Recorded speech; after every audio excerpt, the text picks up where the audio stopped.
Hey y'all, can y'all hear me?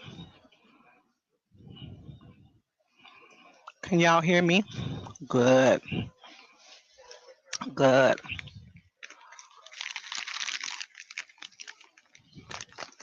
How's the video?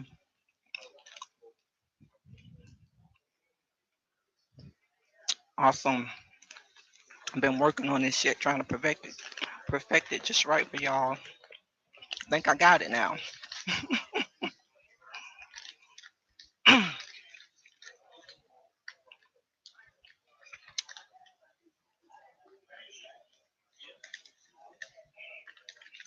He'll be starting soon.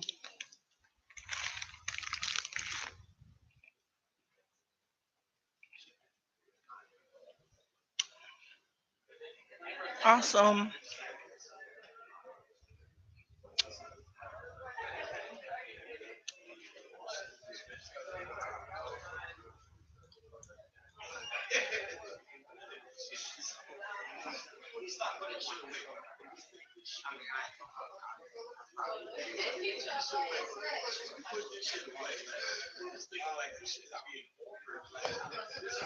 I'm gonna mic panic soon as we get finished with the last person. Khadijah is also speaking, so y'all in for a real good one.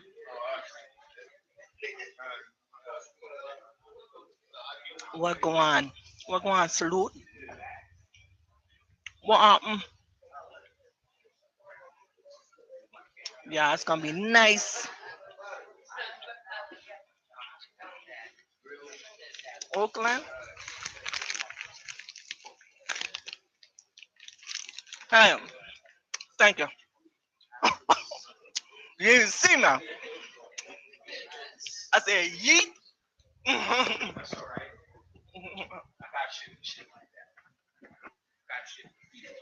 It's on. They can hear me good. Video good. I put on this. But it's swing. That's gonna come on. Cut all this part off. Just put it on. Pants. I know this jacket's coming off, so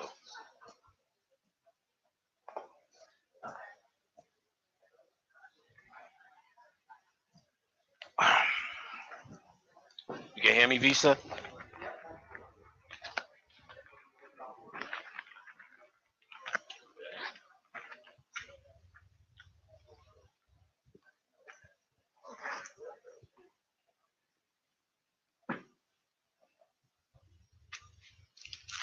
All right, y'all. Ooh, Baltimore's in the house. Let's go live.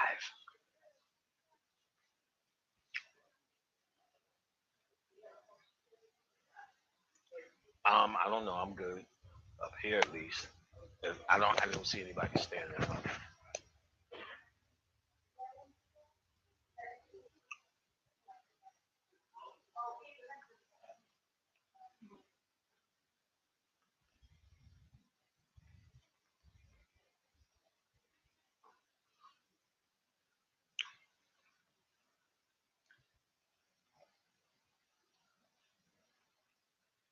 Let's see Baltimore. Ooh. Oh, y'all so ugly.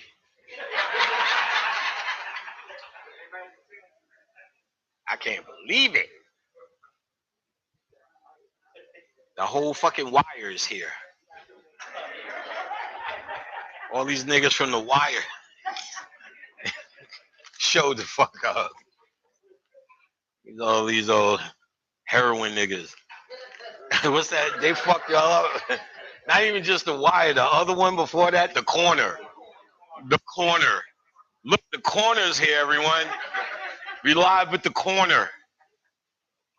Them niggas was on some serious heroin in that shit, boy. They made Baltimore look fucked up. I'm glad because y'all took the crown from New York. Like New York had it. Y'all niggas got it now. Them little fucked up houses that look like them little same ass houses everywhere. I'm like, oh shit, man. That's a Holocaust. Somebody finally documented the fucking Holocaust y'all niggas have been going through in the corner. The nigga had the elephant arms. Oh, saying we don't friend, we gonna get in there, get a little mookie in them.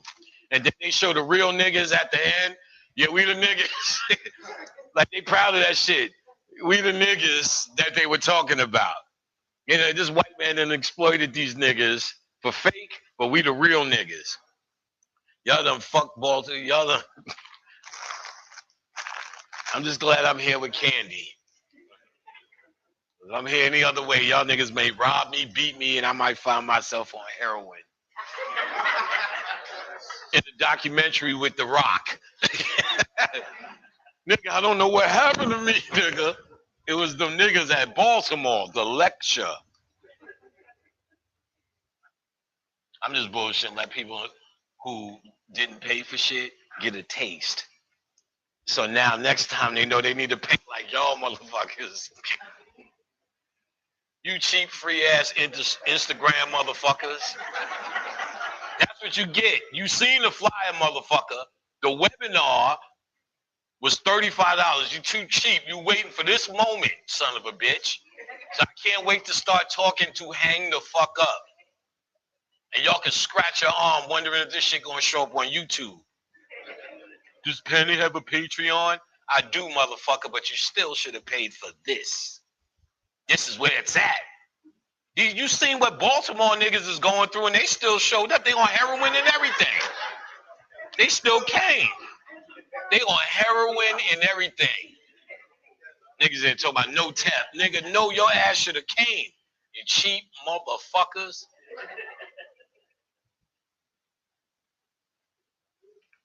Let's see if Visa feels it. Visa, you feel like holding this for a little bit? All right. Just let them niggas get a little live in their life before we start talking about how niggas die. And I know the answer y'all want. I know what y'all want to talk about. Yo, same lazy ass niggas. How to die and not come back. Yeah, exactly. Yeah, I know. I know. Everyone who said exactly is coming back.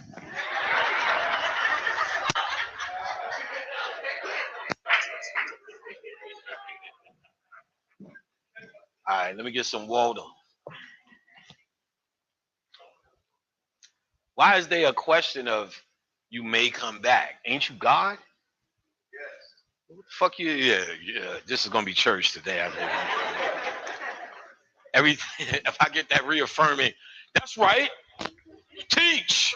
Tell it. It's the truth, brother. That don't make the lecture pop. Let me tell you. All right, I don't know what the fuck we gonna talk about. Let me get some water. We ready? We on, Visa? All right. What up, Baltimore? Let's get it straight. None of y'all look like y'all on heroin, but y'all may be chipping. So don't let it fool me. Y'all may just be chipping at it. Like when we was in Philly, somebody from Baltimore said, "Yo, you need to come to Baltimore." I said, "I'll do it next, motherfucker. Don't challenge me like that. It's a challenge. Of course, I'm coming to see my people. You could tell they didn't prove that they hurting. Well, fucking, you know what I'm saying? Idris Alba and all them niggas was up here getting money. Method Man, fuck y'all all up. Is it really like that?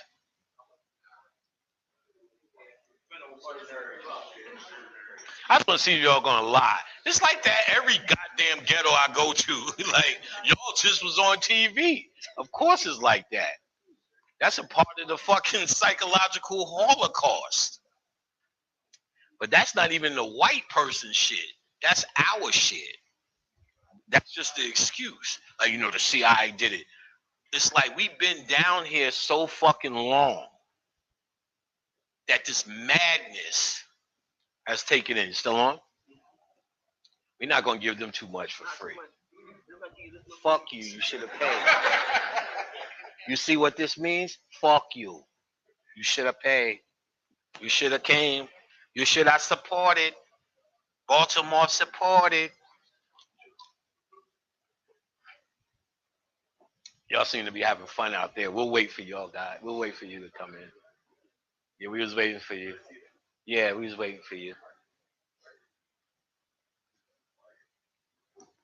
Oh, this shit is good. Fuck. Fuck, yo. Yo, why didn't you tell me this shit was this good? Fuck. She's been drinking life water and I've been drinking this other shit. And I've been like, my shit is better. She's just been stacking the house with this shit and now I see this is refreshing. But don't let that shit fool you because in the lobby, these niggas got goddamn cucumber water. Raise your hand if y'all know what that shit's about. Fucking Jesus came through on that shit. Cucumbers in water. I like took two of these motherfuckers. He's like, yeah, take more of that shit. I'm like, nigga, the cucumbers turned it up to the next level. He said, yeah, we just get some tap water, put some cucumbers in the shit. Nigga, I was upstairs saying I was cured. Like, oh shit, my knees and everything, nigga. This is Baltimore's famous sludge. It's like, definitely just add some cucumbers to it. Shit, go to hold that up again, because you were proud. There you go. Tap water with cucumbers in this shit. Right at the pizza joint, right? Wasn't they so giving? We got the cucumbers, son. Yeah, they got cups and straws and the shit. Like the top and everything. You can walk out there like it's the real deal. And he said this shit is tap water. See, niggas here went crazy off that heroin, yo. I'm telling you, yo, Baltimore is like you got this dysfunction. Wherever you see the human dysfunction, you talking about the most spiritual rising. So when it comes to a point where they have to put your shit on TV, y'all in an area. Y'all in a gateway area. Whenever niggas show up, it's a gateway area. Just how much shit is going on is the difference. I'm gonna tell you where it's really fucked up. Little Rock, Arkansas. Every single vagina is broken. Every bitch is walking like this. Well, I had to get this taken out and that put in. But they all got these crystals and they work with it. Like, I didn't realize you're sitting on a crystal city. It's called Little Rock because of the little rocks. And of course, you can go crystal digs there and all that shit. Somebody gave me a fucking crystal that is so powerful from there because I wasn't going to dig that shit. They thought I was. You know, they do a lecture on Saturday, Panic Lectures. They go on a crystal dig with them on Sunday. I'm like, bitch, who signed up for that? Like, I'm getting up in the morning. Y'all ready? I got my boots. We're going to find some crystals. Nigga, you find them shits online. What the fuck is you talking about? And them shits is online. And let me tell you, Visa know, she was there. We got up in the fucking morning and just walked the fuck around. We walked around wherever the fuck, the Little Rock Strip. We went to a museum, a wax museum, anything not to get, not to do work. Stood pictures next to Plastic Obama. And then Panic, why aren't you at the dig? Where y'all at? We've been trying to find you. Like, nigga, I'm not going to dig. Like, I don't know why you told folks that shit. Only other nigga was one nigga with his boots. Everybody else was late. And we like, fuck it, let's go to the hot springs. You know, cause I said I could soak some balls. I was really cleaning off. Like, you know, that's nasty too. Who the fuck is going in the hot springs with some stranger? Heated up, just sitting in the pool. So where you from? Oh man, I never been there. And y'all both in this motherfucker. Yeah, yeah. How many kids you got? Like, who gives a fuck? But y'all really soaking off bacteria together. It's nasty shit. So they like, we're gonna go to the hot springs after the dig or before the dig, whatever. None of the shit mattered. So of course we didn't make that, and you know that didn't work out either. Come on in. We were waiting. We were waiting for you. We didn't start yet. We was waiting for you to get here. Thanks, guys. So them niggas. Beast, you wasn't down there with. No, you came. You came that time. The second time to Little Rock. You didn't come the first time. Was it the first time or was it the second time? We know it was the first time when they said Let's go to the springs and get water. I'm like, ooh, wow. You know, when you from New York, you could get gassed up real easy. Cause you know, they try to get on you for having this small minded city life. Y'all probably get a Baltimore a little something. When you go in the South, they always know better about life and trees than you do. So they said the springs. We could get water at the springs. Fuck it. Let me get my cups. It seemed like something to do. And all it is this pipe coming out the concrete in the middle of the hood. And niggas is there getting their fucking water to them. This is crystal water. I said, what?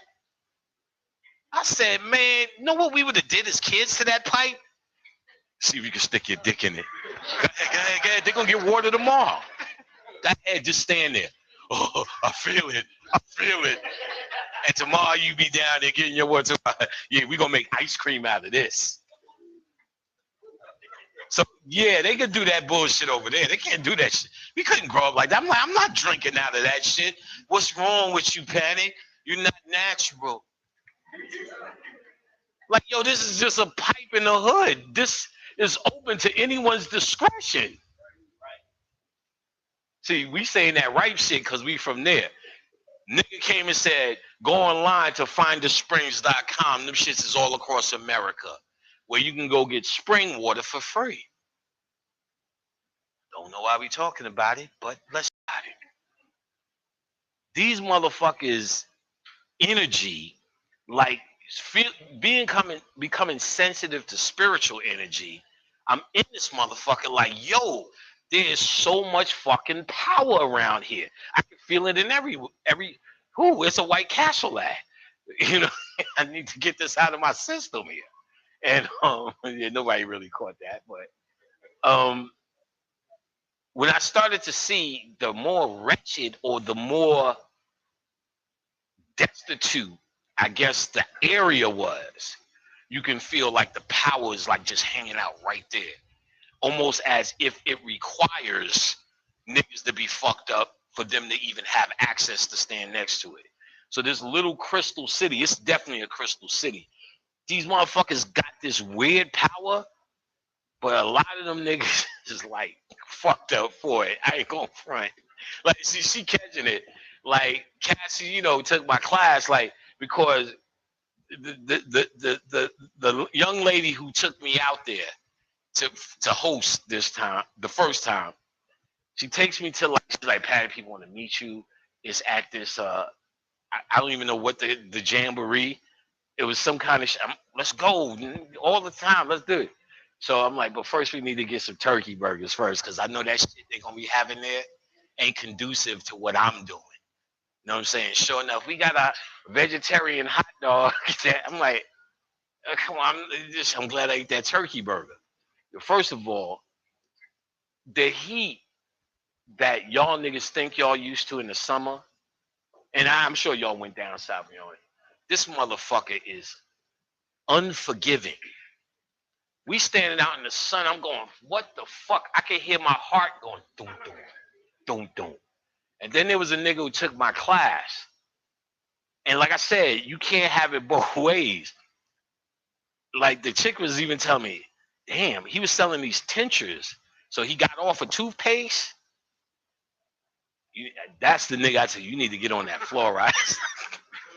You need to get on that fluoride real quick. And he was like, yo, here's these tinctures.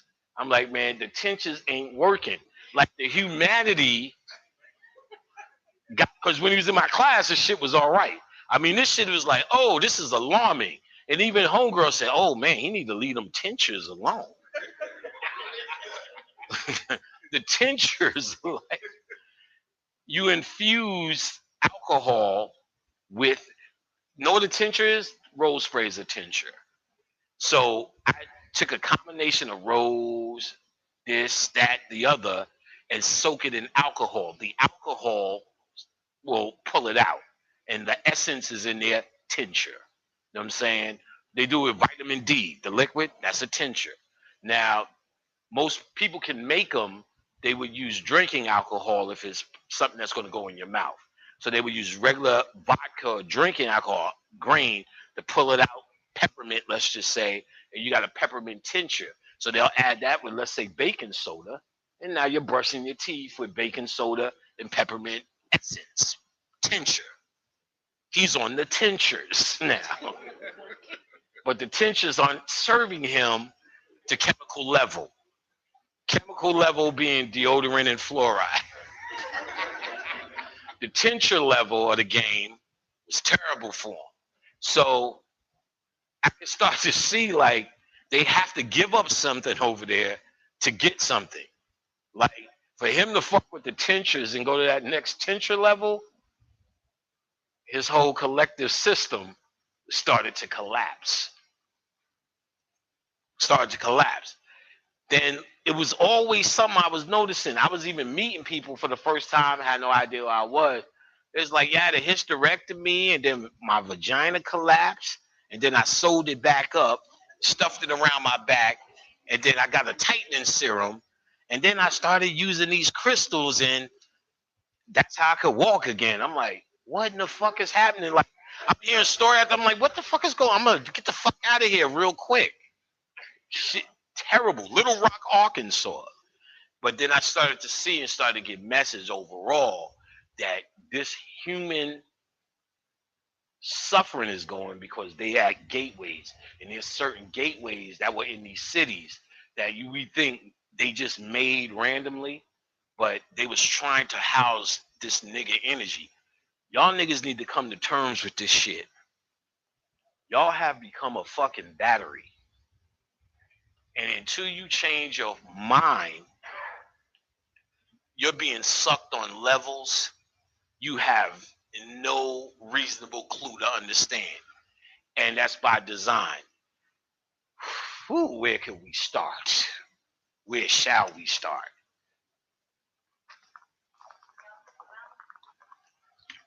God damn, this water is fucking delicious. No wonder she ain't tell me because I be drinking all this shit in the house. And she won't have none for herself. Yeah, you see that laugh? Like, like nigga. Yeah, yeah, yeah, yeah. Trying to act like that. All right. So y'all niggas is batteries.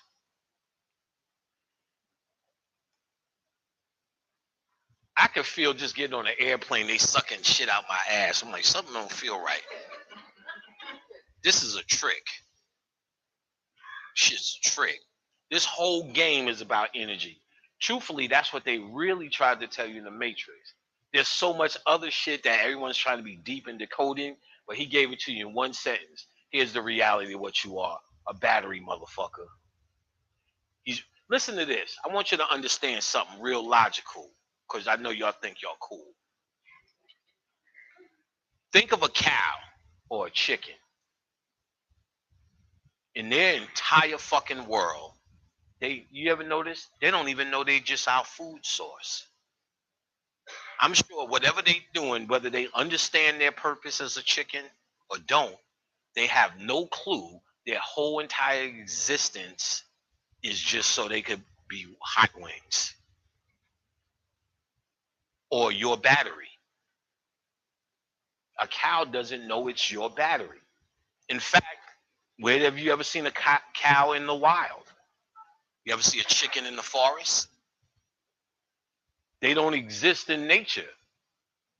They're grown and raised as a product for us to eat. Their entire consciousness existence is food. But they have a whole way of being and a way of acting, a whole cow scenario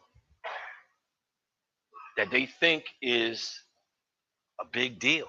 That they think is more seats anywhere. Is there any empty seats anywhere? Two seats. I hate that the brother has to walk all the way to the back when he broke his hamstring at the NBA the other day. He was at the NBA and broke it. All right, I think y'all figured it out. So they don't know that they're a food. What if you're just a food source and you don't know that you're a food? Thanks. And good. What if you're a food source and don't even know that you're a food? What if what they eat is not physical? You need to eat physical. So you made a food source called cows and all that shit to put on your day. What if they eat is not physical? What if there's different ways to inspire different energies? Because when you inspire different energies, different delicacies happen. What's the difference between, let's get this down. What's the difference between organic chicken and GMO chicken? Besides what you've been taught, that's fake and that's real. Doesn't it taste different? Why veal, doesn't it taste different from older cow?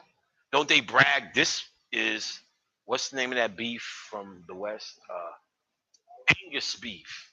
This is Angus beef.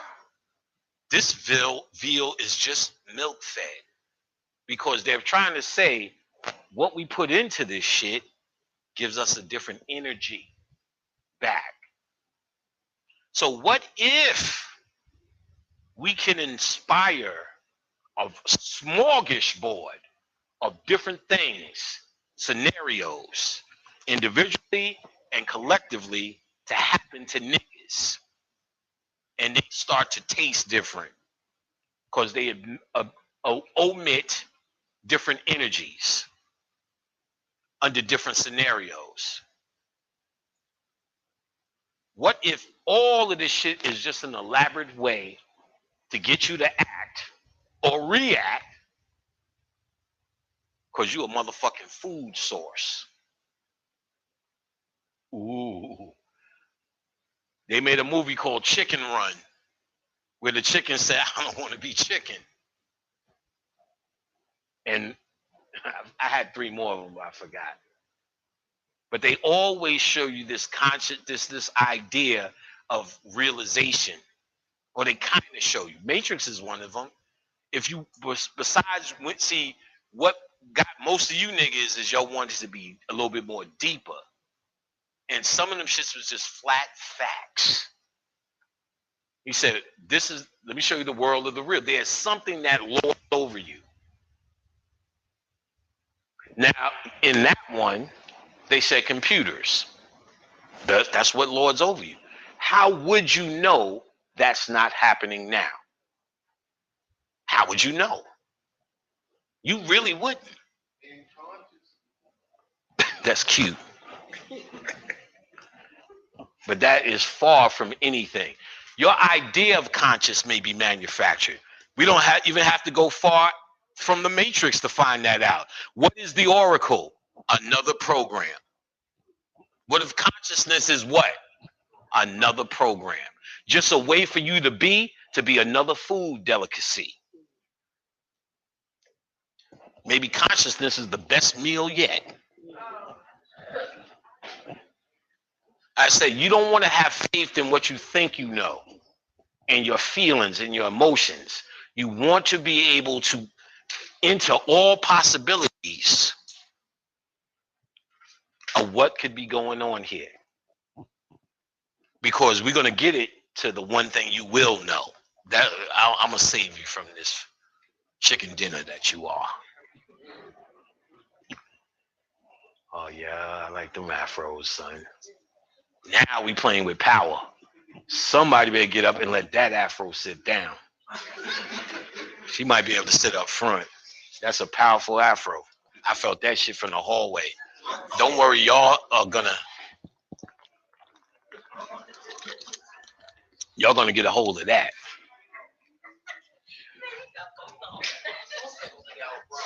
Yeah, I'm saluting that afro. Yeah, afro, baby.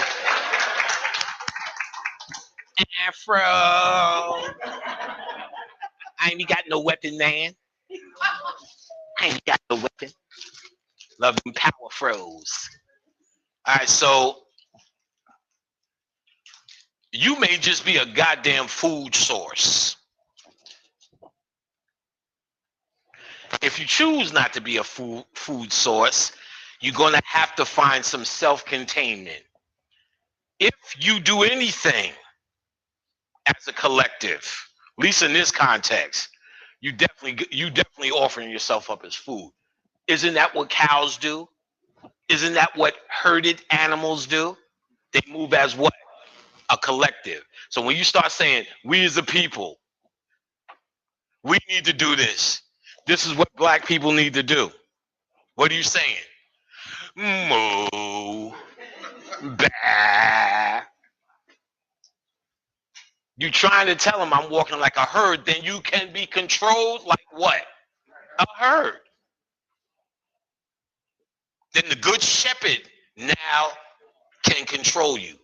You have to think as an individual, and once you gain power as an individual, your spirit moves as a collective. So you're trying to do the end result physically. We need to stand. You can't get two niggas to agree to the same goddamn cucumber water. You know what I'm saying? You can't get niggas to agree to cucumber water. And you trying to get them to stay. That's an impossible thing. But your attempt towards that is an attempt at saying, I do not want to even think for myself. I thought that's what they wanted. We all talking about this big bad white man. He don't want you to think for yourself. That's like white man 101. When you little, the white man don't want you to think for yourself. You got to think as an individual. And the smartest thing you got to do is we as a people. Da, da, da, da. That is it right there. Your ability to have individual power is your greatest weapon. That's it.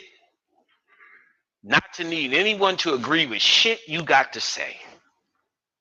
The only one that needs to agree with it is you. This alone takes you out of the game. That's what a symbol for Baphomet also is. The habits of a goat stays on top of the mountain and looks over. Goats are not herded.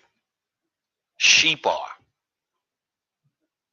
So Baphomet is also a symbol for you taking individual responsibility for your consciousness and your existence. To understand who and what you are in your essence and where the fuck you are right now. Right now, you're on the menu. To get the fuck off the menu, there's a specific way. Ultimately, through death. But the first thing you tell a cow, in my imagination, would be, it's no problem, come right in here. This is called a slaughterhouse, but it's all good. Don't listen to the yelling. You're not going to tell them they're walking to their true death. But then right on the other side is a gateway out.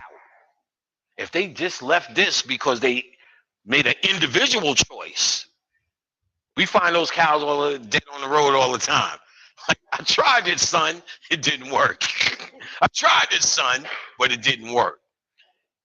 If they went that way, they'd be free. But coming this way comes with a whole mentality of responsibility. They have to leave what they know, their neighborhood, their hood, what they know is safe. And no matter how much I can look at TV, The Wire, and say, oh, goddamn, Baltimore, I don't ever want to go there. Someone in Baltimore going, nigga, that's just Eddie and them. Fathead Mike. You know what I'm saying? Bankhead Sally.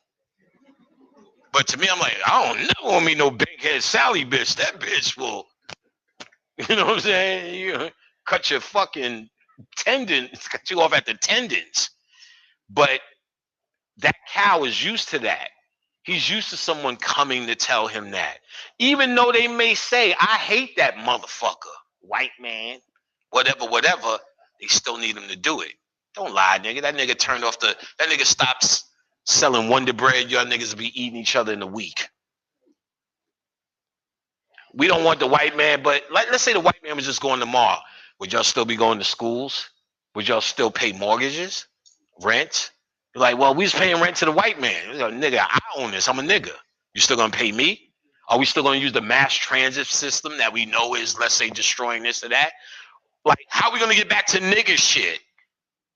Because there's no plan after that. All this nigga consciousness that we talking about. Let's say the white man was going tomorrow. The fuck would you do? He desecrated your consciousness. You don't even know what to fucking do next. That's real shit right there. After all the concerts, what would you go fucking make an economy off of shea butter, cocoa mango? How many fucking crystal pendants with copper wrapped around that shit could we sell to each other? Fucking rings. Any of you niggas know the recipe to a lot of shit? You know, let's think about this shit for a while. There's a lot of shit like who the fuck is gonna make fucking sweetest fish? Are we gonna keep doing that? Like we ain't even think past regular shit. Consciousness will save us. Motherfuckers, man, let me get man shit. What do I want now? Fucking lemon head, this all of this white invention? Nigga, airheads, these niggas are dealing with the ethers. Fucking you got air, you got all this head shit, lemon heads. Nigga, this is Buddhist. I don't even know what a Skittle is, but I know I can't live life without it. And I know that bitch Visa took a pack of mine that I'm gonna go kill her for. Now she earned it. She earned it. She earned it. But don't worry, it's on a tab though. You don't get free Skittles. Even though somebody gave me these Skittles for free, I'm about to earn this motherfucker by talking for goddamn sun up and sundown. So who's gonna do all that shit? And we don't really need we don't need Skittles to live. But we're used to that shit. This is good. They're fruity. They're nice and fruity.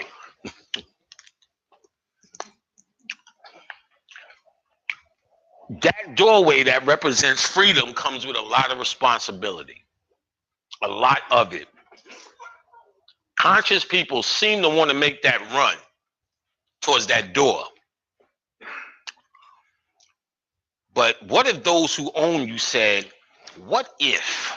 Because the only thing that's keeping you in your neighborhood, things that you're used to, me scared there won't be no more Skittles if you niggas are in charge. And I know you niggas won't, y'all make the wrong Skittles. Coconut. You know what I'm saying?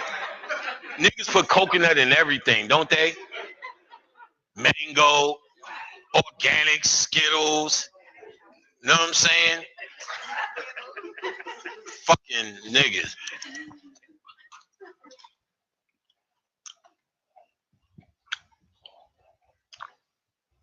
Conscious want to make a run for that door. But there's a lot of things you got so used to this lifestyle. And there's only one thing that's really keeping you here out of all the things I said. What keeps you in your neighborhood?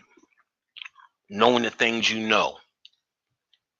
Know what I realized while all of these fucking restaurants are at airports? Because you're about to go into a place where you're not so sure of. And you need that one familiar thing they know before you leave. You should have seen my ass at Popeyes. Dancing and shit. You want to sit there? I tip the nigga. And then there's a nigga. What's up? You need a seat? You need a seat? Get your seat. Because he knows this is a living. Everyone's excited. I gave him $20 to give me a cup of tap water. No cucumbers. Because you're really paying for that comfort. That's why McDonald's at airports kill them. So what are we talking? It's the same thing they're working over and over. One word that won't get us to walk to that freedom and be the individual and take the responsibility that it truly takes. Like I said, you niggas are mostly looking at that door. I'm ready. It's comfort, but you find comfort in what you're used to, of course. But familiarity, that's all the reason it's just staying. Why won't you go? Fear. One word. Fear. Fear of actually what's known. Because as conscious people, y'all know exactly what the fuck to do. It's fear of doing it. You know what I'm saying? Fear of doing it. Fear of doing it. Some people who are virgins at 30, you know that shit's about fear. But it's not like they don't know what to do. You put a dick inside and you're not a virgin. They know what to do, but it's everything that comes with it that is fear.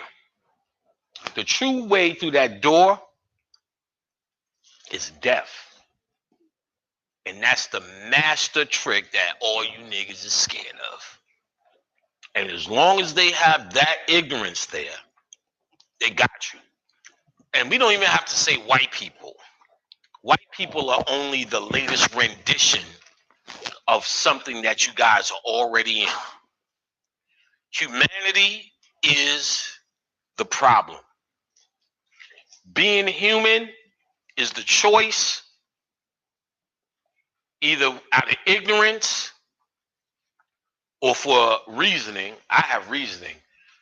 I came to get you niggas off the dinner plate. So that's why I'm here. But a lot of people got here out of shared fucked up attitudiness, out of a fear thing that pulled you into this reality. Because there is a energy that seeks to attract this food in a trap, just like you trap bunny rabbits. And you may have gotten trapped down here out of your ignorance to the idea that you can be a food source for certain energies that have come up in the game, but only use trickery to keep you here. We try to decode it the whole time. She got some good. She whatever you eat, making that shit look so delicious. Oh, you the one that gave me the Skittles? Oh, then you didn't render up. Like what? What's that? Oh, some Harbos. Oh, shit. Let me get one of them. You get one of them. Them Harbo Golds. Yeah, that's good. That's good. Yeah. What's that though? Mentos. You got cashews. God damn, boy. You fucked up doing this classroom style. Now I can see all the food everybody got. Usually we don't have tables in the front, but goddamn them Harbo Golds. Thank you, dear. This is delicious. You got the phone?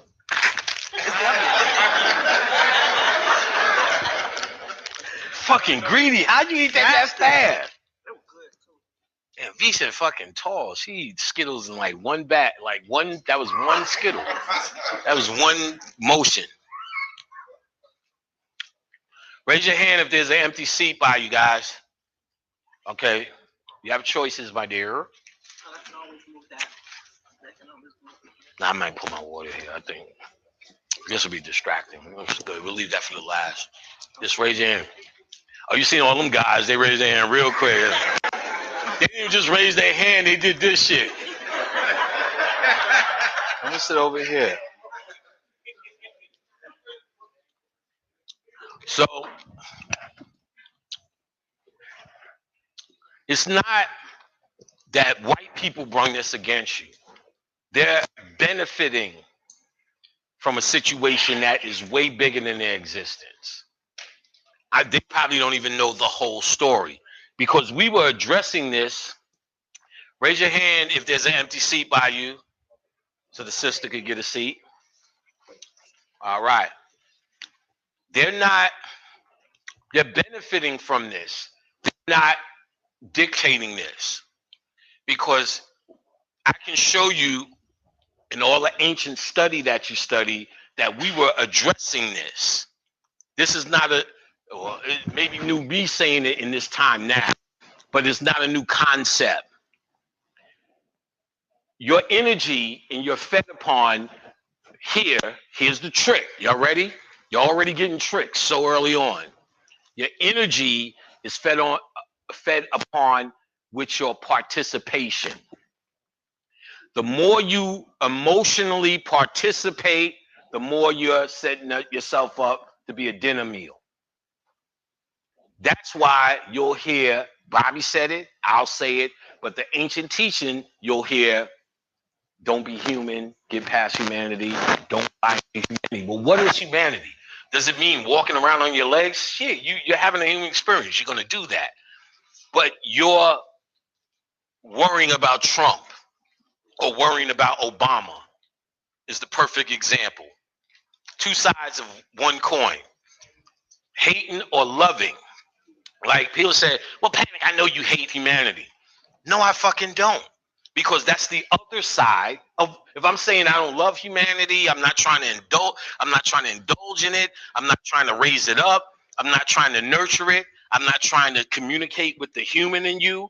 I'm not trying, and that can happen, but primarily while we're here, I'm not trying to do that. We become friends and we have niceties, great. But when you tell me, yo, man, my rent's due, I'm not here for that. I have compassion for it. My rent was due at certain points too, but I'm not here to help with that. I don't know how to fix your kids. Panic, this is happening with it. I don't, because I really generally don't give a fuck. I really genuinely don't. And it's not. I'm not gonna lie to you and pretend I do. Because here's the trick. If y'all don't know, nobody gives a fuck about you, and nobody gives a fuck. People just pretend to. I'm one of the first guys, at least in this shit, that's telling you, I don't give a fuck about you. I don't want to save the black race. I don't think the black race is special. I think if you step up and choose to walk through that door, my hat is off to you. I honor you for that. But that's not up to me or anyone. It's up to you. So this means you need to find ways to combat certain innate fears that will put in you that feel almost like your DNA that white people are exploiting, that's from a system that you got trapped into, most likely, and are locked into a routine, and don't even know you're a food source for something that may not even be eating off your ass no more. Because you're such an old thing. I don't even eat Hassenpfeffer no more. I'm not into Hassenpfeffer. That's from before. This place is so old and you have been so recycled, you are in a absolute state of fucking madness.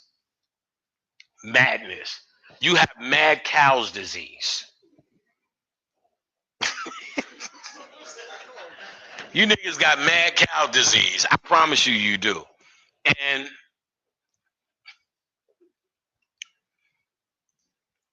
when you see, let's just say, the what do they call it, the death procession, whatever it is, 42 lords of my yard, and you stand in front of Osiris to see if your heart is lighter than a feather. What was the ancients trying to say then about you as a fucking food source and how to master it? They were pretty much saying for your heart to be heavier than a feather, in a nutshell, you still care about shit that's going on down there. You still think that was real, don't you? You get this opportunity to walk through this door and you sitting around going, the black woman never did that. The black man never got that. The white man's doing that. We never got bank loans. I never started my record company. My kids, we fucked up there. That's a whole different thing to talk about there. All of this shit, which is another way of saying I still believe where I was is a real place. Then that's another way of saying your heart is heavy in a feather. You still believe this is real. You going back. So Panic goes to that door, and I know the game. Y'all niggas now know the game because I'm telling y'all the game. It's not a guy going to be standing there. My heart is not coming out, but I know in my consciousness, I have not stolen. I have not wronged this guy. I have not coveted thy neighbor's goods. And all the other shit they said. No, I haven't did it because I wasn't here. This body was here. And my energy was encapsulated in it. And because I concern myself with whatever I'm told to be concerned about as a black person, that's how I feed. That's how I feed. based upon somebody telling black man, black woman, you should be concerned. Know what they do all the time? They're concerned about hysterectomies. I'm saying, black man, watch your high blood pressure, diabetes. Know why? Because they will take your leg. And you sitting there, what the fuck? Know what they take? Listen to this. I'll do your something right now. How many of y'all heard that AIDS was the #1 killer of black women and then black people? Raise your hand if you heard that. How many of y'all buried anybody with AIDS? Ooh. How many of y'all buried anybody with diabetes? High blood pressure, heart disease, all the regular shit from eating Chinese food. Understand? They bullshitting with you. That ain't real. If they tell you that, what are they looking for? Are they looking for you to die with AIDS? Are they looking for you to do anything? Shit, there's no more examples. We could just tell it. What are they looking for? You to be concerned. Because when you're concerned, you're a food source. In fact, they can create new food sources. They just create a new disease. Something for you to fear in a certain kind of way. Then you become a certain kind of delicacy. I got lupus. I'm worried about lupus.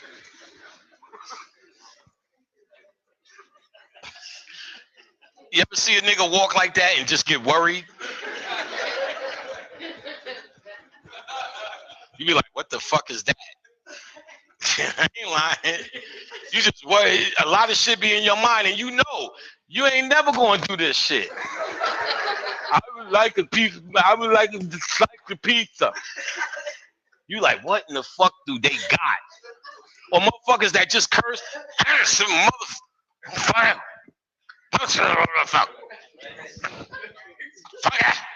You like, you be thinking about that shit the whole day. Like, what the fuck did he have? Like, melothesanomia? What the fuck did he have? All of this shit, there's an actual energy. I'm going to show y'all that produces that for that reason. Because your fear of shit like that is how they eat. You could be 100% conscious or whatever. But if I see this nigga today, I'm going to still be upstairs thinking about that shit. Yo, Khadijah, you seen that nigga? No, that nigga with the red. You ain't see that nigga, Khadijah? I ain't see that nigga. Yo, you seen that nigga. Hold on, look at my phone. Remember right there, that nigga. I will talk for about an hour till she said, oh, that nigga. Just so she could go to bed. She'll be like, oh, yeah, I seen that nigga. Because I ain't letting that shit go. And then at the end of the day, you're going to say, let's be real. That's what we think. That's why you'll hear Bobby, myself say, you got to get past the judgment. Because it's not really just so you could be a better fucking person. It's so you can stop being a food source for something that feeds off of those thoughts. Your thoughts are dinner. Your thoughts are dinner. The thoughts that do not feed is your most uninvolved thoughts about this place. When me and Khadijah get home, if I turn on the alarm, our house shifts into another dimension. For what y'all saying, that's what happens. Just so we don't have to deal with shit. I'm like, you ready? You ready? Nigga. All right, take your pants off. Do that now. What's it? Just call Uber Eats. All right, take them out the dimension. All right, there you go. Back in, hurry up. All right, now turn on our shows. It would be crazy to anybody else. Maybe not. I don't know what the fuck y'all do. This is Baltimore.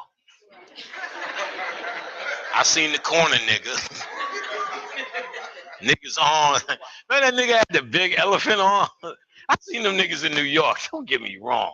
But goddamn, when you just see that all concentrated in one nigga production, it's just shit turns another way. And then they turned it up with The Wire. I made Khadijah watch The Wire. She's like, God damn, I tried to watch that again. I couldn't. That was only one viewing for Khadijah. She could see that in her system once in her life. I just thought it was the most ignorant shit ever. And then some niggas was trying to break the shit down, the mythology. What was the girl? Snoop. It's like, well, Snoop is really like a Theseus. I said, man, get the fuck away from me, yo. Fucking sitting there entertaining that shit. You know what I'm saying? She's the Theseus and the Haru and the set bands of brothers. And then Method Man was like, what the fuck are you talking about? This show was made to exploit niggas. It's simple as that. You know what I'm saying? Like, what the fuck? You just get it right there. It's made to fuck niggas up. Keep you occupied. So they have one scenario in Baltimore. Like I said, going to a lot of these places, they all ghetto. Y'all think shit, as much as they showed on The Wire, go to fucking Detroit, niggas. Visa was there. Visa was there. Know the only thing left in that motherfucker? Motown, nigga. And even that was like, that gateway is about as big as this fucking stage right now. This is the only thing you feeling on Motown. That was fun. And then everything else is debauchery. We went downtown. There was nobody downtown. He's like, we coming back, son. Want some truffle fries?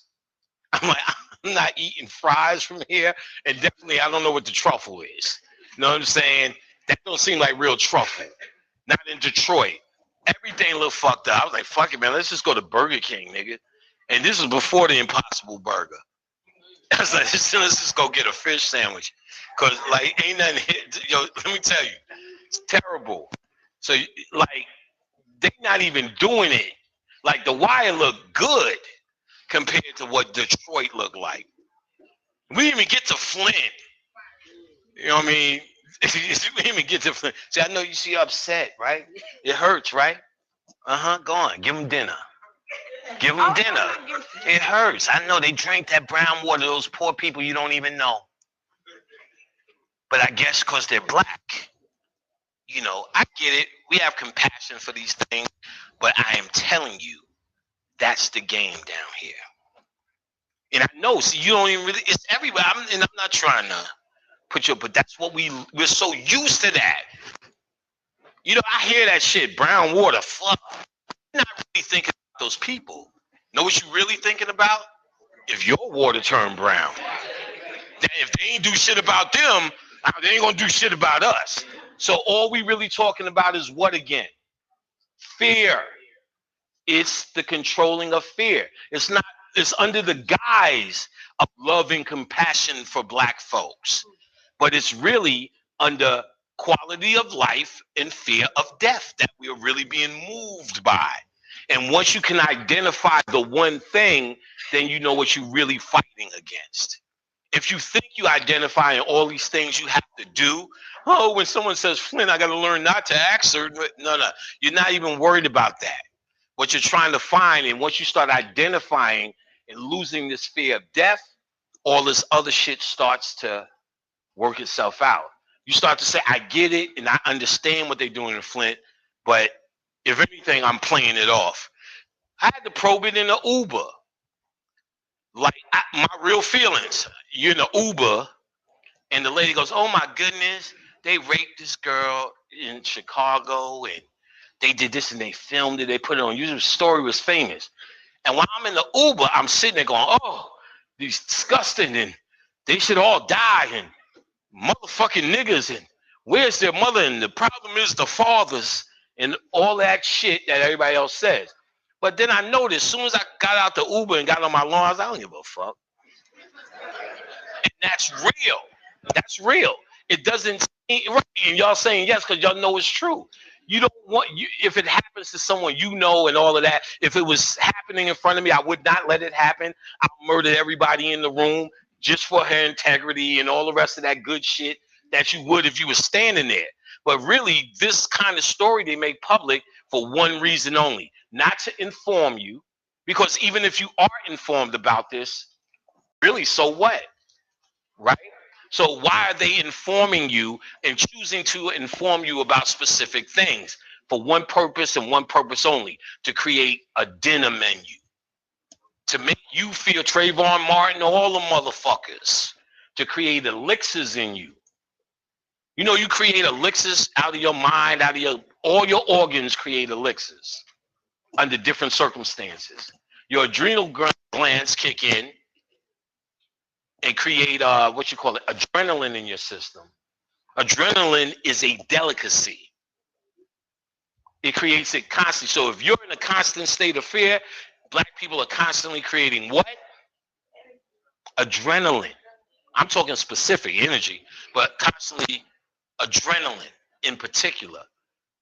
They white people even take shit to soak out the adrenaline out your adrenal glands to create shit. Nigga adrenaline. They could feel nigga adrenaline in the room, so they created stadiums that are in circles, and then they put domes on top so you niggas' energy can't get out. That's how he broke his leg.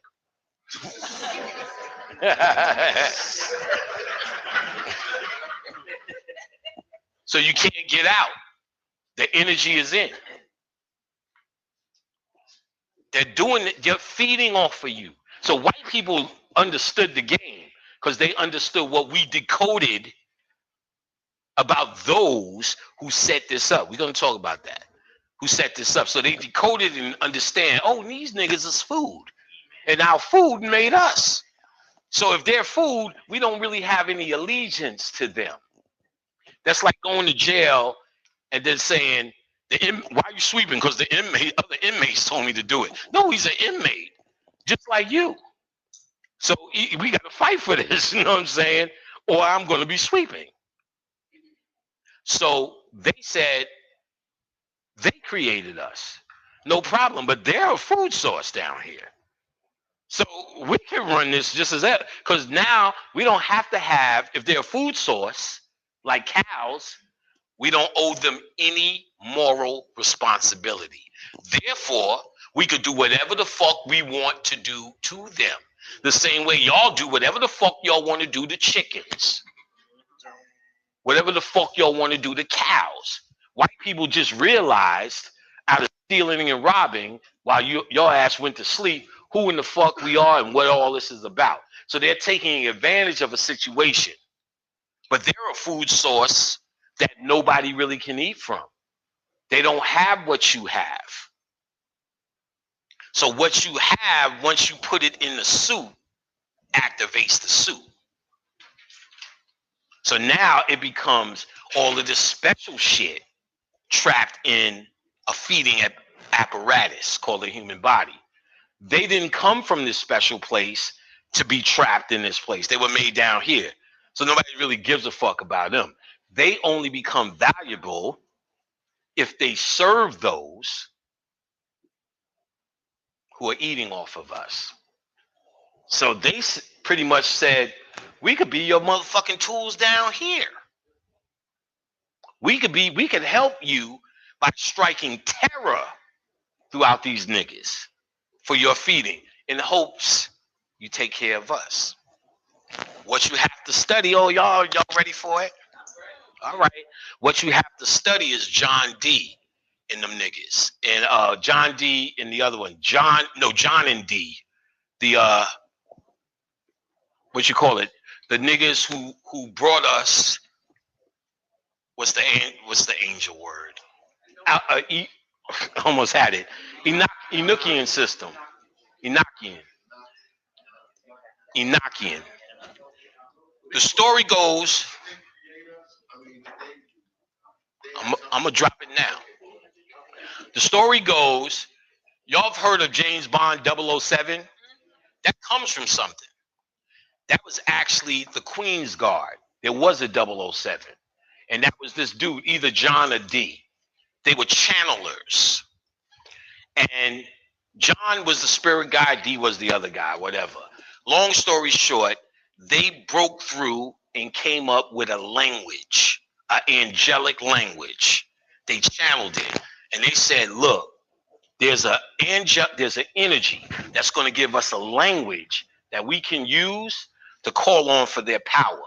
They said they will give us full power once we understand how to destroy. Then they will show how we build. So once they figured out nuclear weapons, that's when they started getting information. Two seats? We need two together. If anybody's single who would like to move to one spot versus the other, I don't know, to give him a two-seater. Thank you, brother. Very nice of that, brother. All right. Coming on. We're not even mad that you're late. We're going to let that go. We're going to let that go. It's okay. Don't try to walk fast now. You had your opportunity. You fucked that up. Don't try to walk fast now. All right. So, then what was we saying? Oh, fuck. Knock in. So, they got this angelic language, and they pretty much said that was their first contact. Here's what y'all need to know. When you study Gnosticism, what you find out is really a no holds bar understanding of what this shit is. The thing is, most of the information you have is your information reconditioned. The shit that's going to really break you through, which you're going to have to be a channeler to really get those things to come together, it's all been extracted. So Kabbalah is a soft rendition. For instance, the key to Kabbalah is actually the clip off. They just told you the clip off was evil because they also have another built-in fear system, right? Besides just death, it's called the devil. It's called Satan. So evil, dark side, off limits. So they're giving you half truths and you can't put it together. So in 1945, kids playing in the cave found all these scrolls. So they didn't have time to fuck with it. In Nag Hammadi, Egypt. It's called the Nag Hammadi Library or the Dead Sea Scrolls. They tried, but too many eyes was on them.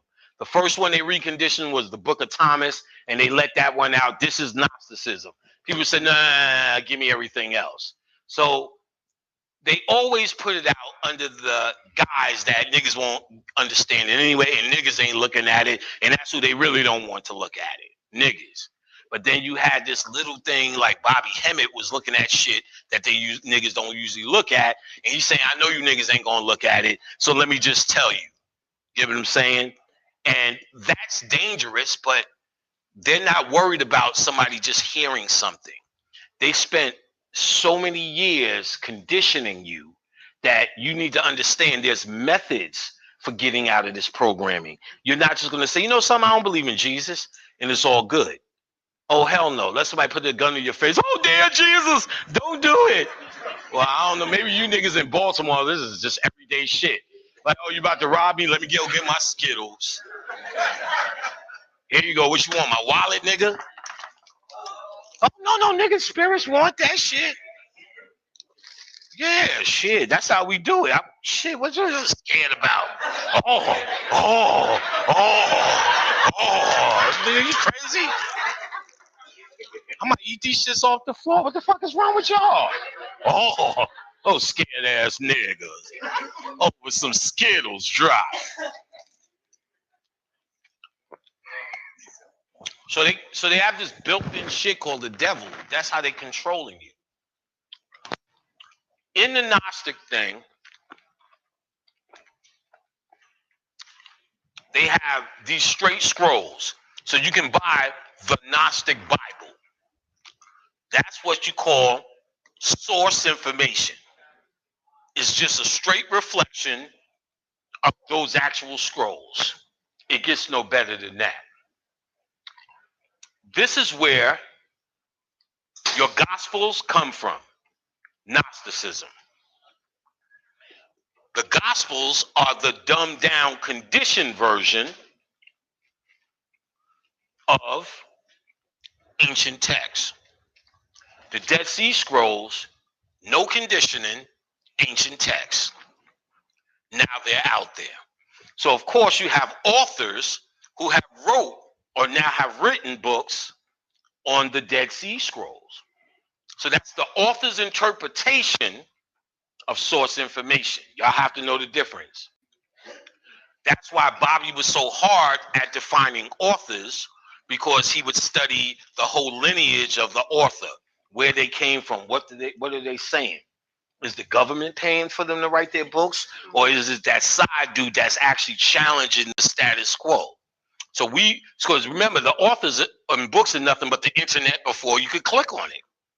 So the same way you kind of said, well, I don't know, it's on the internet, I don't trust it. You don't just trust a book. You better know who's writing. Like, for instance, did you know Zachariah Stitchin was financed by Jews? And they told him to write all that fairy tale shit about the Anunnaki.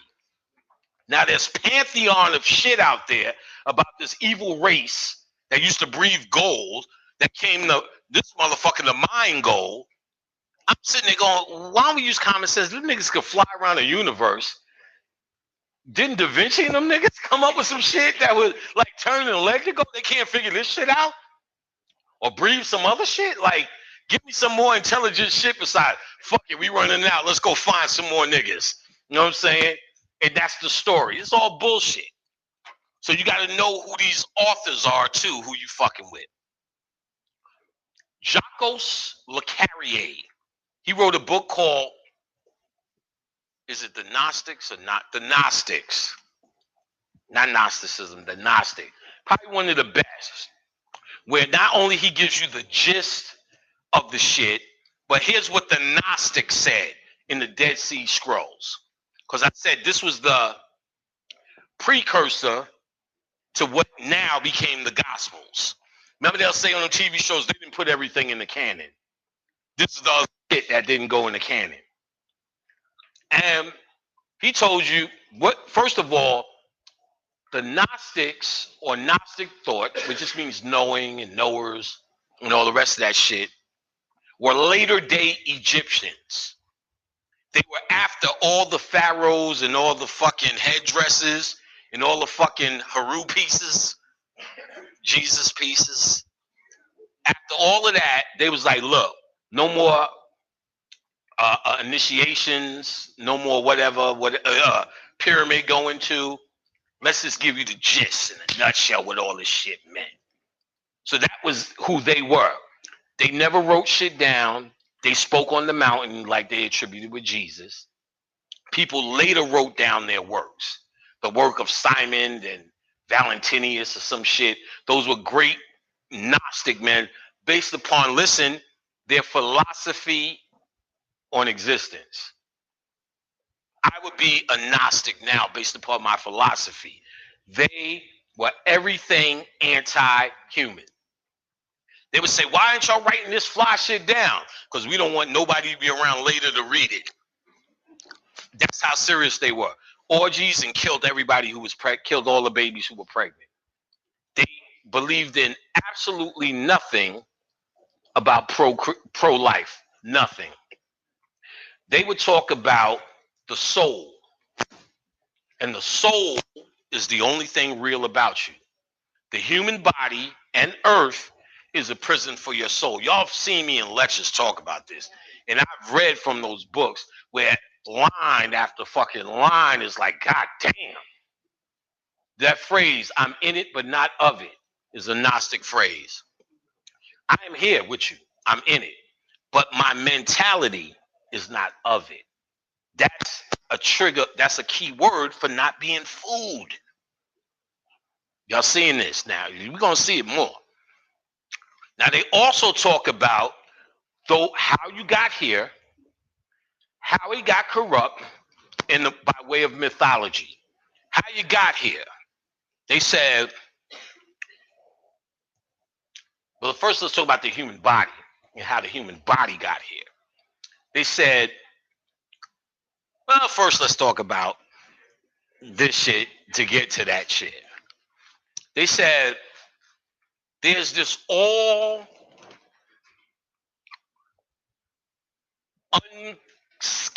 unscathed, pure, clean energy. We won't even call that God. You may have been calling that God.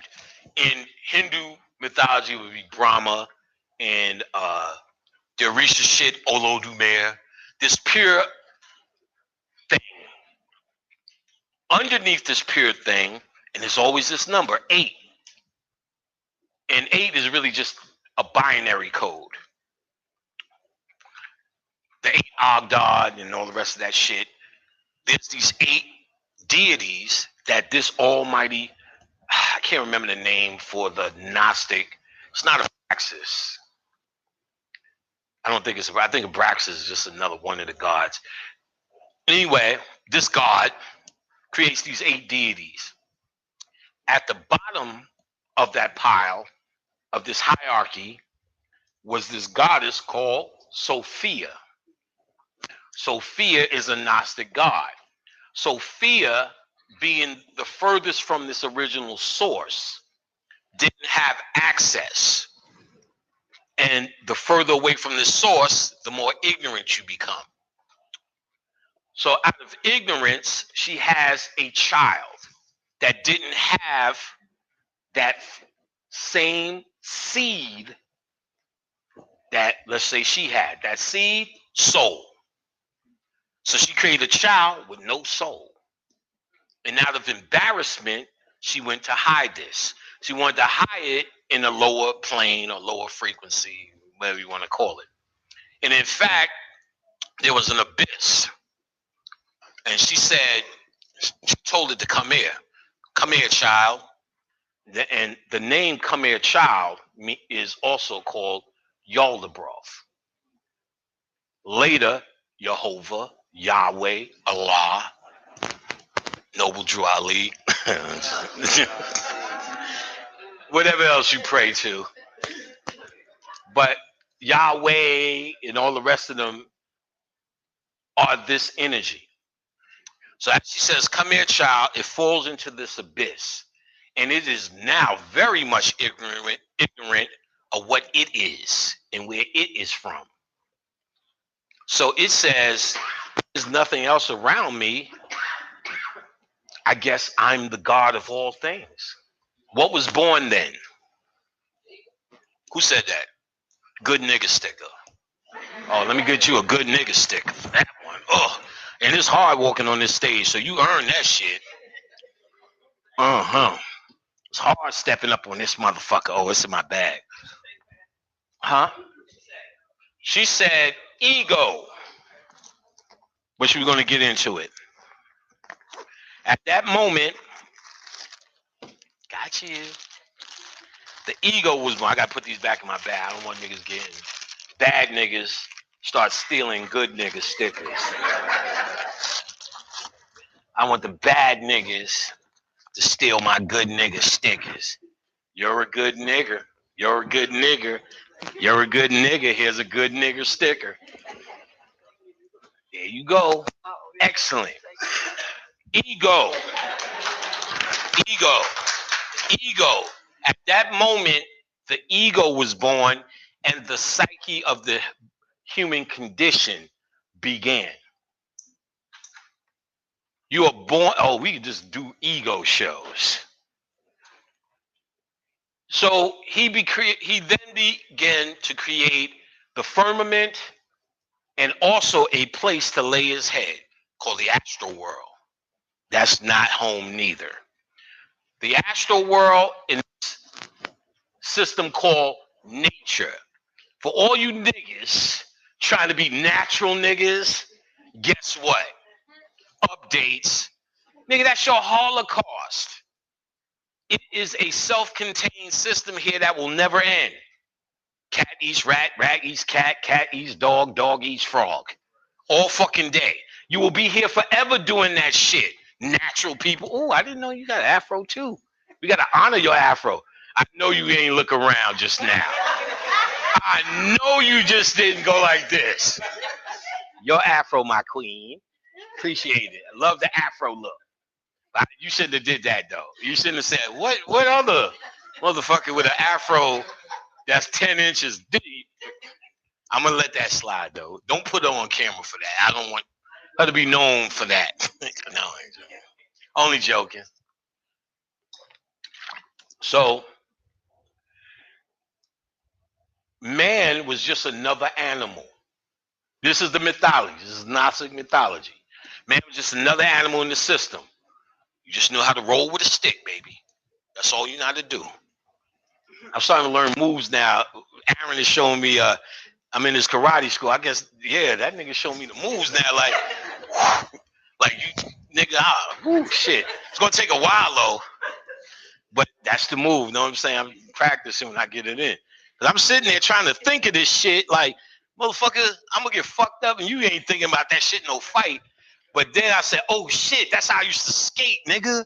And then I remember, cause the nigga was like, let me tell you, motherfuckers are deadly. And listen, the teachers in that motherfucker, I swear, you see how them Skittles went everywhere? Say it again, nigga. Baby, hold my jacket. You would do all of this shit, and that motherfucker will obliterate you. Like, and he could fuck you up, but he won't really fuck you up. He'll lock you up and be like, you okay now? You doing better? You be like, wait a minute, man. My mama and my girls here. Like, this little nigga, this little fat nigga, this nigga is a nerd. Yeah, man, come on in. And this nigga was doing fucking moves. They will show you balance shit that's so crazy. The sensei of that motherfucker, he still look like a nice guy. The crazy shit is the meditation techniques is like when I'm a kid. And they like, this shit is deep. I'm like, oh, okay, but I'm just here for the moment. Because at the end of the day, if I don't close my eyes, they will fuck you up. You're like, you ain't being arrogant. These motherfuckers is badass. And that nigga will show you, like I said, just one move. The nigga was showing me how to step and then just step right back in. He said, just salute. And you up under their arm. He said, now if you lift your arm, he was like, bah, bah, bah, bah. I'm like, oh shit, nigga. Motherfucking niggas is geniuses. But I can see, even with all of that shit they doing physically, is a side effect of what they're actually trying to accomplish up here. If y'all do the shit I'm telling you up here, all that other shit is a side effect. All that other shit is a side effect. Even the shit they showing me, I'm like, oh, I can get this shit easy. But you just relate it to something. I said, oh, this is the same fucking skating move. 1, 2. You say, yo, and they're giving you that's earth and fire and water and air. The hardest one is air. I'm like, saying to myself, because it's spirit. Because it's spirit. And he's right. Niggas don't, that's really hard for niggas. Niggas are so human. I've been testimony to that. I've been trying to tell niggas 10 years how to get out of this shit easy. But it's your humanity that's your greatest enemy. And let's continue with that. So this demiurge made this system. His mother, Sophia, said, oh, this shit been left. As she seen this happening in the abyss. And said, I need to partition the true spirit and figure out how to fix this. So she chose one of the animals. Can anyone guess who it is? The goat? No, you nigga. You nigga. Chose you nigga. You the special nigga. And man and woman got a soul. The soul is the original light from the original source. And then men became upright and conscious, while everything else became the animals. So remember, I am a jealous God because he has no soul. You've heard Bobby say, me allude to it, that there's a God up there that's more jealous of you because of what you have is much older than what the human body is his. He made it. But what's in you is the difference. That's where consciousness fell down to earth. And you said, okay, what are we doing here? Oh, fuck, we got a lot of pyramid building and shit to do. So all of these years of societies and great civilizations, that was us taking a flaw and correcting it through science. That's what they'll say, God damn, y'all made heaven look like down here. Like they said there's a dude, an old dude in Angkor Wat. How did this get here? How Angkor Wat, was covered by jungle for years, so they kind of opened it up and said, "Oh shit, there's a whole city here." Now it's a tourist attraction, one of the 7 wonders of the world. Even on that alien show, they show you 25 wonders a week. You know what I'm saying? They just say aliens did it. Like, this was one of the original wonders, and in Cambodia. And there's an interview with a dude who's saying, "No, I came back. I used to run this shit." Some dreaded, dirty, smoking dude. I can't remember his name. Bobby gave me the tapes. He's like, "We built this shit off of the stables in heaven. This is where the animals rest in heaven. It's a reflection of that." And that's Angkor Wat. So he said, what we were trying to do pretty much is reflect up there, down here. That's the redemption for this place. Because this place is a total egotistical, mind you, that demiurge energy that created nature. Remember, in nature, what do you have? 2 things you have: predator and prey, right? That means fear and ego. That's it. That's the food source. Fear and ego. So you're either scared Trayvon Martin's going to happen to me, or you're egotistical. Not my son. Never that. Never again. Black Lives Matter. Or, I know they're going to get my son. I just know it, boy. You need to come in the house. You're either one or 2 fucking things. Fear and ego, predator or prey, nature. For all you know, I'm a natural woman. Yeah, I get it. That's your Holocaust. You're trying to do away with nature. That's the circle of life, or the circle of bullshit you in. Know what the circle of life is? Appetizers, dinner, and dessert.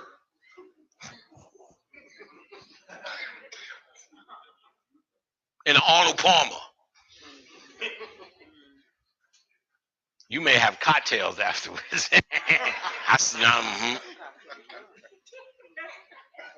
You understand? You're in this natural circle that you call it, that you're so proud of. I only eat the best, so you can fucking feed the best. Fucking clowns. I said, black people ain't got this shit. You don't even fucking know. You only eat natural and organic. I'm better. Look at me and look at you. My skin. Like, nigga, you just a delicacy. This whole shit is a debauchery. I used to liken it to a nigga, a spiritual nigga in jail. I'm in jail. I don't know why I can't get my chakras balanced. I don't know why, but they won't serve organic. I don't know why, but these guys never relax and you hear peace of mind. There's always some sound.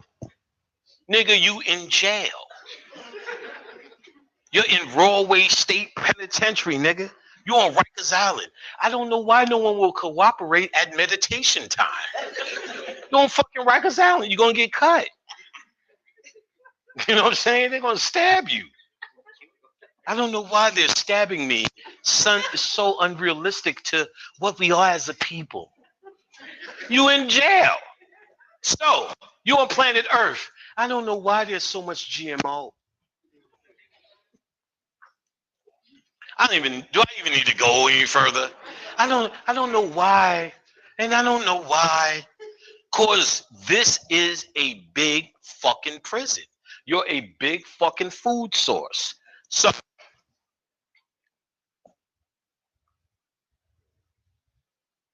the soul comes in man.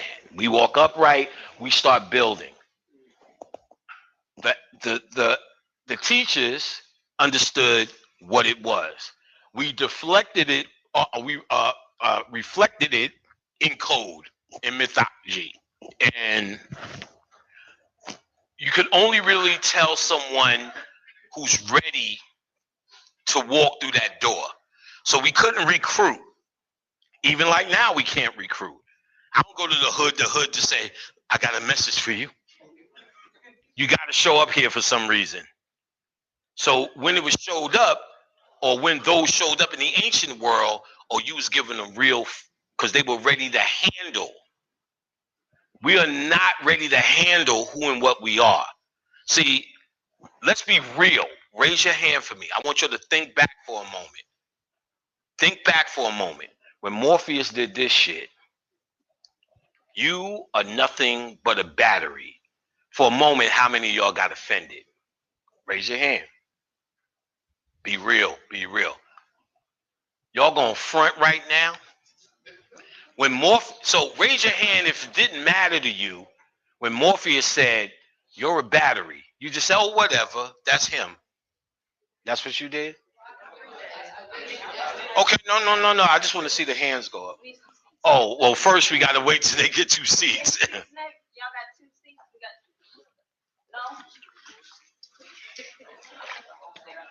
Y'all might have to sit on each other's laps. Well, then I think y'all figure it out. It's almighty. His brother. Hey, what's up, bro? How you doing, man? All right. I think y'all get it.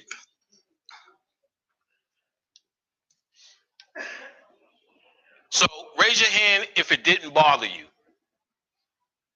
Higher. Higher. Y'all the ones that are under mind control. Know why? Because y'all didn't even have the presence of mind to even relate it to yourself. The ones who said I felt a certain kind of way, they at least can see through those glasses. They knew that they were being talked to. If you didn't find offense at that motherfucker, you didn't even realize they were talking about your ass in that moment. Yeah, y'all thought I was going the other way. Yeah, now everybody don't seem proud no more. It didn't happen to me, Panic. Yeah, because that's how mind control works. If you know it's happening, you're not under mind control. So if they're showing you and they're referring to you as this fucking battery, that's what he's saying. They regulated you down to this. And if you're saying he ain't talking about me, that means they are absolutely speaking to your subconscious mind and you have no defense because you're not aware. Listen, what do you think the concept of darkness? I'll let y'all finish. Go ahead. Yeah, you again. I know the show was talking. I just thought maybe it was like some shit we need to listen to. Okay, just checking. If they regulated you down to this and they're making commentary to you about this, if you don't feel offended, that means you can't even see that they're trying to address you in a situation. If you don't see it, like everything else, every advertiser is trying to get you to not see it. Every advertiser, excuse me, bro. Every advertiser is trying to get you to not see it for this reason. Okay, remember when back in the days when the commercial would come on, it was your cue to go to the bathroom, go get something to drink, go do this. You would listen out in the background. Okay, my show's back on. Go back. And you would think, God damn, ain't that commercial did all that time to show me this? I'm sure they mad somewhere. Or even mad when you got TiVo and used to fast forward through it. They actually want that because your conscious mind, this is a whole nother thing we need to talk about, is a barricade when you're aware. That's his job. It doubts everything. That shit ain't this. It tries to do everything because it doesn't want you to move anywhere. What moves is your subconscious mind. And if the conscious mind is elsewhere or doesn't think it needs to pay attention or be alarmed, it then opens the field for your subconscious mind and subconscious programming. So if your conscious mind is on your sandwich, on this, just listening for your shows, you're also listening to the commercial. And that's where they're getting you. Nothing's blocking it. It's now programming you. Or when you fast forward through TiVo, they just make sure you ever notice when you fast forward through, it shows you quick images. It doesn't just rewind like the old play. It just shows you quick images. As soon as I seen Judge Judy, I hit play again. And then it takes me back a little bit. Then Judge Judy, then it starts. You always on time with it. They keep showing you images because now they pick those images because it's subliminally programming you. That's constant. So if you watch that movie, that was a Bobby Hemmett said it 50 times. Every nigga who's a conscious nigga, the Matrix, the Matrix, the Matrix, the Matrix. It's clear that they're talking about you. Clear that they're talking about you. So when you seen it and you said it didn't make me feel either way, you just said nothing in my conscious mind decided to even see that as me to be offended. Because if I said to all you niggas right now, well, I actually did, but I said it in a nice way, y'all all fucking batteries. But let's I say, y'all all fucking batteries, and I just left. You wouldn't feel offended? I mean, in theory, that may not be enough. If I say you all a fucking empty battery, go sit in the freezer for a while. Maybe that might do it for you. Maybe that might do it for you. I called you an empty ass asthma pump. Yeah, look how offended. Oh my God. Oh wow. Like wow. Like, you know what I'm saying? You see what I'm saying? But he did that same offense. He did that, not really offense, but you should be offense to the truth that he was trying to tell. But you don't relate it to you. And that's what they want. They don't want you to relate it to you. They work off of ego and fear. So now you conscious niggas, who said conscious before, got the biggest fucking egos on the planet at this point. We gods and goddesses and my dreads and my melanin and my and that's how you're fucking manipulated into not thinking when they're saying you a fucking battery, that there's a science behind that. You gotta first know how to separate yourself and your humanity. What when they're talking about something pristine in you and your humanity. So let's get back to it. The souls were the true mark of the original, which is now in man. So consciousness in man is not like Panic became conscious. Panic was already in existence. He's a chip off the old block. He just came in this body to do the work. For those who are now did work, been here, but don't know how to get the fuck off. Because we already built all the pyramids and all the this and that. You see how many the aliens did it? That nigga say, the aliens did it. The aliens did it. Oh shit, the aliens did it. And imagine the shit they can't even reach because all this shit just keeps getting blown up, put together, blown up together. Shit's under the sea. Shit is buried under shit. Imagine the shit they can't get to. We've been here for millions of years. We are fucking mentally ill down here. And finally, at a place where we have the opportunity to walk out of the door. But the way out the door has been the greatest fear tactic, not just from white people, from the energy that got you here. So if the energy traps you here, fucking bill collectors, they playing the wrong side. Good times. It's just, well, I don't know if it's bill collectors. I don't really got bills as much as 800 still feels fucked up. 1-800 number still, that's you program with that shit. Like, I don't know what the fuck that is. They may say we got $1,000 for you, nigga.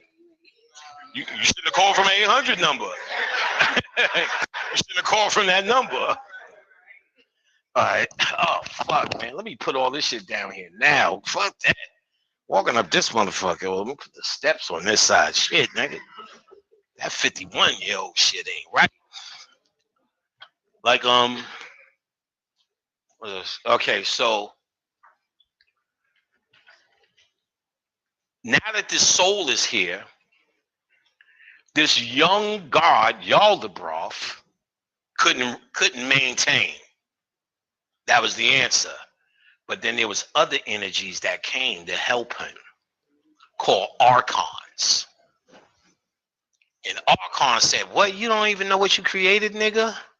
You created this out of your ego. But we're going to show you how this shit is dinner, nigga. First thing they did was set up time. And boink, boink, boink, boink, boink, boink, boink. 12 of them. Anybody need help? So while your niggas are so, I'm Cancer over Leo's moon rising, You're only talking about a fucking dinner meal again. Think about it logically. You're God of all you survey, except when you get around a Taurus.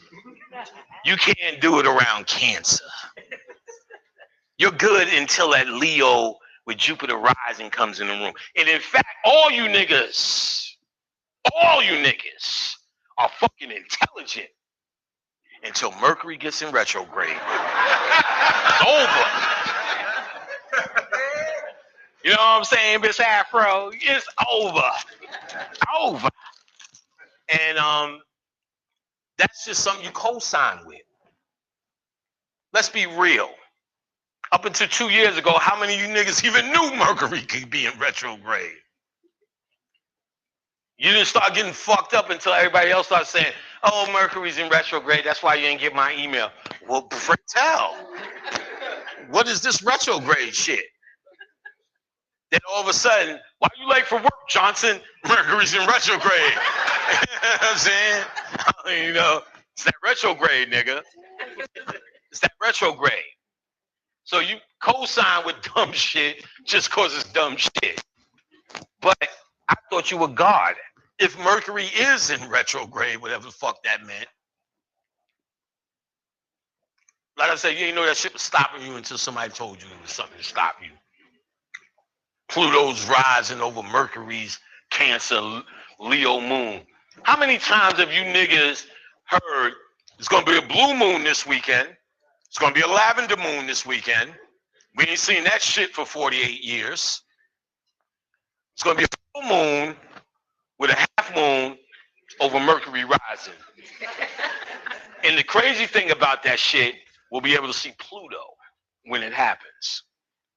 And you're like, oh shit, I'm going to go do my shit. And none of you niggas did nothing or do nothing. Don't lie. Y'all ran out of shit to do for special moons. Yeah, you know I ain't lying, right? Yeah. Niggas don't want to admit shit because, but see, I'm telling niggas the truth. We're tired of shit. Ain't nothing happening. It feel like yesterday. The only eclipse that was crazy, it not nothing happening. I gave up on that shit. Ooh, 2012. It's gonna be some shit. Same niggas on fucking YouTube. Yeah, boy, since that 2012 shit, I can't wait for 2018 now because the Hopi tribe says that. It's like every fucking tribe has a date. The only thing I ever seen magical happen on an eclipse was fucking that time Visa went to sleep on the radio. Oh, nigga.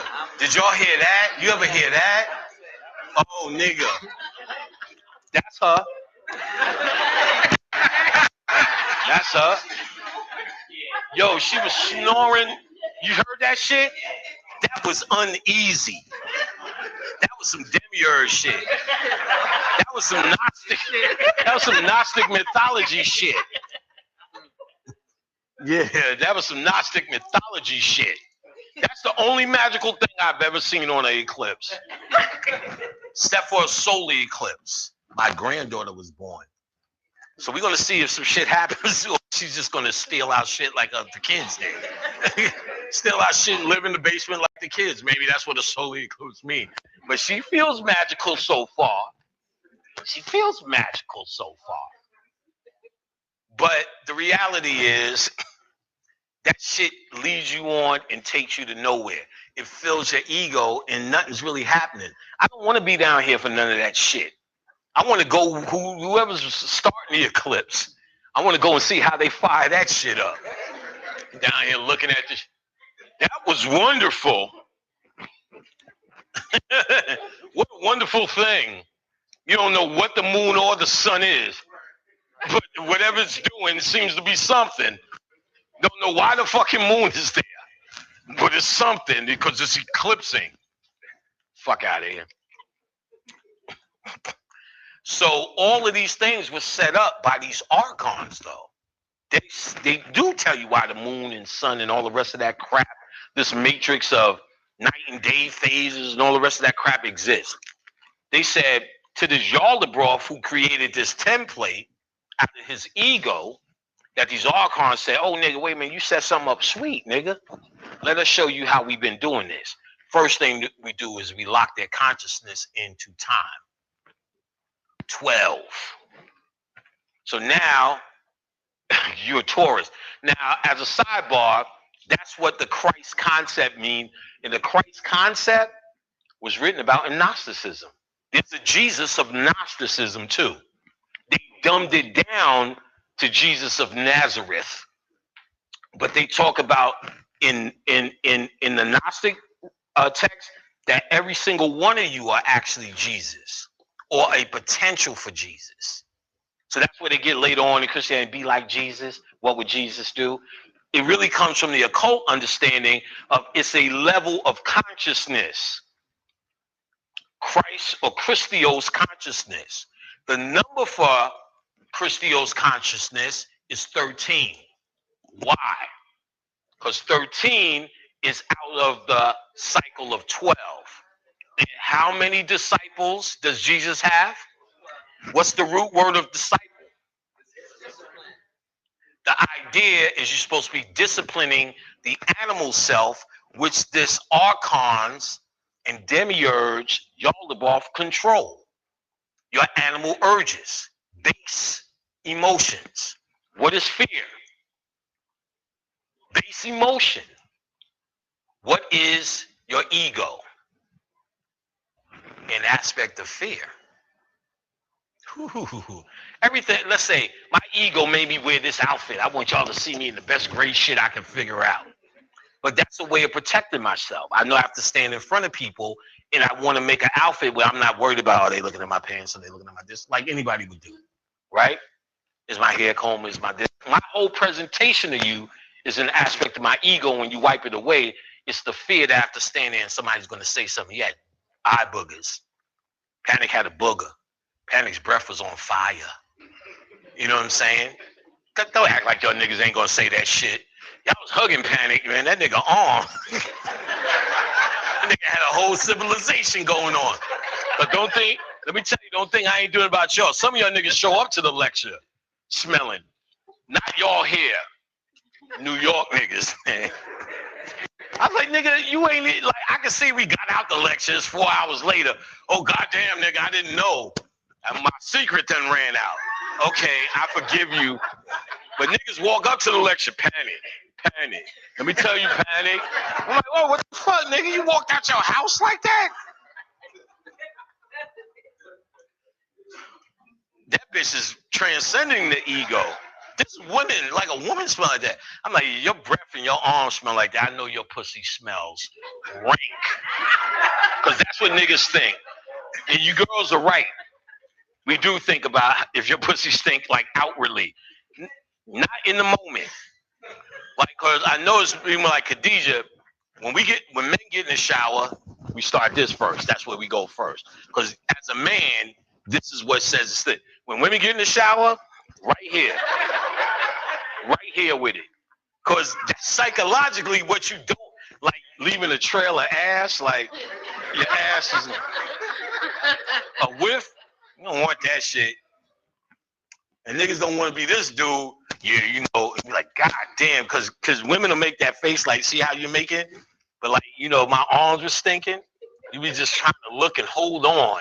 But you like, God damn, that nigga could have used something, some fucking Old Spice or something. While we on the subject, Khadijah's mad bossy. One time I was in the tub, you know, and you know, you stand up and you put the soap on. She said, ooh, you washing your dick way too hard. That's not how you wash a dick. Like, what's wrong with you? I said, yo, I had my dick for like 50 years. Like, I'm good on it. That is way too hard. I said, oh, somebody must have told you how to wash your son's dick like that. No, you got to get in there. You know what I'm saying? Testicles will fuck you up. It's just like a tea bag. You know what I'm saying? For a reason. Like, you got to seep them in so the water could emulsify. Otherwise, the shits would be on fire. You know, you grow. Tell the truth. When you grew up, you like, oh shit, I could take showers now. Maybe you have to take baths. So you like all in the shower. Then you got like, wait, it don't feel like my balls are getting clean. You know what I'm saying? I was like, God damn, like, I'm taking all these showers, but something's wrong. My aunt said, oh no, you got to get in the tub, nigga. Balls need to soak. balls need to soak. He look like he don't believe me. Balls need to soak. Like, come on, you know balls need to soak. Come on, man. You like, I'm not buying any of this. You could just emulsify balls. Soaking? Huh? There's too much time. Like, just checking. All right, so where was we at? So these archons are like angelic forces. Angel don't mean good, it's just light or angle of light. These archons are all around you. That's how they feed. They're invisible. You know when you always see how egotistical you niggas are. You always say, I seen something at the side of my eyes, the spirit. But you egotistical niggas, those are the ancestors. They love me. No, them motherfuckers be archons too. They inspire all the nigga shit you've been going through. Black on black crime, they feed off of nigga arguments, political debates. I'm Hotepi, delicious. I don't eat that, I eat this. I never eat Burger King. That will that it takes like to never eat Burger King, even though you go, God damn them onion rings though. No, I get it because I haven't eaten beef since the 80s. So no one can tempt me with it. It's so far going out of my system. It's not like you say, nigga, a steak, nigga. And I'll be like, God damn, nigga, it's over. It's out of my reality. I don't even know how to touch it or cook it. So I get some of this shit can be out of your reality.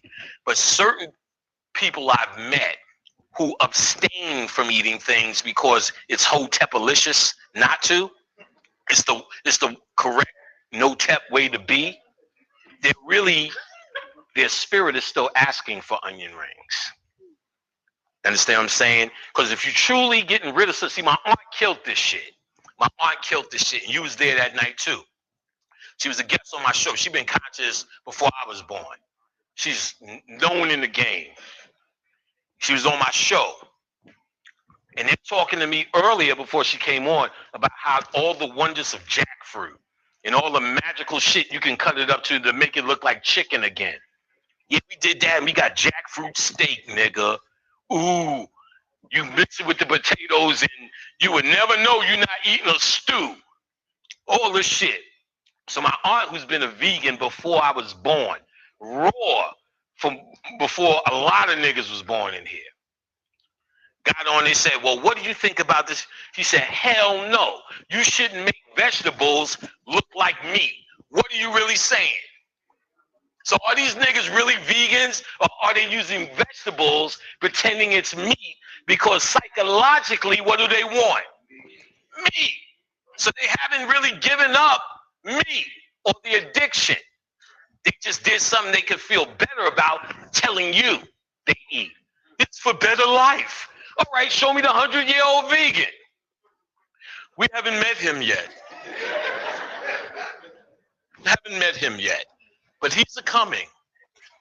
No matter how many documentaries you see about what they do to seeds and vegetables, which are worse than the fucking meat. You haven't had a real fucking tomato for years. I don't care if it says organic. You haven't had it. Monsanto bought all the seeds in the world. The end. They engineered every seed on every farm right now. Each seed, how sinister these motherfuckers are, does not produce a new seed. So if you have a seed that makes a new seed, you can go to jail because Monsanto bought the copyrights to the shit. So you're infringing on their copyrights for burying a Skittle and trying to get another Skittle.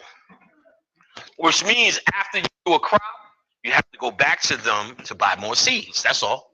To keep turning crops.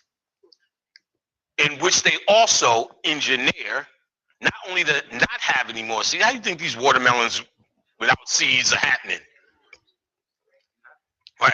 You ever notice how mad niggas get or how happy niggas get over wondering, oh, thank you, Oshun, for giving my watermelon seeds. Beloved, like, All of this shit is not real. And when you can accept that and come to terms with it, you can move out of that door a little bit quicker. This door, of course, symbolizes death at this point.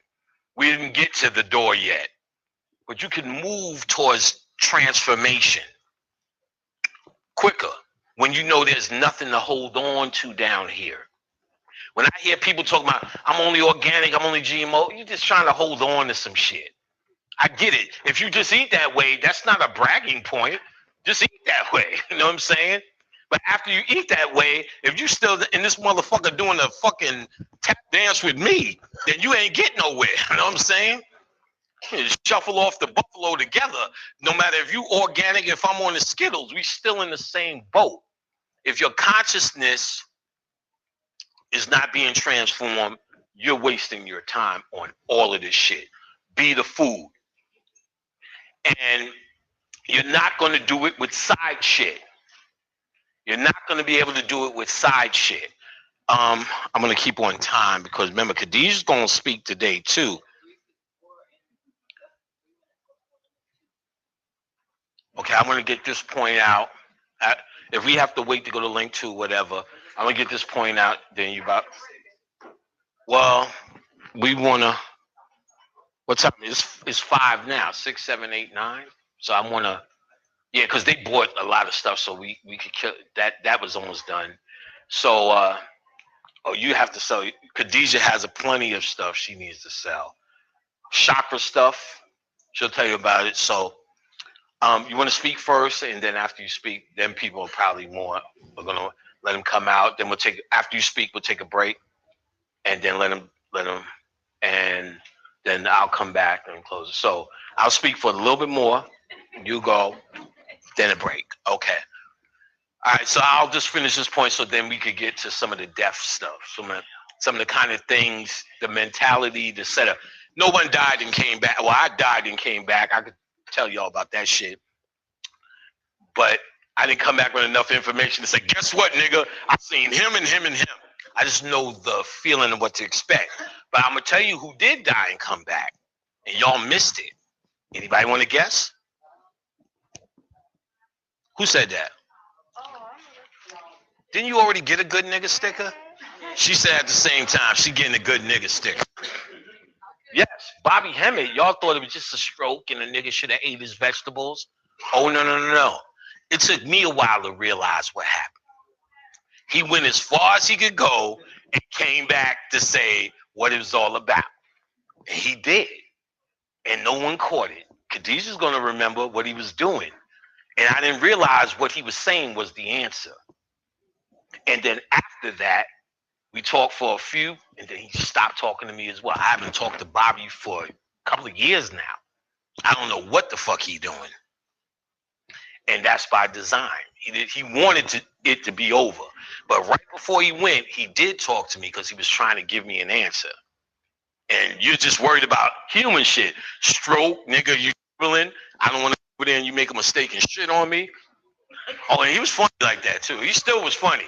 He was like, man, I knew you was coming today, Panic. I just said, please do not let me shit on myself in front of Panic. Yeah, he was funny. Still funny. And he showed me he still had all his mind. Yup. That was a Bodhisattva move. If he would have came back and maybe taught, then it would have been real live Bodhisattva shit. I'm using these steps to get your good nigga sticker. I ain't forgot you.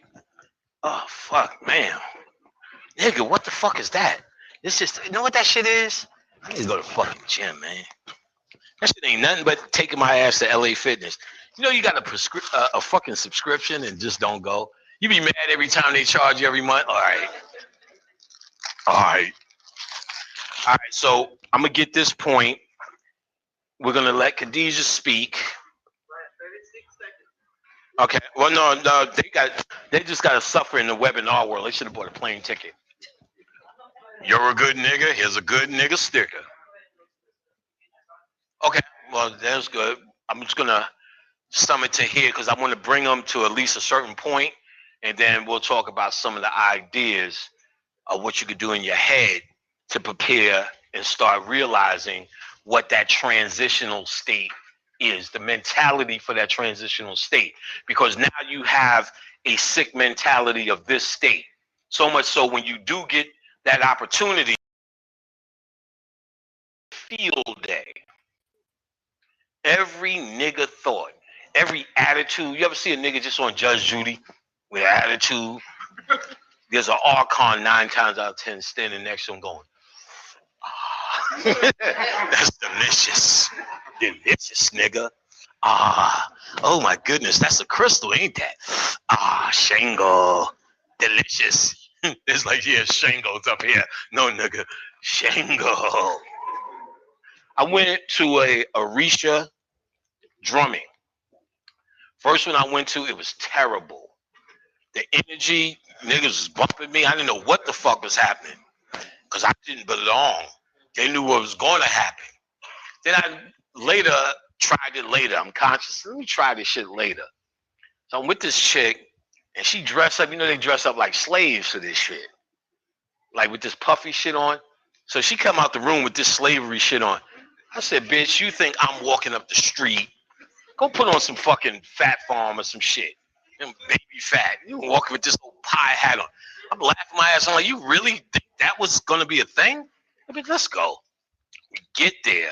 So these motherfuckers automatically feel they better than everybody. That's the drumming mode. Adawedo, sadawana, hatasedo, inawana, ototedo. I'm sitting there like, you regular hip hop niggas. So the chick tells me that's the master of ceremony. You should have seen this motherfucker walk. He was like a fucking horse. He was gallop walking. I'm sitting there like, you that proud? He's like, yeah, he's gonna bring Shango. So he's blessing motherfuckers out that wad no. I'm like, this is a fucking full-fledged ego fest. So we go into this hall. They lined up. Everybody got their red and white and all the shit on. Now, at this point, I'm more sensitive to spirits. Shango was not there. But them Archons was up in that motherfucker getting it in, boy.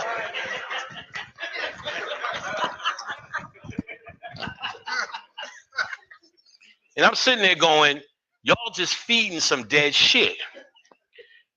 Did notice there was another chick I was fucking with.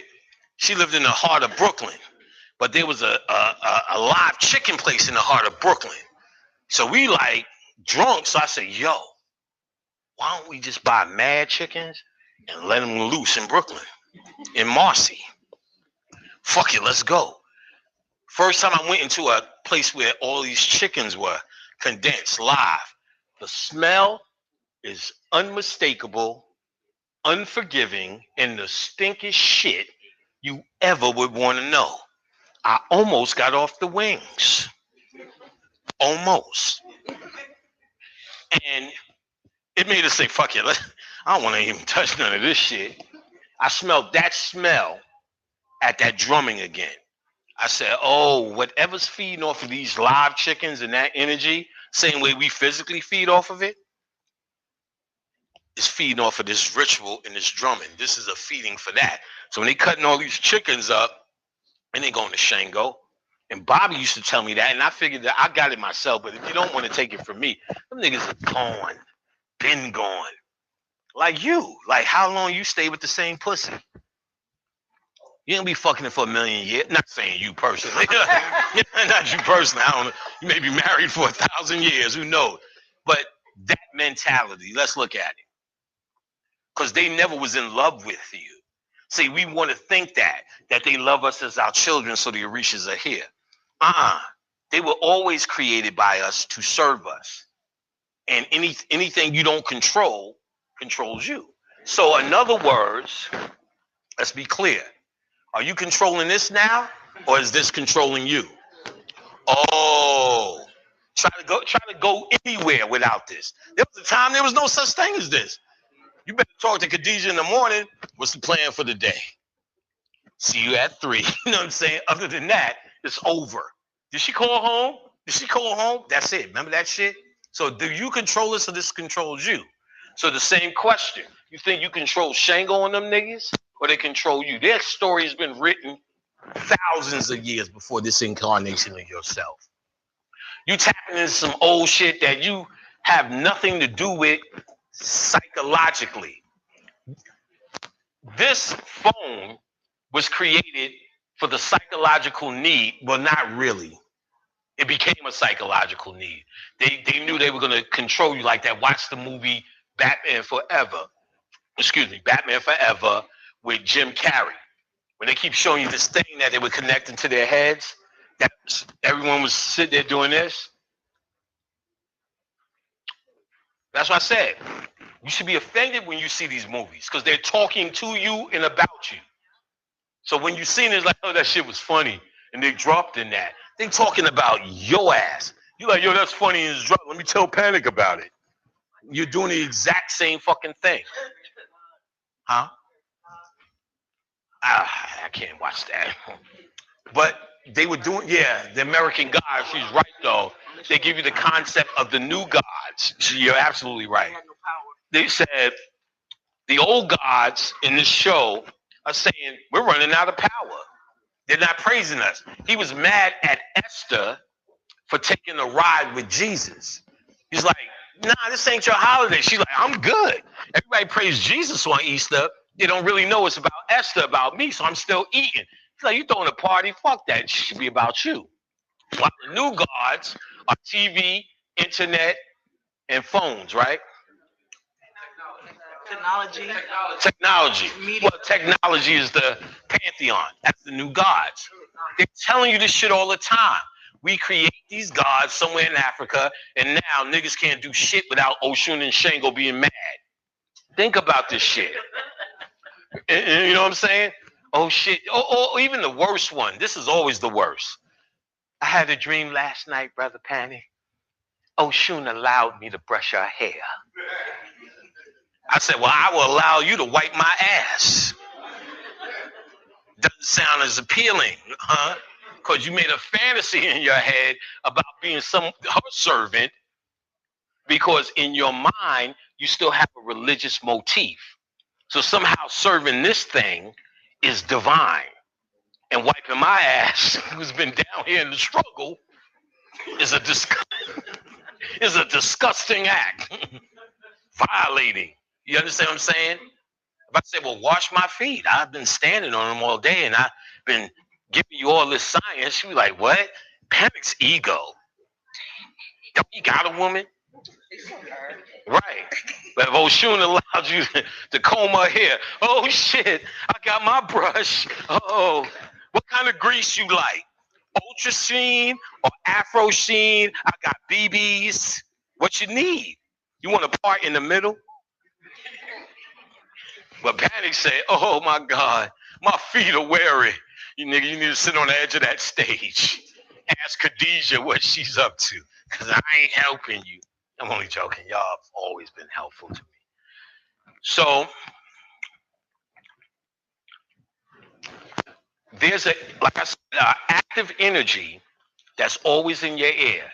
Anything pro-human, that's what you look for. Anything pro-human, you have to question. Some things you just got to be human about. But when you could help it, that's the key. Why argue? The first thing you do is start working on never arguing. Think about this. What do you lose? I mean, I'm sure, like, me and Khadijah got to argue. You know what I'm saying?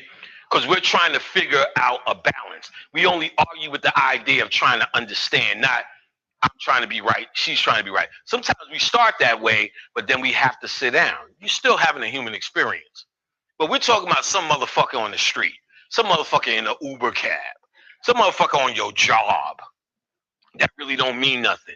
Start working on saying these two words to anybody who comes up with any conflict. You're right. Think about it. There's no thing you gain by someone saying you're right, but an ego fix. There's nothing. I go, but we knew it was left and it was right. Then I know it's right downstairs. And Khadijah's going, no. After a while, she'll know. I go, maybe it's not. Because we're going to go downstairs and look. We're going to see it anyway. So what do I need her to say I'm right or she's right for?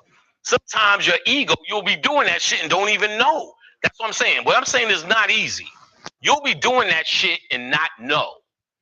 So you have to try to see it, recognize it, and start curbing it where you can. Start trying to get in there where you can and say, this one ain't worth it. Every Uber driver is 100% right. Yeah, that's true. I never thought about it like that. You will find motherfuckers want to argue with you when you say that they're right. Because that's all they really wanted anyway. Another lesson learned by Master Bobby Hemmett. And I'll make it quick because after that, after Khadijah, Khadijah will speak, right? We'll take a break, or you want to take a break, then come back and speak first. How you want to do it? Break first? You might want to speak after you talk about your products. But I guess people, y'all know about her products, right? Her chakra stuff, so she doesn't need to sell them. Y'all know about them. Her shit is dynamite. Dynamite. And those who fucked around with it, I can't fuck with her. I'm trying to tell y'all. I'm fucking shocked at every, like, bitch, when the fuck you do that shit? Her class and shit. I'm like, bitch, when the fuck was this? Oh, now I really get what soulmate mean. You're the fucking other half. Like, in my classes, those who've taken it, we deal with the chakras. But I still tell you, that's a big deal on your back. You're going to have to go in there. I give you 3 hours of pre-recorded information because this is actually another class. She made another class. Thorough. Who's taking her class? Raise your hand. Y'all know. At least see how fast them hands come. Y'all like her more than me. I'm starting to feel a certain way. I be in class. Khadijah, this, that. Niggas in the back. Leave Khadijah alone. I'm like, y'all don't know what this bitch is crazy. She's a savage. She's like water. Drip, drip, drip. Before I know it, I'm walking around with a fucking broom in my hand going, I hope she don't come home. Like, how the fuck did this happen? I'm pulling shit up, straightening shit up. Hello, Khadijah, welcome home. Like, saying in the back of my head, how the fuck this bitch is the demiurge. Power. Don't let her fool you. Power. And when I seen her do her classes, what was crazy is I seen the way she was doing her classes. And I said, oh, this bitch is the real deal. Because I remember that's how I used to talk. If anybody knows me from the early days, I used to run my and then you got and what I realized that I was able to help her realize is that usually when you talk this shit, nobody want to hear it. So you're trying to get everything out. So because once you got somebody's ear, I didn't realize everybody came for it. So now I started to learn how to speak slower and get to my places in a bigger, descriptive way without speaking quick. So when I seen her doing her classes, so I used to come in the room. Relax, they're listening to you. It's not like you're fighting to get this point across. They're listening. So when I seen that, I started seeing all these attributes that I remember going through all the lecture levels of, and it was like, here's a shortcut, here's a shortcut. But meaning she couldn't have them unless there's something correct in her heart to say, not just a girlfriend. Like she has her own pantheon of shit. And when I hear her talk, it's not about me. It's not about my woman or other half. It's about this is an individual that I have no control in terms of you should speak like that, you should do like that. I'm telling you, I'm not making that bullshit up. The only thing I keep in the air, start lecturing. Get on YouTube, start lecturing because you definitely have something to say. And you don't, and what I don't want what she has to say from her divine feminine side, and not the black woman needs this just because we need a woman with a message. You know what I'm saying? More than just a guy with a message. That it's not up to me, and I don't want it to even foreshadow me. She can alone. You're going to see in a few seconds in what she's saying. And her product standalone, all the presentation and shit. Like she made all these cards and there's bags and stickers. I ain't stick shit on shit, but stickers and shit. I'm like, this is wonderful. I'm not gonna do shit, but I'll just here nigga, here nigga. She knows her shit. So we want to go into more of the depth side when I come back. That's how we're gonna end it off. I don't know if she's gonna do a break or whatever. Like I said, those who still or who came late, I have herb packs, fuck up fluid left, and something called cherry bomb. All that information is there. No more books. Niggas know what to do. They was trying to get the shit before the break. I always bring a lot of herbs. So fuck up fluid and herbs to left. We're gonna do pictures and all that stuff after the event. So most of that we could do in here, and when we get kicked out, we can finish up there with pictures or whatever. I got you. Pictures out there. So I don't know if she's gonna do break or whatever, but y'all gonna hear her speak for about an hour or so or more. If it goes over, it goes over. And then when I come back, we're gonna deal with a little bit more meditation and mystery of death. And right now, the point of the first portion, I want to understand y'all are deeper than just someone who's here and alive. There's a reason for y'all to be here. Your humanity is what gets eaten. And you're in a constant struggle between what truly has been endowed in you, the soul, versus this human ego and urge. And then there's an energy always trying to show you some human shit. That's why you say shit be going good, shit be going good. Then always some fucked up shit happen. There's an actual working energy trying to keep you human. The only true way out of it, because as long as you have a human body, that's going to happen. As long as you have a human body, that's going to happen. You cannot not do it and still have this body. It's always going to happen to me in some sort of way. You can only be aware of it as much as you possibly can. The only true way out is death. Death, look at it as a parole hearing. So y'all niggas better be spiritually correct to make parole. And we'll talk about more of that when you come back. So, well, what are you going to do? You going to speak or take a break, babe? Take a break. So we're going to take a little short break. We're going to make it short because she's got to speak and I'm come back and really speak. So the break is not going to be this hour shit. So do it quick, niggas. Excuse me, brother. All right. Woo, nigga, the lecture will be bad. maybe let me say. Oh no, maybe you smoke after this. Yeah. Okay, maybe we'll do it after. Like, but yeah, I gotta finish this nonsense. And yeah, cause it should be real slow in this motherfucker. All right, let me get a seat. Whew. Where's your afro? Where's my afro? I want to. Yeah. I'll give her a hug. Tell her, come on up. All right, let me move this crap. Let me try to move this a little bit better so nobody's tripping. Yeah, I definitely want to give your sister a hug. I love the afros. Both y'all pretty. Thank you. Y'all some pretty women. Thank you so. You do the cash app. Khadijah will. She'll take care of you. Just let her know what you do, and I'll get you here. Well, I just want to come give you a hug. I want to give that afro a hug. Hey, sweetie. Hi. Hi. Did I meet you guys before? I'm in your class. I want to get that. That cheek is so pretty. Yeah. Oh shit! You made these? Last time, so I bought them. I met y'all before. Y'all was here. I met you. I know.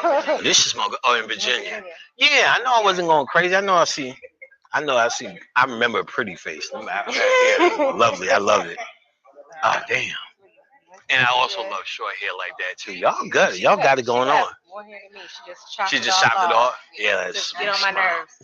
Damn, this shit smells good. Ooh, wait. Oh, she ain't getting none of this shit. Cussed me out last time. She ain't getting none of this shit. This is has peppermint. Yeah.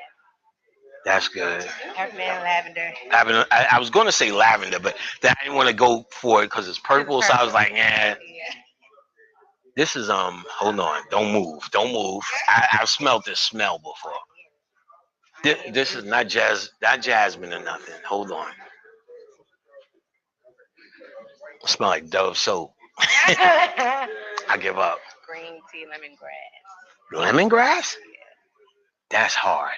Like I don't smell the lemongrass, but the green tea, okay. Oh, I'm definitely this smells like something my grandmother would wear. Oh, this is good. No, I smelled this smell before. Yeah, that's a jasmine. This is jasmine. Yeah. This right here though. This is pan, baby. Yeah, You ain't gonna it give me this is is. pine. Now that's the one thing. Yeah, this one I'ma love. This one I love. Mm. Yeah, that's fly.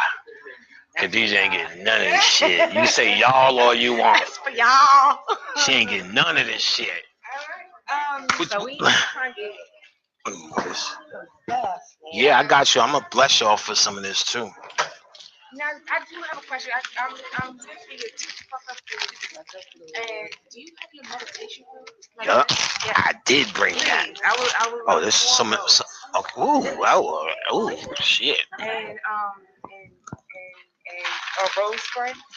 No, these are actual these ones. This is the cherry bomb. Yeah, you can smell. Cherry bomb. Okay. Yeah, you can smell it. I mean, this shit is like the bomb. Yes. So, all right. First things first. We'll give y'all some herbs and stuff for the candles. Let me see how many herbs I got. Oh no, I feel this shit is still a brick. Still a brick. Oh, if I really brung all the shit, I want to give y'all this for the candles. I wish I had more different. I'm gonna still give y'all one fuck up fluid. This for this, and that's for you too. Y'all want bags? All right. That's for the candles. I mean, for the candle. We appreciate the candles. All right, I'll give you a bag too.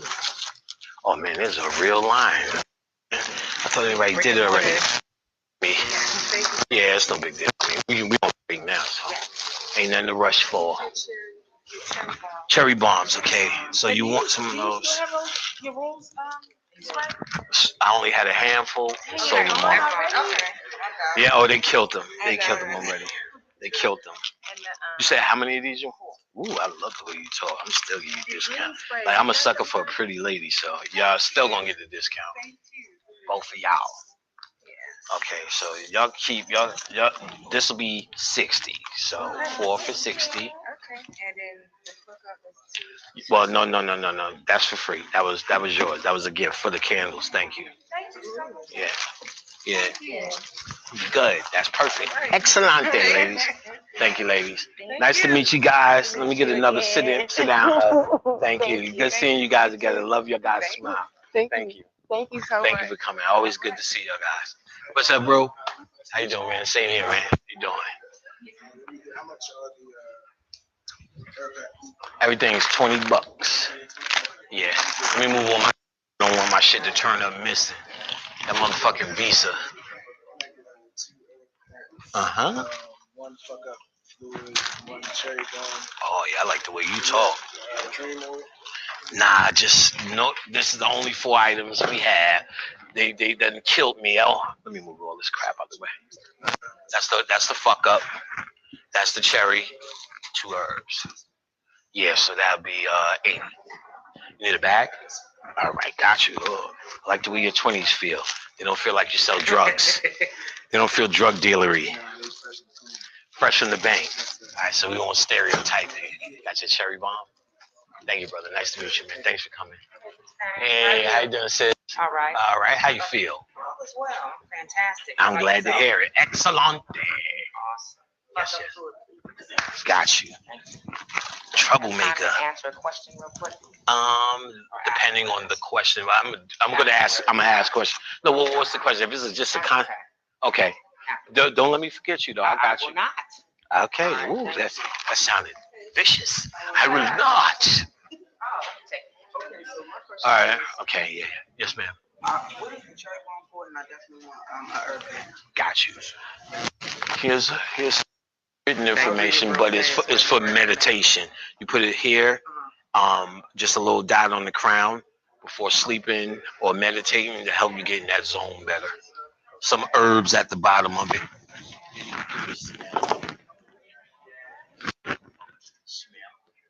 Smell like a cherry bomb. But let me see if you can see. If you can see, there's a few herbs at the bottom of it. So, okay, gotcha. Yeah, she loved everything. You bag, my dear? All right, gotcha. Huh? Yeah, why not? I'm sure she won't be like, a gift? How dare you? Like, why would you give me a gift? Like, why would you give her a gift? Oh no, dude. Yeah, no, that's sure.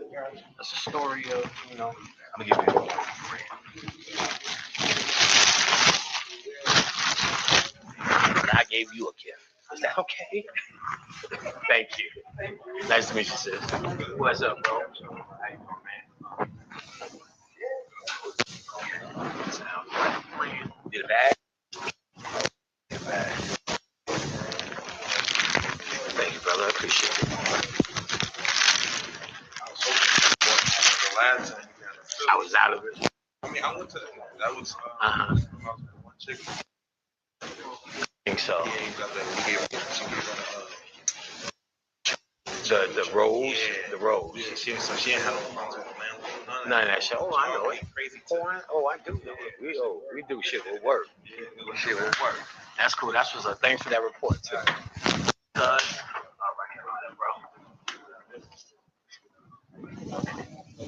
what up, bro? It's all actually no. But it's all good. That's all that. They're only 20. No, they're only 20 here. Yeah, that's the appeal of this place.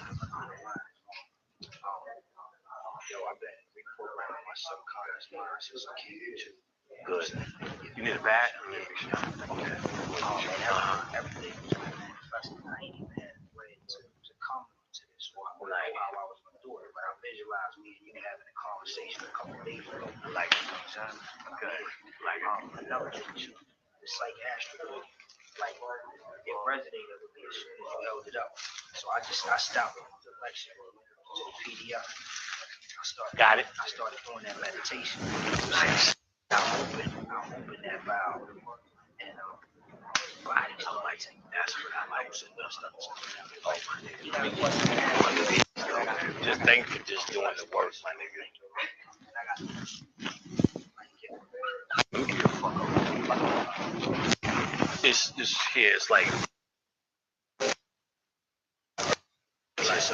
but if you take a picture, you'll see it. Nice, like Nas type nice. I'm not even bullshit. You know what I'm saying? Can I work with you? I promise you, I care nothing about rapping anymore. I like the. Let me think of what I would be able to do. I'm doing it for a hobby at this point, but I'm not really actively interested. I did it since I was 14. I know. I bet you could be ill.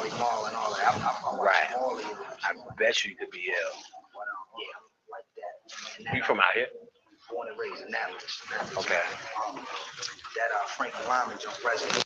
Oh, okay. So you heard that album? Yeah. That's what my favorite style. Okay, looking for it. Now, see, now you well, let me tell you something. You did get my attention, though. You did get my attention. Email me some stuff. What's your name?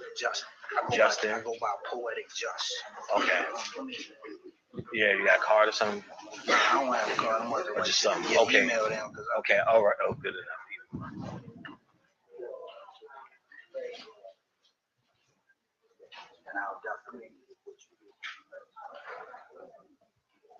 Now, just in the subject line, write Poetic Just Baltimore. In the subject line, not in the body. So I could see it and put it, because there's so many emails. And then I want to see now. You got me interested. I want to see now. You said that Frankie Lyman. You heard that shit? That shit was some complex shit. Okay. Blues. I love that shit. I love that shit already. I want to see what you do. You got me interested. I ain't gonna. All right, well, we'll talk soon. Hey, how are you? Are you tired? No, Khadijah has. Supply by the herbs from the card from her? Yeah, you should be able to. She'll tell you. She'll just tell once you take care. Once you do her, just come in and I'll get you. Just let me know what you get from her. Or this is how I like it. If you just go to the ATM upstairs and say F Khadijah, but and then she'll take care of whatever. I mean, but just let me know once you hooked up. Then I come. Then I got you. Hey, sis, what's up?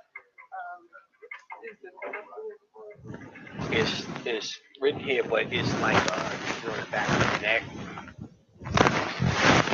and for negative energy. So arguments, niggas you want to evaporate, job shit, Uber, you don't like how it's going down. Slap a little down.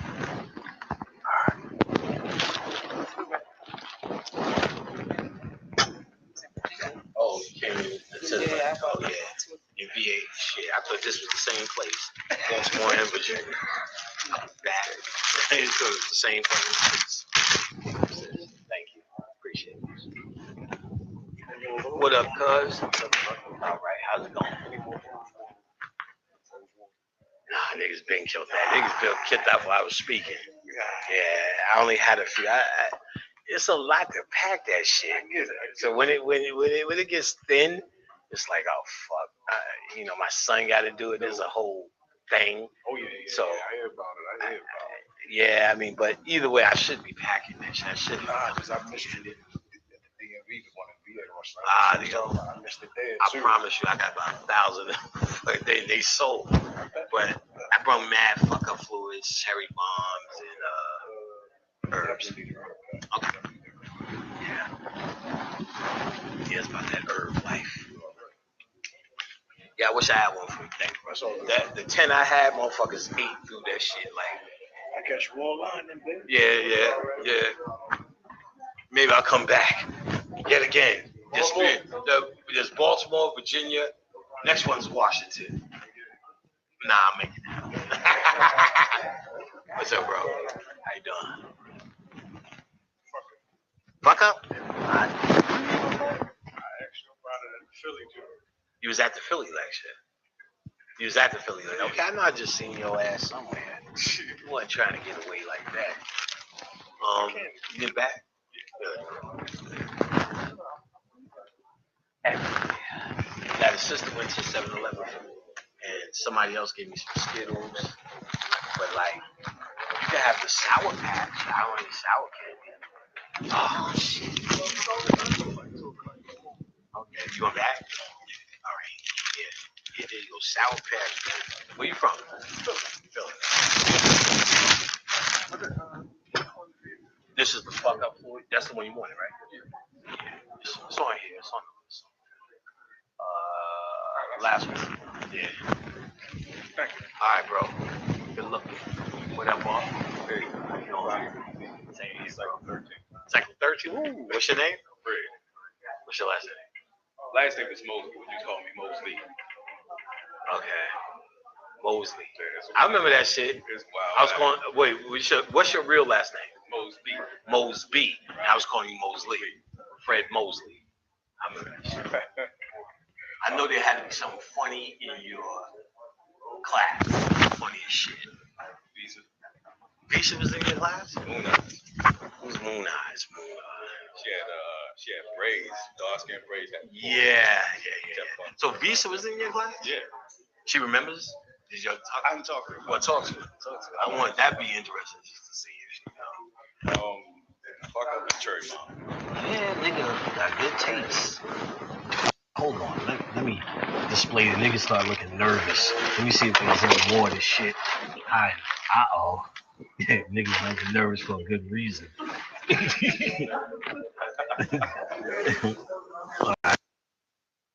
I'm mad. I love to go home with this shit empty.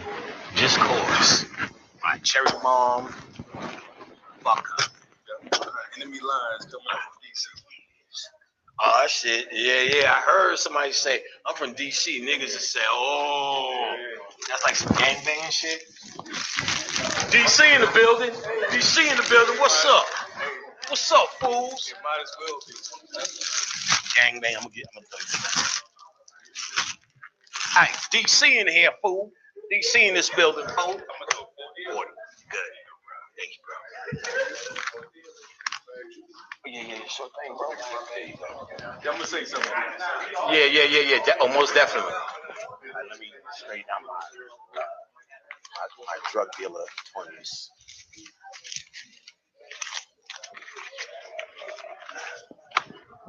What up, bro? How you doing? Hey, sis. Hey. Okay. You look so familiar. You got such a familiar face. You was in Arlington too? Okay, yeah. It's just got such a familiar face. So, 40 bucks. I'm gonna throw in one of these for you too. Cherry bomb. There you go. Thank you. Good seeing you guys again. I remember her smile. She had a nice smile. Hey, how you doing, sis? Oh, we met before too, right?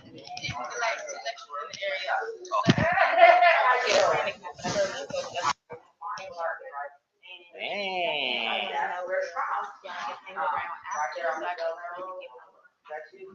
I guess we'll be around for a while as long as the explanation is short. Okay. That should be fine. Khadijah, anything else? She got you. What's up, cuz?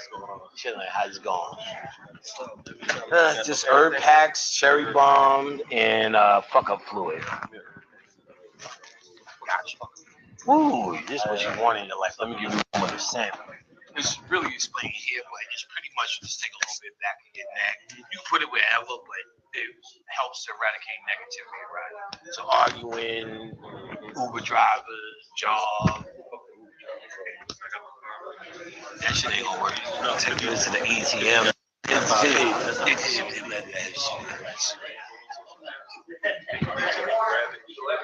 Yeah. But yeah, so 2020. 2 thumbs up. Yeah, that would be a good idea. Or here's a better idea. Let's go on one more flight and hit that ATM and come right back. Oh, hey, sis. Hey. I know we met before.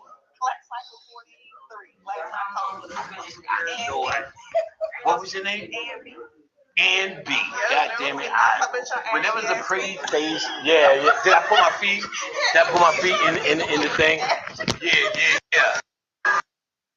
For me. They was y'all the class that kept saying some shit, and I put my bunion on the fucking camera and just left my bunion there. And I let that shit rock for like a half an hour. And B, no, I ain't bullshit. I don't play that shit. You gotta eradicate your ego, son. Her feet was fucked up too. They was dehydrated, everything.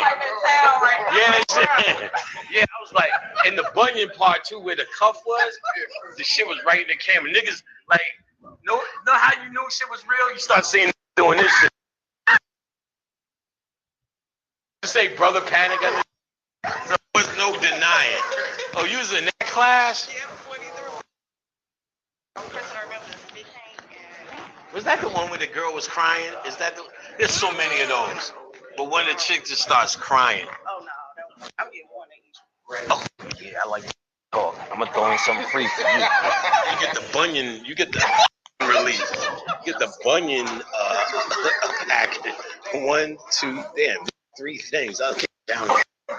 Which what? When the fuck up. Alright, here you go. Alright. So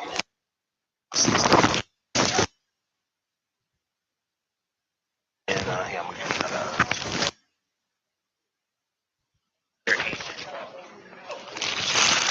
Oh, she sprung out some. Good meeting. Good seeing you live. You look as fine as you did on camera. That's just the instructions. I'll take a picture for the fuck up fluid or whatever. Oh man, you remember some ill shit. I forgot about that shit. I tortured them with it. It wasn't like show. I let that shit rock for a whole session. Finished them with that shit. They kept something. I said, oh, what? All right. Bought my sock and everything. This shit was moisturized. It wasn't that fucking ashy, yo, man. Nah, it wasn't that ashy. That's the light. That was the light. Oh, yeah. Yeah, that's good. I forgot about that. How quick I... No. Fucking visa. Bo Nappy? Zia. Hill? Yes. I pay for class online. All right. I also want to do the other class where you speak to the communication with the angel spirits. I forget what it is. Oh. I just been doing recording. So to join that, you would just get recorded. I don't want to. I'm just too taxing to do a lot. 5 classes of it. Be in the folder with every class I've done. Okay. So you'll see the class. You get the recordings. You get 2 classes. That's good enough. Just to business. This. I'm doing class 45, so I haven't created a class 46 yet, which you'll be in. It's okay. I'm putting you in where I check all my mail. So when I look through the mail to send, I'm gonna see, and then create the folder. Then to the words. Bro, thank you. Welcome to class. Let me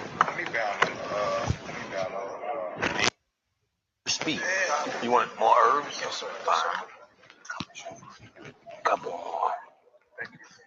You still got your bag? Yeah. Got you, bro. Bro, what's up, man? Thank you, bro. Good? Hey, what's up, bro? How you doing, man? Yes. 20 bucks. Sir. Need a bag or anything? Yeah. Okay. Good deal.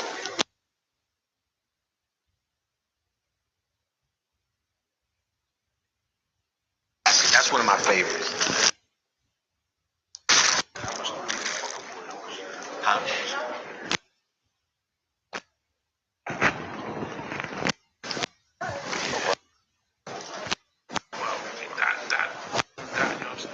You like that? It's cool, I guess. I haven't talked to him in a while. Yeah. Oh, yeah. Okay. King, you know what I'm saying? Oh, okay. Nah, I haven't talked to him personally in a while, but last I checked, I think he was online doing something. Yeah, him and his son, they got their own Oh, okay. podcast. Okay, how is it? Yeah. It's cool. Okay, that's what's up. All right, bro. Man, yeah, I'm glad you like that dirty. Somebody else today, man. What's up, bro? How you doing? Sure thing. Herb. There you go. You need a bag? Just got you, sir.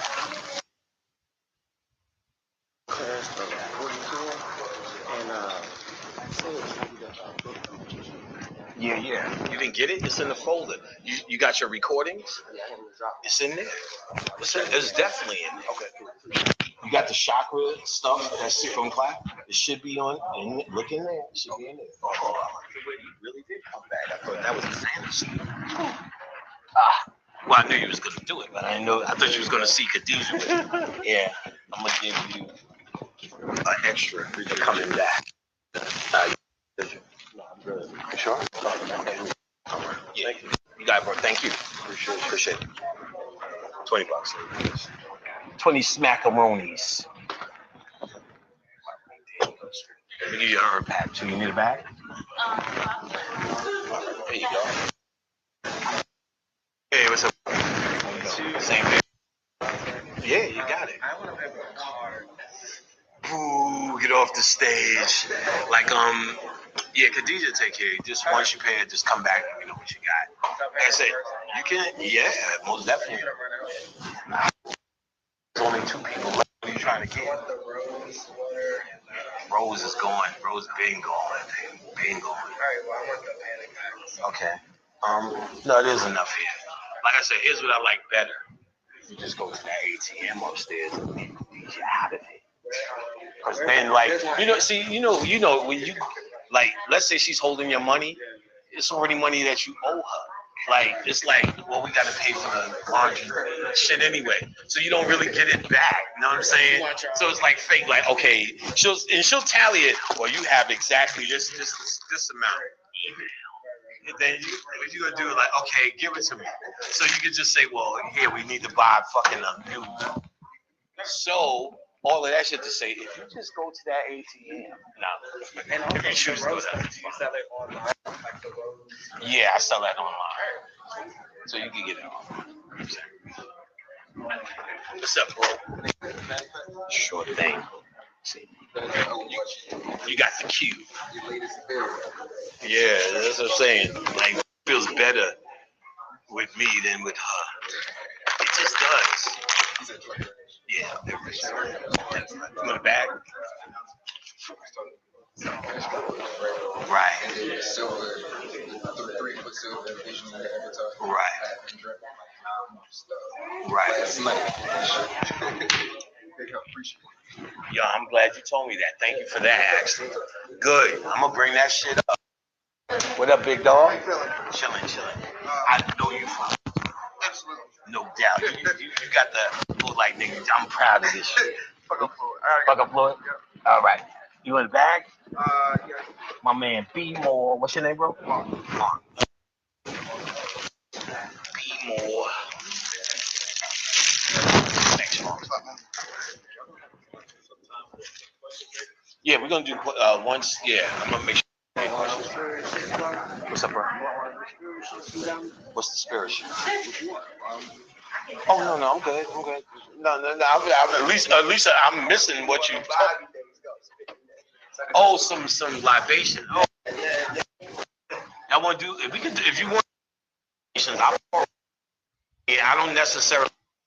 But if you want to do them, I've done them. If you want to go that far, hey. Nice. I got two other items. These two items: cherry bomb. Fuck up. This is for meditation. This is like to remove negativity. You just put a little on the back of your neck or wherever you want. But you know, they both explain here. This is for meditation. Just gotta go on the crown. You ever smell one of these things? Get a whiff of this. Smell the deliciousness of that cherry. Greatest. I don't sell it on the website. I don't sell it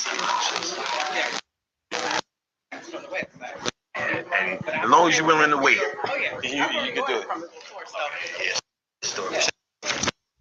Maya, Lisamaya. That's LA. Right, Lisa. Maya. Lisa Maya.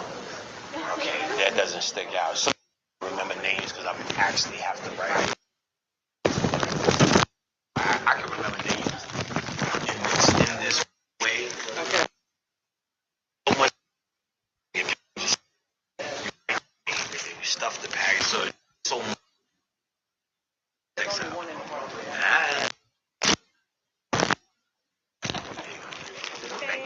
Oh, good vibes.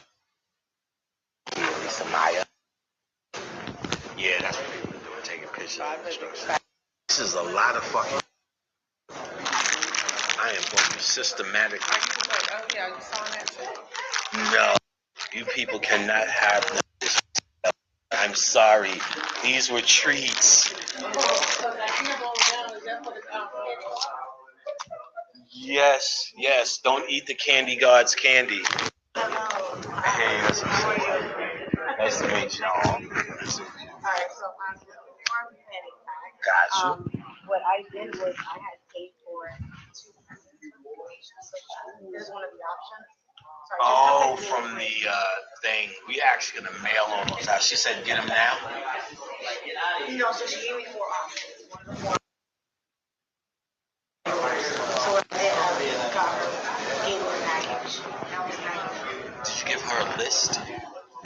It like here's the deal. If you're getting product from me, it's fine. From her, it just has to go through. She has to mark it off, like basically. Which is why I know. So I told her first, which is why I went to her. Oh, first. just now. That's what Yeah, I I was just got asking. it from her. I just got the big And she said you need some. Yeah, Something. so we're good. But we still have Okay. to talk because, like you said, she has to like market or whatever. It's all good, but Is there something here? Two herb packs? So I got 2 readings, so that was 200, right? That's what I'm saying. I don't know nothing about. What did she just say? So What did she just say? she just said, Did she say coming? No. Not even all that. About coming back here right now. What do I need to give? I told her that I'm gonna get what? the 2 candy packs. There you go. All right. I just don't want y'all to leave. It's so good. I don't. What, okay, I believe in you. All right. I believe you can. Thank you. It's all good, sweetie. Need a bag, honey? No, I'm Need a good. bag? I have another one. All right. Fuck up fluid? Yeah. Okay. Just the cherry bomb is here and the herb packs. Well, they on that list then. Cherry bomb is like meditation. Is that's you already bought that? Yeah, I already bought it. So fuck up fluid. You need a bag? Yeah, I just didn't want to. Yeah. They sold out, right? Yeah. Nah, we still got more. There's still more of these. But still,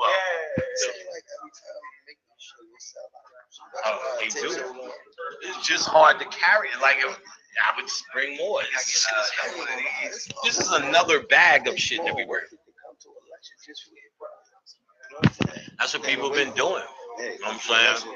If I just did lectures, I could truthfully survive as much product as people buy and want to buy because it's so hard to get the shit mailing. First of all, 10 years of selling this product, these lines are like that forever. So, I mean, all they actually to say it just takes a long time. And, like, people figure they can get the shit right now. So it became a frenzy to do it at live lectures. I know how long it takes, right? So I've ordered shit before. Right, you gotta order shit before your shit go out. Like, you always get it, but it's just a factory. There's a lot of build up, a lot of stuff.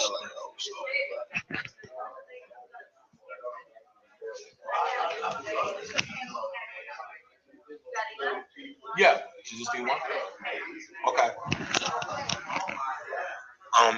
What was I gonna say? First, let me get my man. Okay. So, 2 in 1, right? Okay. Here we go. Need a bag? Oh, you got that bag. Need another bag? Please, I want to get rid of these bags. These old shit. I'm tripping in the house with this slippery ass shit. Bro, how would some talking about how we have a problem buying an ancestor course?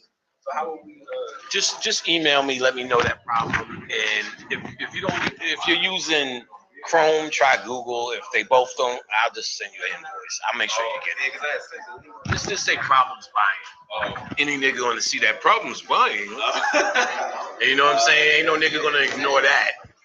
Thank you, bro. Hey, sis. Gotcha. Bags. They're only $20. $20. Thank you. Ooh, I like it. Crispy 20. Thank you, there. What up, dude? Hey, when the next class start? It started last week. You missed the boat. So after that, I'm gonna wait till it pile up, then go again. So this cycle's happening now. I took off this week for this lecture, and then I'm finished next week. What happened if I missed the first class? First class is the shit. First class is the truth. And they run what, 4 weeks? 4 weeks. 4 weeks. Do they be every Sunday? Every Sunday. How many Every hours? Sunday, 2 o'clock until he ends for 4 weeks. No books, just show up, sit your ass there, and learn. You got no Peloton on? Nah. Fuck up fluid, cherry bomb. Do you ever had this before? I ain't never had it. That shit. One bag? I don't know, What are you talking about? We take this one. Alright, cool. Good looking, bro. How you supposed to use it? I had rose water. I love rose water. Put a little bit of this on the back of the neck. Okay. This is like to get rid of negative energy. somebody arguing, Uber fucked up Uber drivers, whatever, job, whatever you got going on where you like, this is kind of funky. And it's kind of motherfuckers to chill out. So niggas tell me no problems from my landlord, no problems from this motherfucker did that, this, that. It'll give you a power when you come in the room and all of that fly shit. Just a little, just a little squeeze in the hand. Alright, when you say you're gonna pile up again, so you have known before the year, come on for the class. Well, another what? Another class. Oh yeah. There should be another one for the year. Hell yeah. Just what I recommend is just pay so you can be on the list. When someone pays, I put them in the folder. So when I time to do class, everyone in that folder gets dealt with. Especially now because I'm using Zoom. If I was using Skype, so it was 20 a pop, so I had to do them every month just to keep up. Now I do 50, 40, 50 a pop. So now I do them in a pop. Now I let people pile up and do it. The best thing to do is just jump on the list. There's some people do it. I usually make announcements like I did. I'm about to start, and more people do. I did all that online. Just did all that. I'm about to start. I went live and did all of that, so just missed it. But it'll be back around. I always do them. For the panic pack? All right. Need a bag? All right. Hey, how you doing, sis? All right. I guess y'all don't have to stay all the way back there. Like, y'all just come up. Oh, no. Like if y'all don't do that, then it becomes conversation time. So I'd rather they got to see other people are waiting. I do. I really do. I didn't know we were whispering. Because we were over there whispering. So Yeah, it is. The whispering just kept going. I don't want to disturb. That's okay. I'm just going with your voice.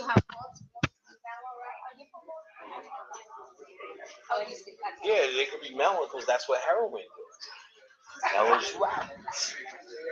We're all mellow, man. Hey, no trouble, man. It's like, hey, it's just all about drugs, man. It's just a better version. I'm just saying, man. Hey, man. One herb. Gotcha. Oh, my shit. Y'all better stop paying.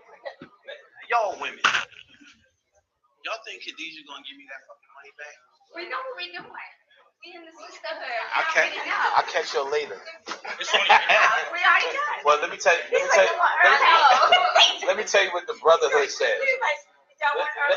Let me explain. Let me explain what the brotherhood says. No. No, the Earth packs are here because I see he's got cash. They got cash. They're good. Let me tell you what the brotherhood says. The brotherhood says if you go up one flight, there's a fucking ATM. That I know. But there's mad herbs when you do that shit. No, I'm joking. Just pay Khadijah, come back and get it. Yeah. Y'all fucking work. Y'all hustling backwards. Nah, don't act like you got a list. Who's gonna pay Khadijah? Service announcement. Because I just went out there. Pratt and Pace. Oh. Pratt and Packer when I first Pratt got and there. Packer? Who's that? Tell them. Why are you scared? This is a good test. Look, they're all waiting. Look. She has an announcement to make, everyone. She's ready to make her announcement. Alright, if you parked at Pratt and Packer at the meetup, it was if you were able to park when you first came, but now I just went out there and put up a no stop at Showtime. So you gotta go. Pratt and It's on Pratt. Pratt and Packer. See how wonderful that is? Thank you. You've come a long way. Now go pay Khadijah. Hey Khadijah. Whoa, step right up. Like, where you going? I mean, I parked it, but I don't know.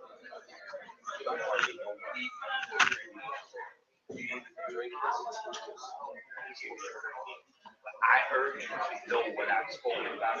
Yeah, I have. Yeah. Like, so if you're not ready, don't feel I don't feel like don't buy it from you. You buy that when you're ready. Yeah, just here.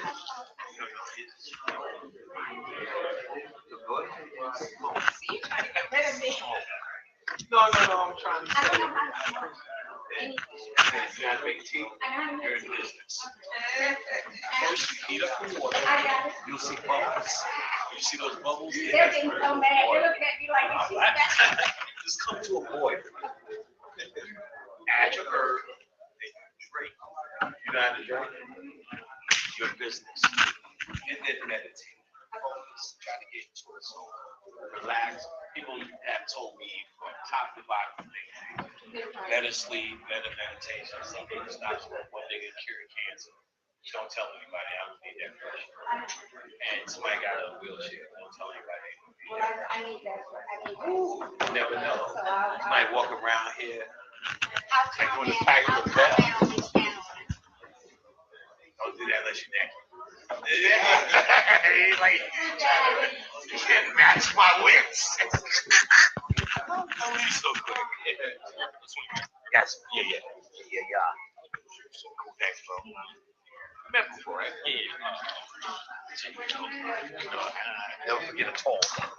Oh, bro. Thanks. What up, done? What up? Panic pack? Oh, right. Fluid. Oh, I like the way you flow. You got one of everything I got.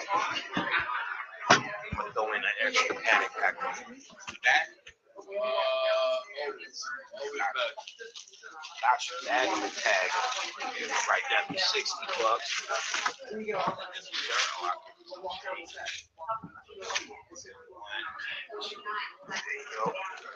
Thank you, brother. Thank you. It's your stuff. Oh, I like the way you flow. I'm like, I want to get on, I bought the video package. You got this brown backspace. I can't really get rid of them. That's real. Hey, how you doing, sis? All right, same here. I like that shirt. Yeah, listen, definitely is. Harry Potter. Yeah, I like that. Okay, the only three things I have left are the herb pack, the fuck up fluid. That's like a cleansing. So you feel back to your neck, you're arguing, feeling down, somebody zapping you, jaw, fucked up Uber driver, you know what I mean? When you feeling the energy is a little bit funky, this kind of shit put you back down. Around you, not necessarily for them. If they're happening around you and you're trying to protect yourself, this is what you do. Just a little bit, right on the back of the neck. You'll have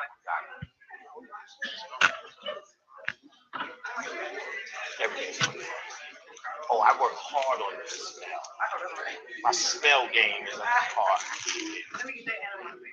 Okay, I'm gonna throw in the cherry bomb.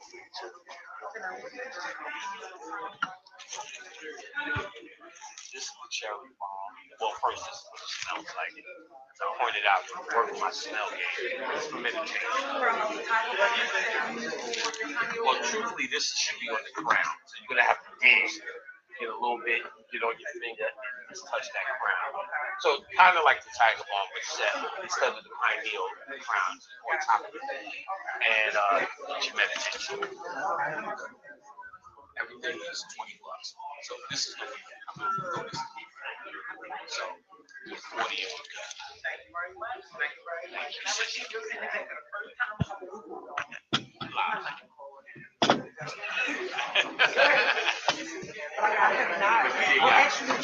Yeah, I know they come late. Like I wish I knew. They come easy. Thank you, sis. Nice to meet you. All right. Ooh, Panic Pack. For that journey, you deserve a fuck up fluid too. This is gonna get Khadijah the money. It's just true.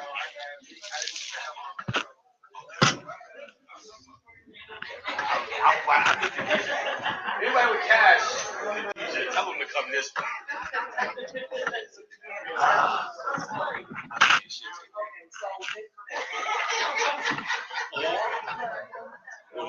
Yes.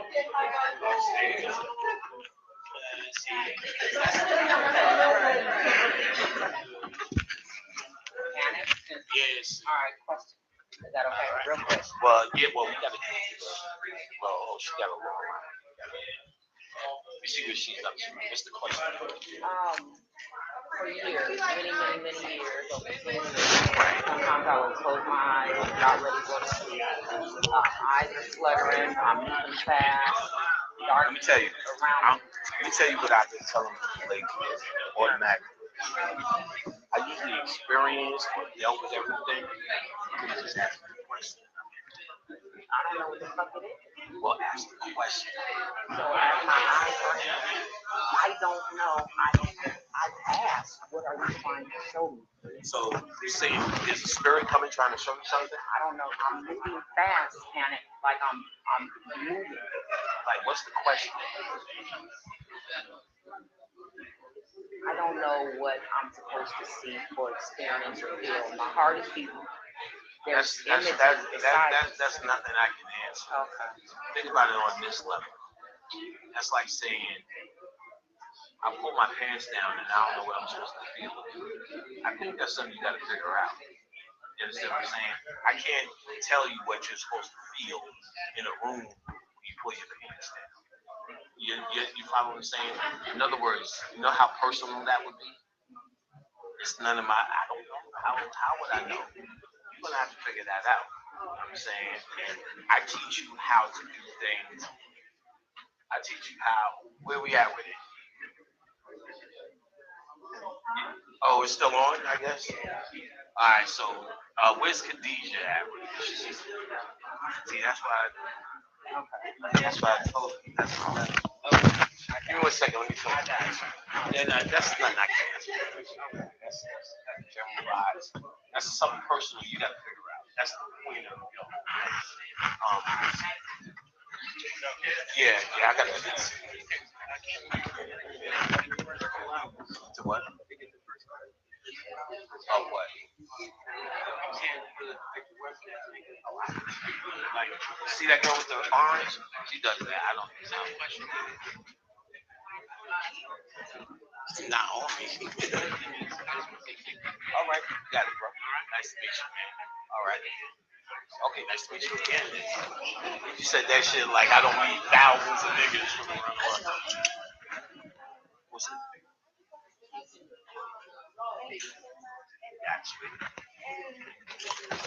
Don't worry about it.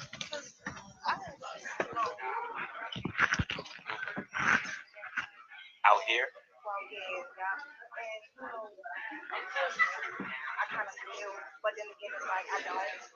Yeah, you're gonna feel that. You're gonna feel that, but you could always talk to them.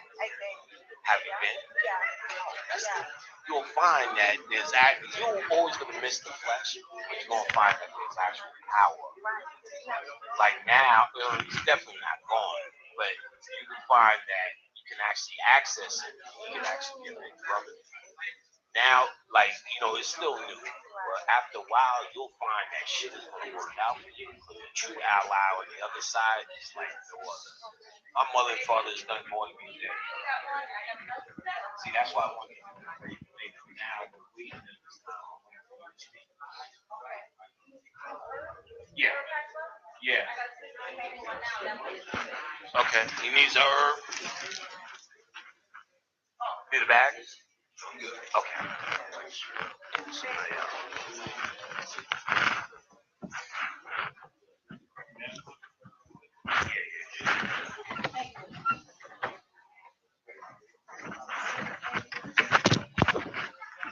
When?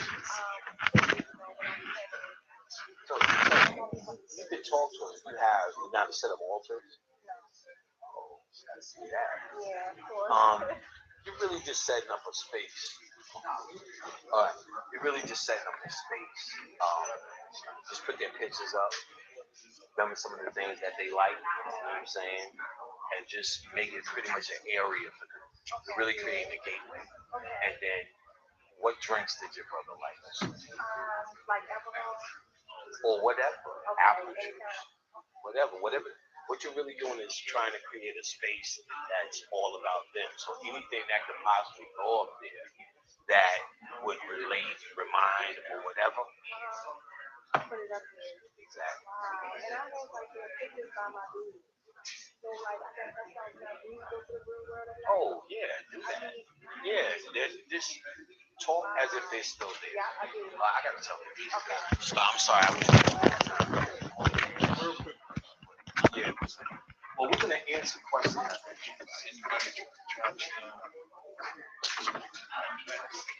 Now. Oh, okay. That's what people do. They smoke with weed, crack if you want. Yeah, no, you give people yeah. No, that's regular shit.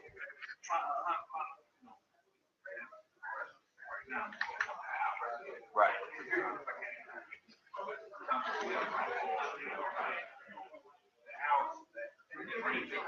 Right.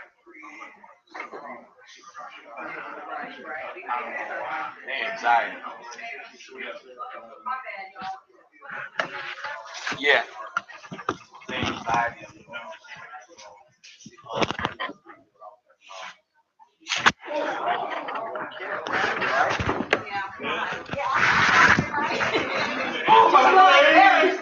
My queen!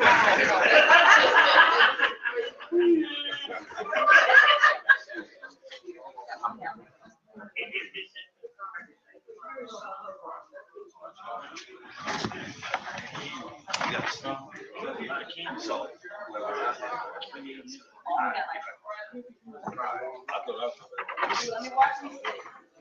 Careful, Queen!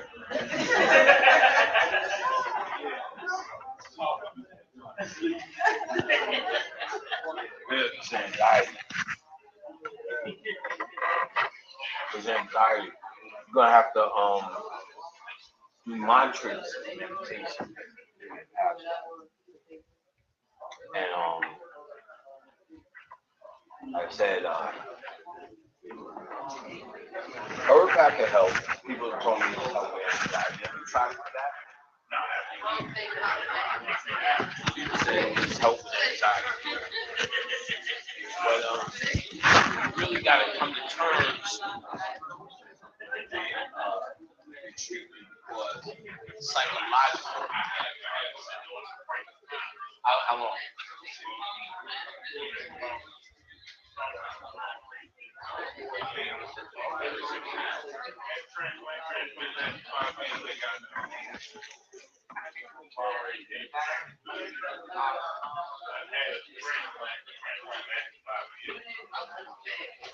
Oh, so you didn't have to do it for 5 years.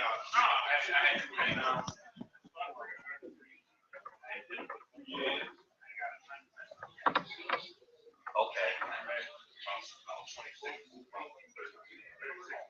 Okay, that's so you had to go back, right? So they give you another one. Just get back on the list. Yeah, it's even going through that and going back. It's anxiety. You know what I'm saying? Ain't gonna be able to sleep. I get it. Yeah, weed, you fuck with weed. You sleep on weed though.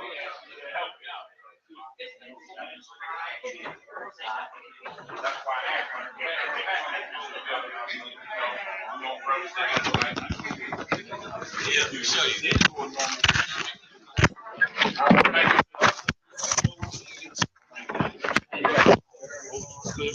Hold on, I'm gonna show you. Oh yeah, I haven't done that. Let me give her thing for a second. Oh, I'll be right back, guys.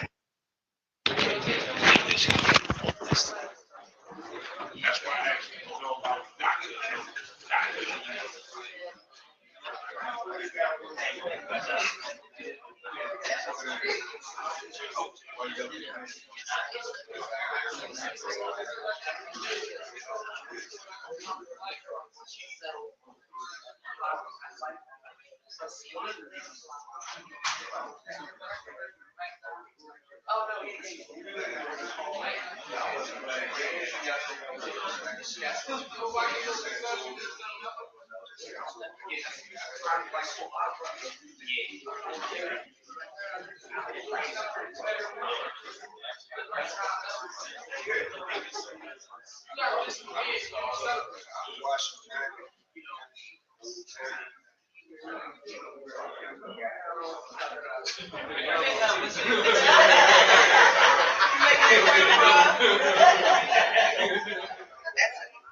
Is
there one chair available, y'all? Anybody, one chair available? One chair available?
You see me up on the wall.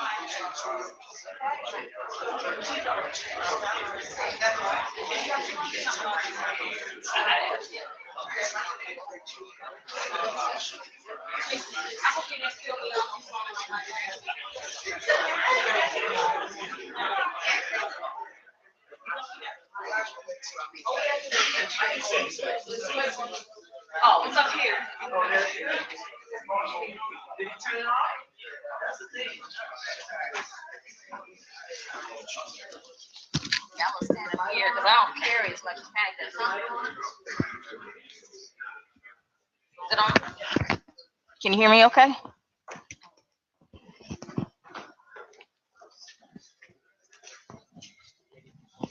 I don't even know where to put it, Visa.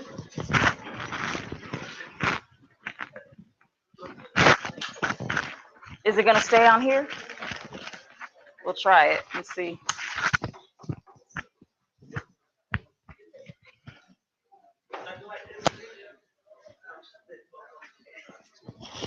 So what do you want me to do? Stop? Where's the clip-on? It has a clip-on with this, right? Yeah. I wonder if he left it on his shirt. He just took that part and kept slipping.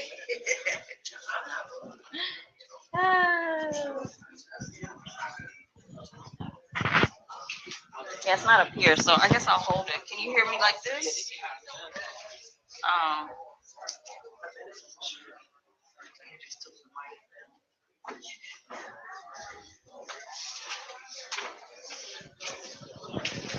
All right, y'all. Visa, just let me know if you need me to speak up. All right, y'all ready? How are y'all enjoying yourself so far? My baby's a damn nut. And please believe he's like that 24/7. It's no show for a lecture. All right, let me make sure I'm not. All right, y'all. So my thing is, when I'm doing all this work, everything that I went through is how I teach by way of experience, as some of y'all already know. So what I wanted to talk about is how you learn to die before dying. Okay. Those of you in here, by a show of hands, how many know? And I know my baby he touched on it earlier. How many of y'all know where you're going when you leave this place? Show of hands. All right. For those of you that didn't raise your hands, why don't you know? All right. I had to put bullet points here so I can remember exactly what I want to say to y'all today. First off, I want to start with a story that happened to me back in around 2000, early 2000s. And I was going to one of those Christian funerals. Anybody that knows anything about me, we celebrated death. So my grandmother, we mourned, but it was different from how most people mourn. We more celebrated because it meant that they're ready for the next life they're about to get into, or they are about to go home, heaven, whatever people like to call it, serious, wherever they go to. So that was why we were excited about it. Of course, the physical, you miss them. So like, usually I would mourn, like when my grandfather died, I was actually happy when he passed because he was going through emphysema. So that was, you don't want nobody on the plane with, heart, any kind of illnesses that really take you out. And he was getting really bad. So when he died, we definitely celebrated for him to go to the next life. So I went to this dang Christian, that's probably maybe my third time going to a Christian funeral. And you know how they like to view the body. So it was my cousin by marriage. So I went to support mainly my cousin, her family on the other side. So when I'm walking up, just to see my cousin, I'm looking at her and I jumped, y'all. And this is about the time I'm starting to become conscious. So I had no idea I was working with Samdi energy yet. I didn't know too much about consciousness. I didn't know shit, but I definitely saw her spirit was still in her body. And it's like she kept looking at me. And so I jumped back. Now, of course, the people in the church just thought I'm going through something emotional. But I'm sitting there and it's like she's talking to me. And then so I started hearing that. I did start to trust when the spirits were talking to me. At that time, I was going between angels and ancestors and all that kind of shit. So I heard the spirits tell me, okay, she's waiting for something. I said, what the fuck is she waiting for? She's waiting for her. She's waiting for Jesus. And I kid y'all not, it looked like her eyes just kept looking at me. And if some of y'all know, depending on the culture, they'll tell you anywhere from 2 to 3 days to a week before the spirit decides where it wants to go. So even at that time, y'all, I wasn't even aware of that. All I knew was about celebration. Let's do our thing. Everybody have fun. I didn't worry about where the body would go if they would be stuck. So that day, that fucked me up, y'all, because to see something like that, and I could not tell my cousins, I could not tell my family, because at that time, everyone was so spiritual in us growing up. But then when you start talking about the shit, everybody's looking at you like you're crazy. And I know some of y'all know what I'm talking about. You like, okay, well, weren't we just having a conversation about astral traveling and weren't we just talking about spirits and seances and all that kind of stuff? But then when you in it for real, nobody can hear you. So I got to the point where I started to shut down and not talk to people that weren't on my plight. So when I started to see that people, how is it that we do not know where we want to go when we get out of here? I mean, what kind of mind control is that? So that's what had me thinking. I'm like, well, then I had to think for myself, well, where the fuck am I going when I get out of here? Now, mind you, I hadn't did any Akashics or anything like that. I'm still about 2 years in the game. And the 2 years in the game I was in, it was still dealing with, different type of cultures. I was trying to get into African cultures, trying to get into us seeking the truth. You know what I'm saying? So when I started to dream a lot, I started to see I would see like a lot of people, just like, how people have visions, or you see people, like Panic was saying earlier, on the side of your eye, the corner of your eye, or whatever you see. I started to see that a lot, but especially at nighttime. And then I would see when someone would die, there's a way I see when someone's going to die close to me or something. So I would see, so I was like, man, I'm like excited I started to actually get excited with death. Y'all, no lie. Watching, anyone that knows me, again, I love horror movies, love that shit. So I started to study, and then some of y'all know about the zombie energy, or when I had was staying with the Risha Mambos and priestesses, and what was it, the Mambalaos, the priests. There were so many of them, I don't even remember the names anymore. But I stayed 6 months with a bunch of Orisha priests and priestesses. That's a tongue twister. So in that time, that's when I found out was the zombie energy. So dealing with death, crossover, all of that. And so one of the things that I noticed is it seemed to be afraid of death, because when I started doing the readings, most people would ask me if their family was going to be okay. Are they stuck in the realm? Are they this? So a lot of people were asking me questions about death, which actually surprised me. So the more and more people started asking me questions, the more and more, of course, that gateway started to open for me. So as I was doing a lot of these readings, I started to get what people would call what I call Akashic meditations. Anybody have a reading from me that has had an Akashic meditation yet? Okay. Yeah, so y'all know what I'm talking about. Akashic meditations, what those are is basically getting back to your core. Okay, so what happens is, let's say I read and I see my Akashics, there's 2 lives that come up.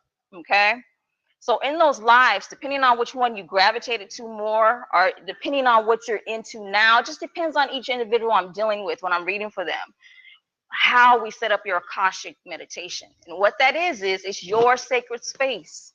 So this sacred space you go to anytime you meditate. So for those of you, there's people that I do readings for that if they have a significant other, they have roommates or people that are doing the same thing as them, and they're trying to keep everything on the low. They can't set up an altar. They can't do the works. Everybody's speaking, I can't do this and that, I'm blaming everybody else why they can't do it.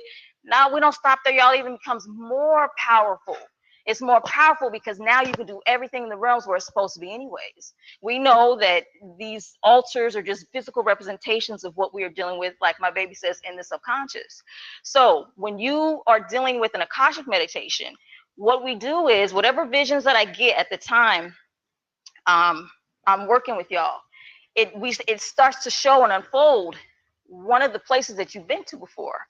And when when it starts to open up, I start to explain it in detail. So the first time you do the meditation, it's all about building, constructing on what you're going to, what the place is going to look like. Is it going to look like a landscape? Is it going to look like a glass house? Is it going to look like a big old beautiful palace on a mountainside? It just depends. It could be many, many different things. Okay, so I'm sharing this with y'all because even when you have your reading with me, and that's a whole nother thing we got to talk about later. But I want to teach y'all how to do it yourselves. So going back to how we build it. So as we're building it, it starts to show everything that you need in there. So whatever is going to be needed in there. So say, for example, some people may have looking like Moroccan or Egyptian, Moorish. It can look like any type of thing, but it's your space, your place to create any manifestations, to destroy, to meet whatever, meet deities, spirits, teachers. There's so many things that you can meet in this realm. You are your own architect. You're already building things already. Some of y'all know that, some of y'all don't. But each time you go to the space, so the first time you meditate is to build it. Anytime after that, you're going in with an intention, but never an expectation. Never an expectation, because some of y'all already know by now, it never comes out like you think it's going to come out. So even if you're meditating, if you're doing psychedelics, if you're doing the herb pack, if you're doing my chakra ritual, however you're opening up, always have an intention before you do it, but no expectation. Anything you're doing, anything, if you're doing it just, sober, high, whatever, always, always. Now, this place is Akashic meditation, which I also call core, aka, because Akasha also means core. We always know it as to be etheric, but it also means core, getting back to your core of what you came down here with, what you came down here for, what you came down here to establish yet again. Everybody that's in here, you've been here numerous amounts of time. Y'all are probably one of the most ancient ones. How do we know that? Let's keep it real simple.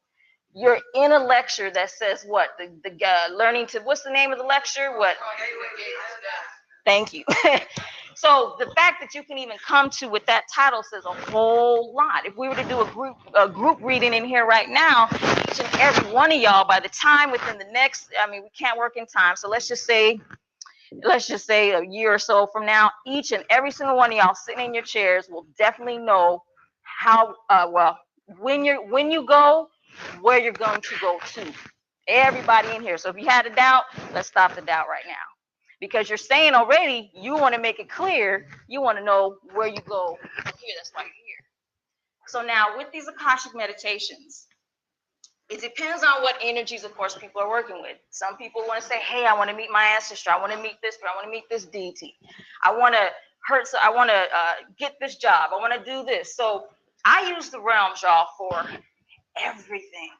I panic last every time I say the realms, but the astral, there's many layers and dimensions. So I go to the astral realm for many things. Of course, everybody knows for certain healings, to go for teachings. I even have witches that I meet, and I have established every single place. Now I have more than one place, but there's just one place I always go to if I need a charge, and I use my soul name. How many of y'all have discovered your soul name? Okay. I'm going to we're going to go back to the Akashic meditation, but let's just deal with this soul name right now. We're going to keep it easy and very simple. We're going to put it to a literal standpoint. The only reason why y'all don't have your soul name, to be honest, is y'all don't trust yourselves yet. You reach to a level of not too certain of being able to hear your soul name. Now, what's so important about a soul name? I see hear people talk about soul name all the time, but what the fuck do you need a soul name for? Can anybody tell me? What do you need your soul name for? For those of you that raise your hand, go ahead, brother.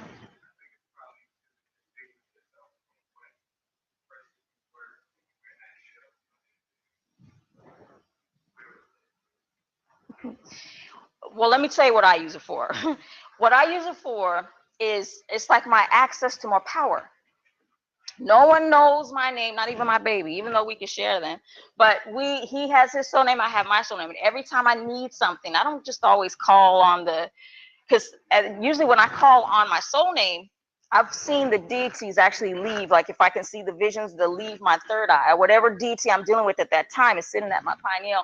And then, because you're thinking, whatever you're thinking, we know that the chakras are in the body, right?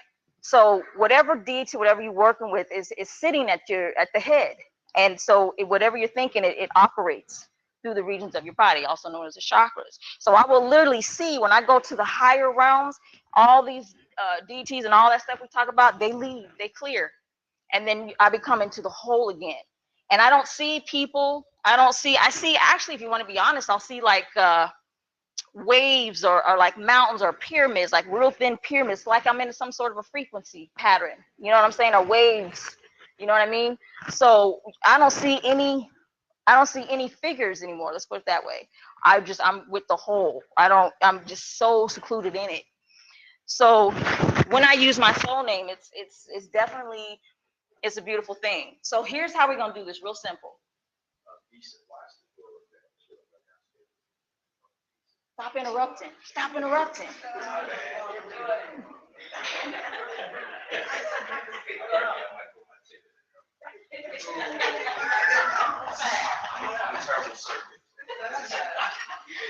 Um,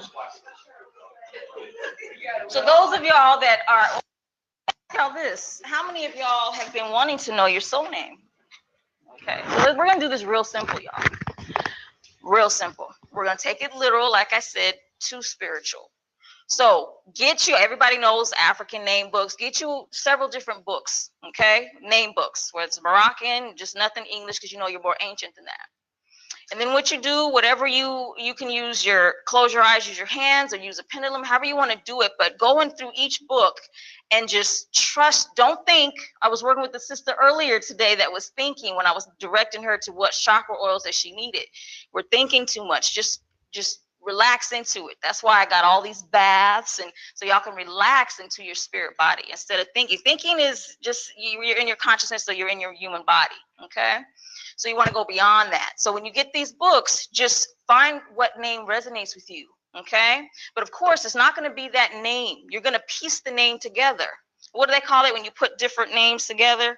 What's that called? But you take, like, say, a part of the first part of a word, the middle part, the name, the middle part of a name, the last part of a name, just put it all together. And then you can, and I would say maybe some of y'all may have, if it's a very long name, you may have 3 or 4 different type of names. So what you do is go into those books and you just trust yourself with what name resonates with you, and then you put those names together, all right? And then when you go to sleep at night, say that name over and over and over again. Say it over and over, because some of y'all will forget. Trust and believe, okay? So I would say record the name, because if you're forgetting, it means you just haven't connected to it yet, okay? So just record the name and then just keep going back to it. Now, once you get the name, focus on how you drift off to sleep, what your dreams and everything is, what your dreams and what is being shown to you, okay? A lot of times what I see what people do is they'll have everything that they need, but they still want confirmation. It's always confirmation. Don't worry about confirmations right now. You may add to the name that you already have later on. You know what I'm saying? But I would trust and believe whatever name you find for yourself, stay with that name. Just expand it if you need to. Okay, just expand it if you need to. That's one of the most easiest ways until you trust yourself out of this literal base, out of this 3 dimension. Okay. The other thing now, with going back to the Akashic meditations, the core meditations, it's all about getting back to your core. Anybody knows when I deal with the etheric body and the chakras, it's all about what you're holding in your chakra body. So like in my class, when you have your chakras, first and foremost, a lot of people have probably seen the chakra. Let me ask the show of hands before I go into it. Chakra spinning. How many of y'all, people that not in my class, people that weren't in my class, anyone has tried chakra spinning before that was not in my class? Okay. Oh, who said that? You did, baby. Stand up real quick, love. Okay, when you, before the class, how were you spinning your chakras? Speak up, love. And which way?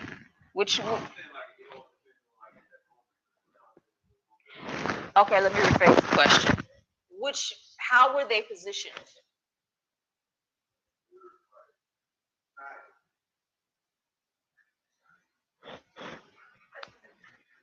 All right, that's all right. So most of us, some of us have been in this for a while. I know I'm not the only one. Some of y'all have been in this for a while. A lot of people listen to Bobby Hemmett, C. Freeman L., a lot of the pioneers, okay?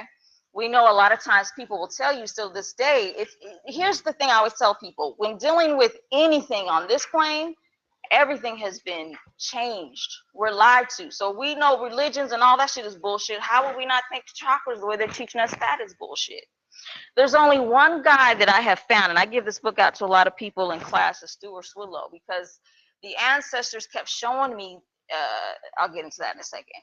But going back to the chakra spinning, everyone will always spin. Stuart Swidlow, Swerdlow,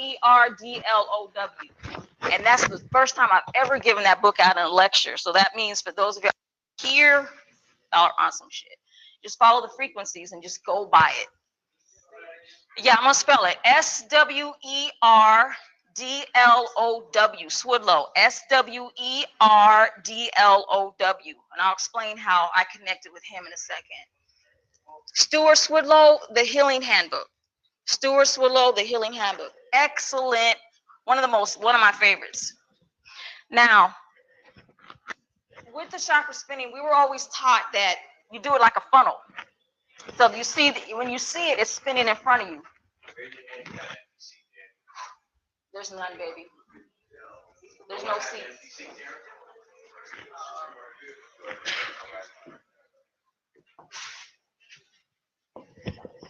All right.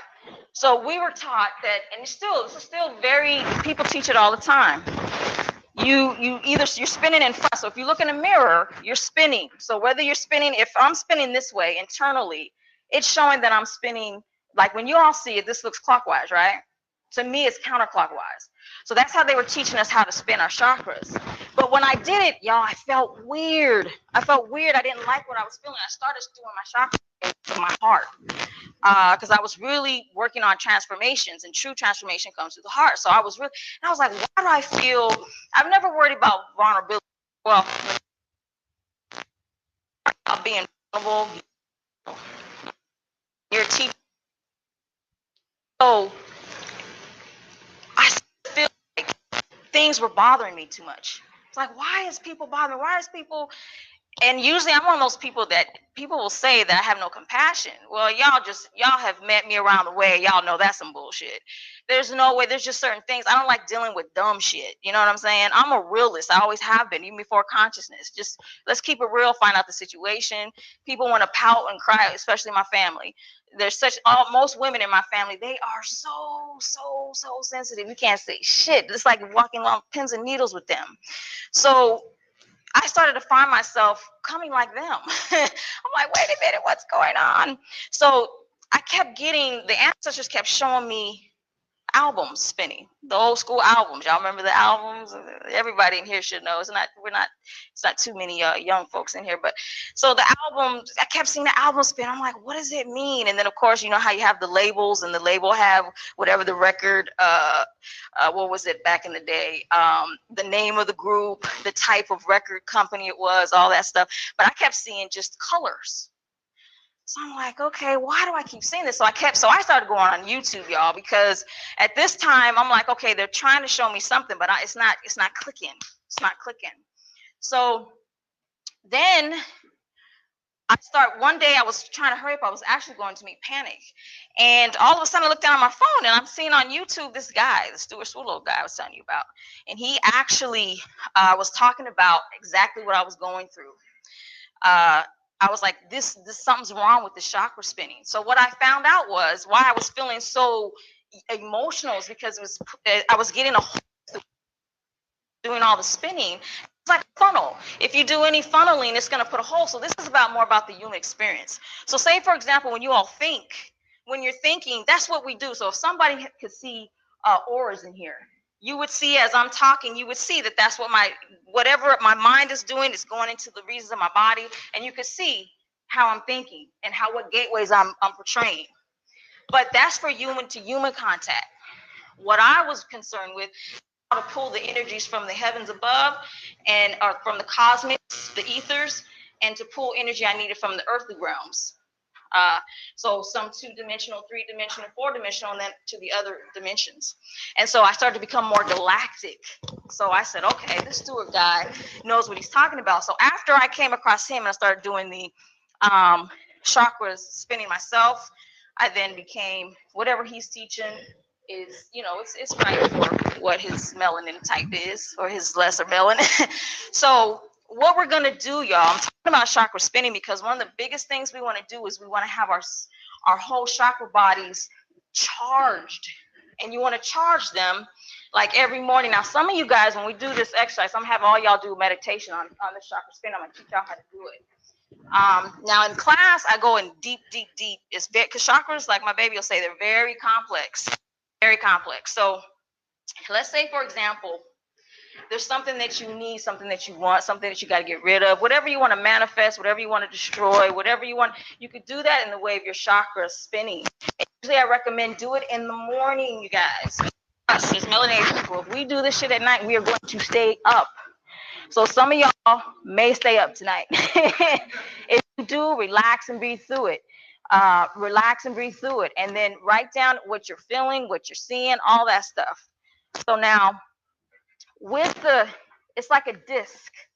So say, for example, let's just do with the heart for right now. So there's a disc. So from here to here, we know it's the heart, the region of the body for the heart, right?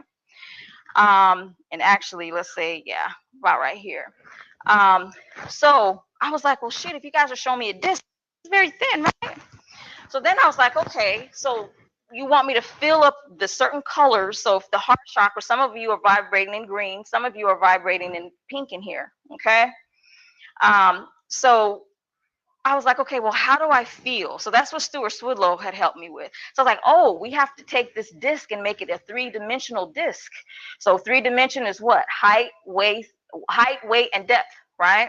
So what you'll do is you'll fill up, you start at the bottom of that disc, okay? So, and then you take it all around like a belt, the color green or pink, and then you fill it, and then you spin, like how the brother said earlier. You have to follow and trust your energy, y'all, because I'm gonna tell you something.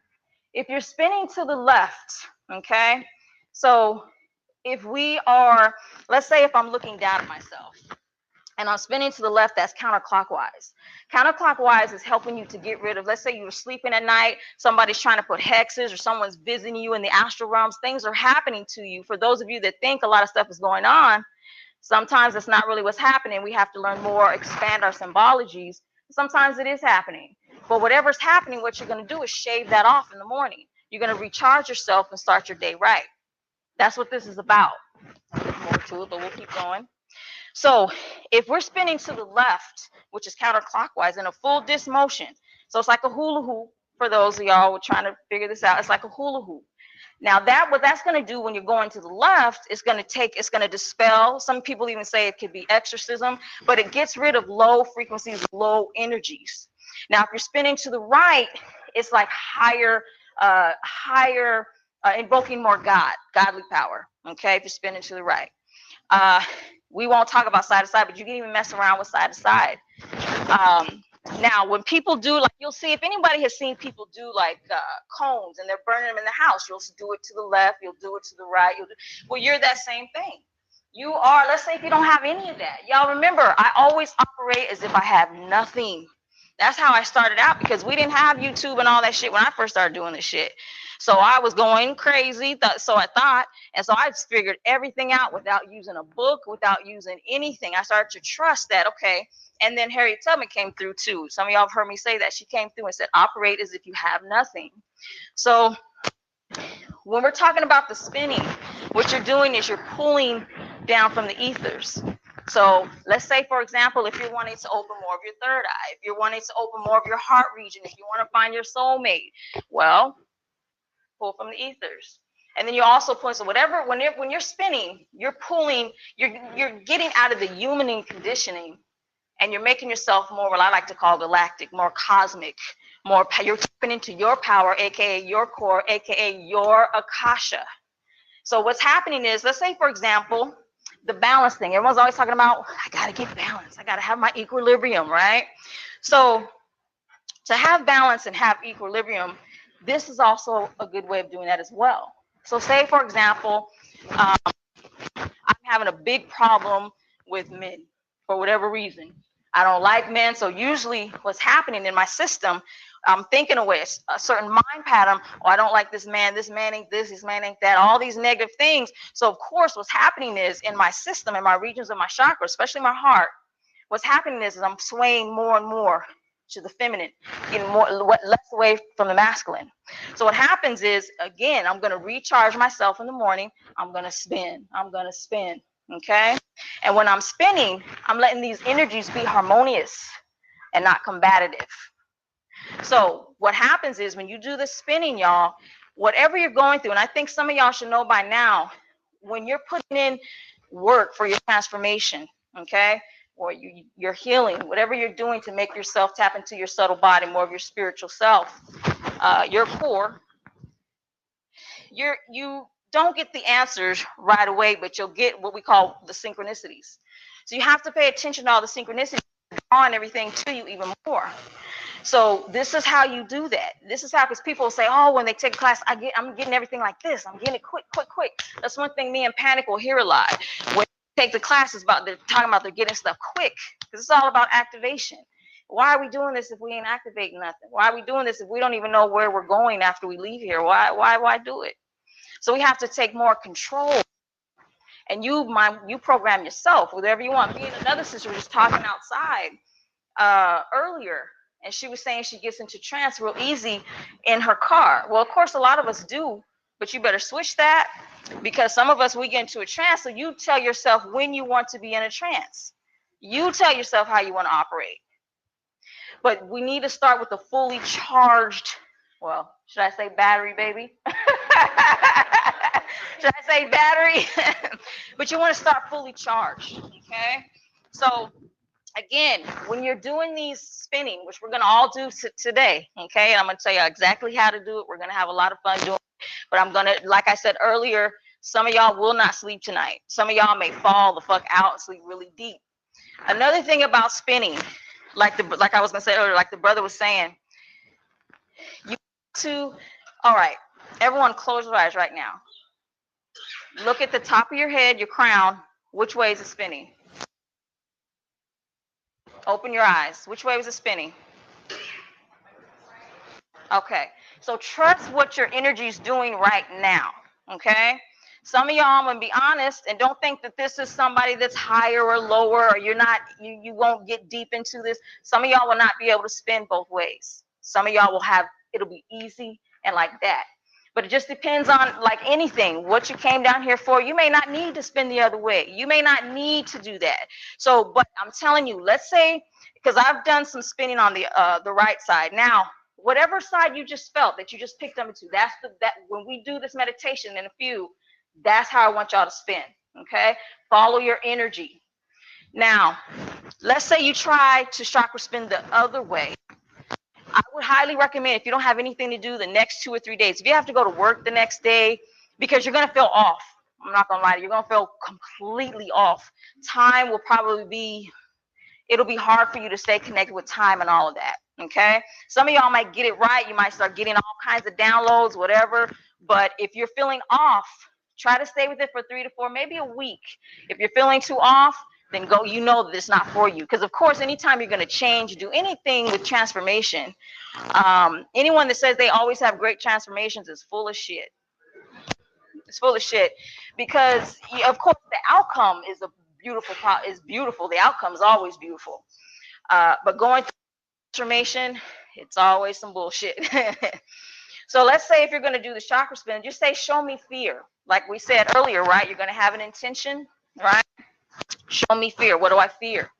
Show me my anxiety. Show me this. And you guys don't get so deep with it. Just keep it simple like a child would. Keep it simple, because you want to learn how to start to read how your subconscious is speaking to you, how it's talking to you. And sometimes we do way too much. You'll get to that point where, oh, I got this. I can get like 50, 60, 70 downloads. I've been working with a lot of dimensions lately. I'll get in, I see, okay, I got that picture, I got that, I got this. Now I can do that. If you would have asked me that shit a while back, trust what you're into. Don't try to get to be something. Be where you're at. You're there for a reason. Why? Because you chose to be there. This is your plight. You said you wanted to take your time. Oh, I think in this time I'll take my time. And then when I get here, I'm going to do this. And then when I get there, remember, this is your plight. You asked for this. You came down at this time, and you're operating where you're supposed to be. Your job, your whatever lover you're with, and you're trying to figure out if it's your soulmate or not. That's a question you can ask as well. Am I with my soulmate? But really, it's not about your soulmate. Really, it's really about your transformation, and then being ready for when the soulmate, if you're with your soulmate, or being ready when your soulmate arrives. I think most people know that by now, right? All right. So here's what we're going to do. Okay. So what do we do? Just wait? You want me to wait, or? All right. Okay. So we are going to spin. So I want you guys to make sure you're comfortable. And we're going to have our eyes closed. We're going to do certain things. We're going to say certain things. Do not worry about what your neighbor is doing or thinking.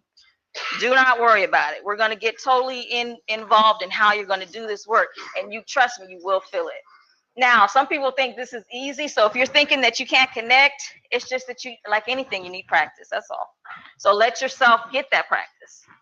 All right. Now, for each spinning, of course, you're going to go by colors, right? Y'all see the lights? Those lights? Usually when people teach you about chakra colors, they're usually flat base colors. You want to see it like a light. Like say if that light turns red, you're going to see light is red, right? If you have a green light bulb in there, it's going to be green. That's the type of colors you want, kind of like a neon type color. More that these colors aren't even what you've been reading about. Okay? They're not going to be. Some of y'all may even see just nothing but midnight sky, big stars, whatever it is. But right now, just go with the flow because you still need to tap into these colors because it's still these earth tones. So you still want to see what you got to deal with. So you still got to go through the process. So just go through it. And remember, take your time. Don't rush. It's not a race. It's a marathon. People will say run to it. Don't take your time with this. I would say just do it like you're polishing. You're mastering self. So take your time with it. Okay? And again, do it in the morning. Good, cool. So let's work on the regions. Some of y'all know, you'll hear people say that there's the earth chakra and then they'll say there's the root. Some people will separate the two. There's the earth and then there's a root. That's what we're going to do. So anyone that doesn't know, your earth is, about 2, 3, 4 inches below your feet and to your higher thigh. This is what the earth chakra is. Say that it's color brown or honey brown. Sometimes people just say it's red because they just mix it all, just one root chakra. Okay, but not for this. We're definitely going to do 2 different colors. So from the 2 or 3 inches. Now 2, you guys remember, so you guys can understand, we're dealing with our etheric body. So our etheric body is where? Your etheric body on your body. Where's your etheric body? Okay, your etheric body is about 2, 3. Well, some people will say it's an inch off your body. Us, it's more. You'll know when you start spinning where to go. But I will say right now, y'all start with 1 inch to 2 inch. Okay, because you have your physical, you have your etheric, you have your astral, you have your mental. And of course, people like to add other bodies, sub-bodies to those bodies. But right now, we're just going to deal with the etheric body. This is the body I always deal with in Akashic readings. This is how I connect with you, is through your Akashic, your etheric body. Because this is where when you're coming down here before you incarnated into a physical being, you're saying everything that you wanted. So it's just like now, let's back up. You have your aura field. And that is always going to change colors depending on your mood, right? Just like when we have a mood ring, it's always going to change colors. So every single day, like right now, y'all probably changed to 200-300 different colors while sitting here today with your auric field. Our chakra core, we don't want that to change. That, when of course, we always hear people talk about disease because the coloring is off.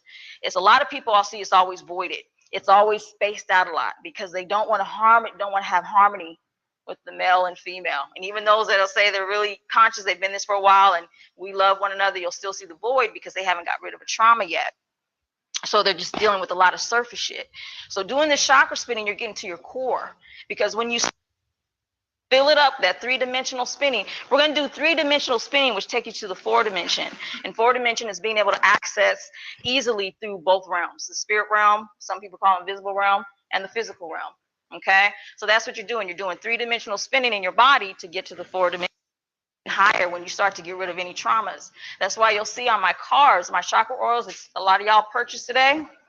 How I work with chakras is chakra basics. When you're just dealing with emotions, human trauma, whether you're dealing with grief, anxieties, fears, shame, rejection, whatever emotions that you are dealing with, that's chakra basics. So really all you're doing is trying to heal from that trauma.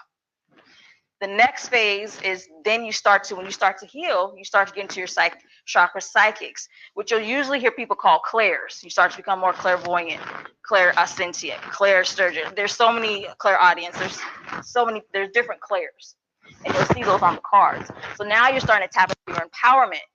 And most of y'all have more than just clairvoyant. Everybody mostly, you're already clairvoyant. If you're seeing visions and things like that already, you're clairvoyant.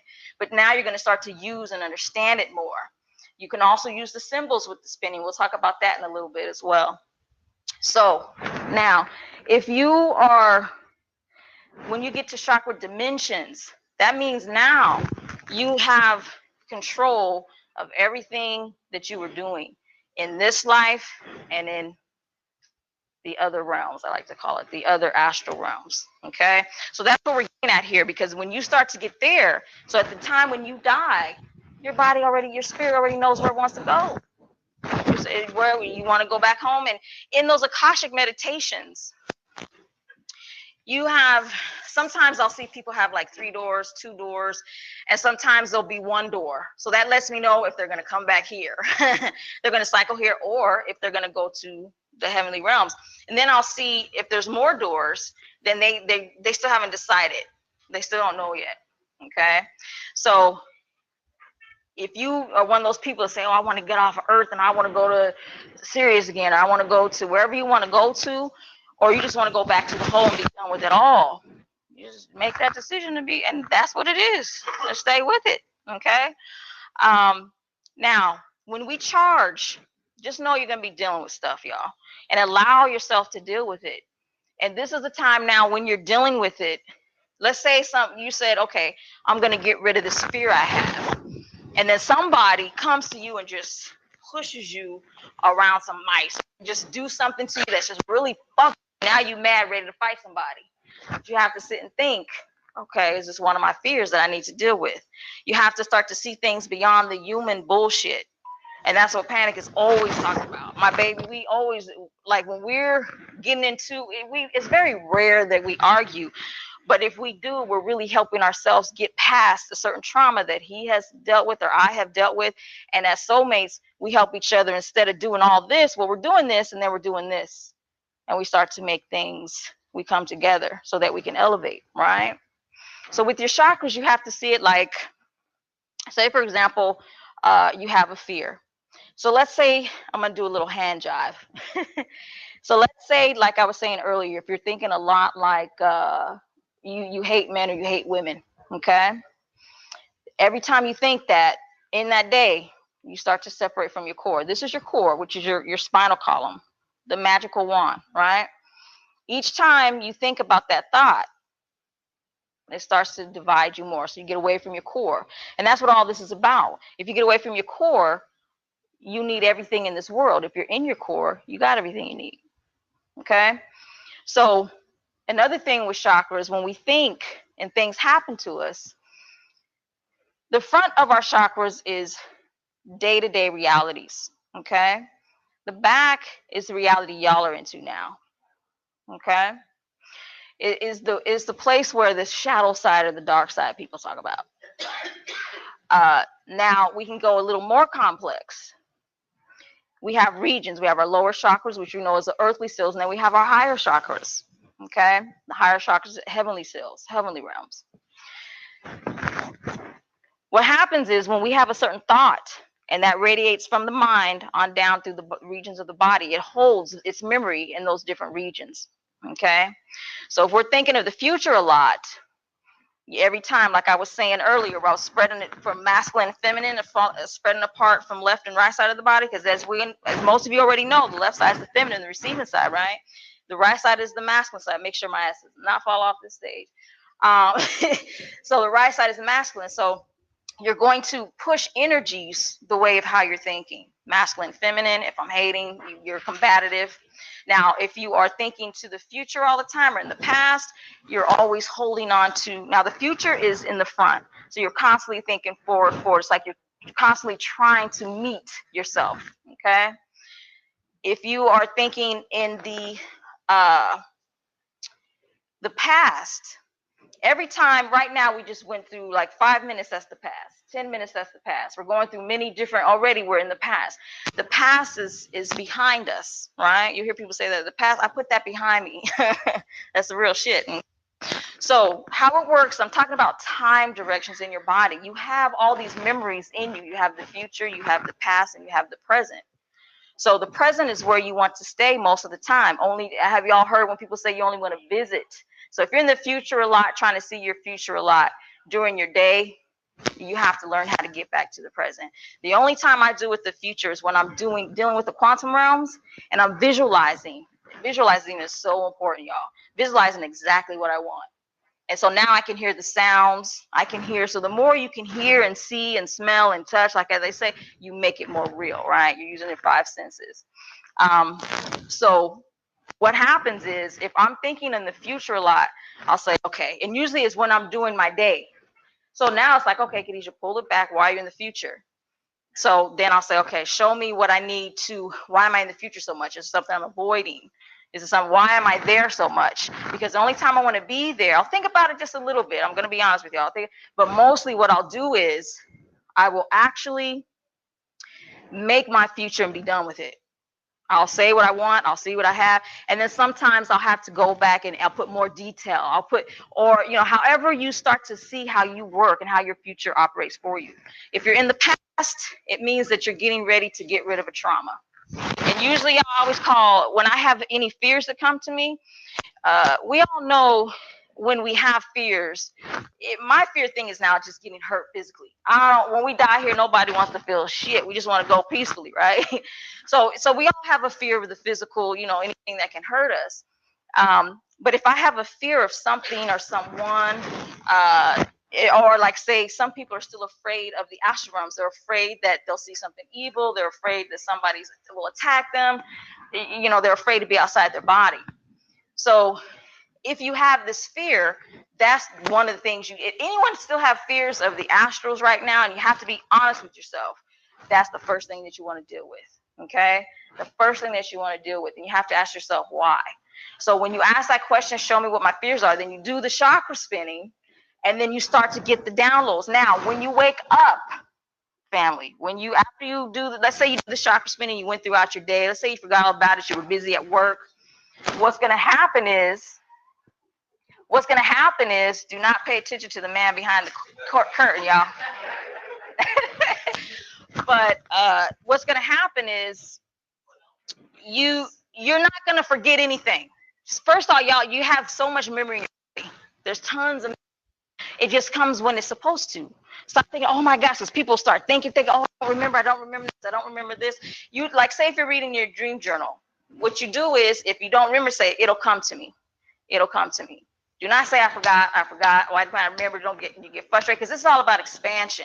And when you start saying, I forget, you get constricted, you get upset. So you start to constrict, and now you're fucking up all the expansion that you just did.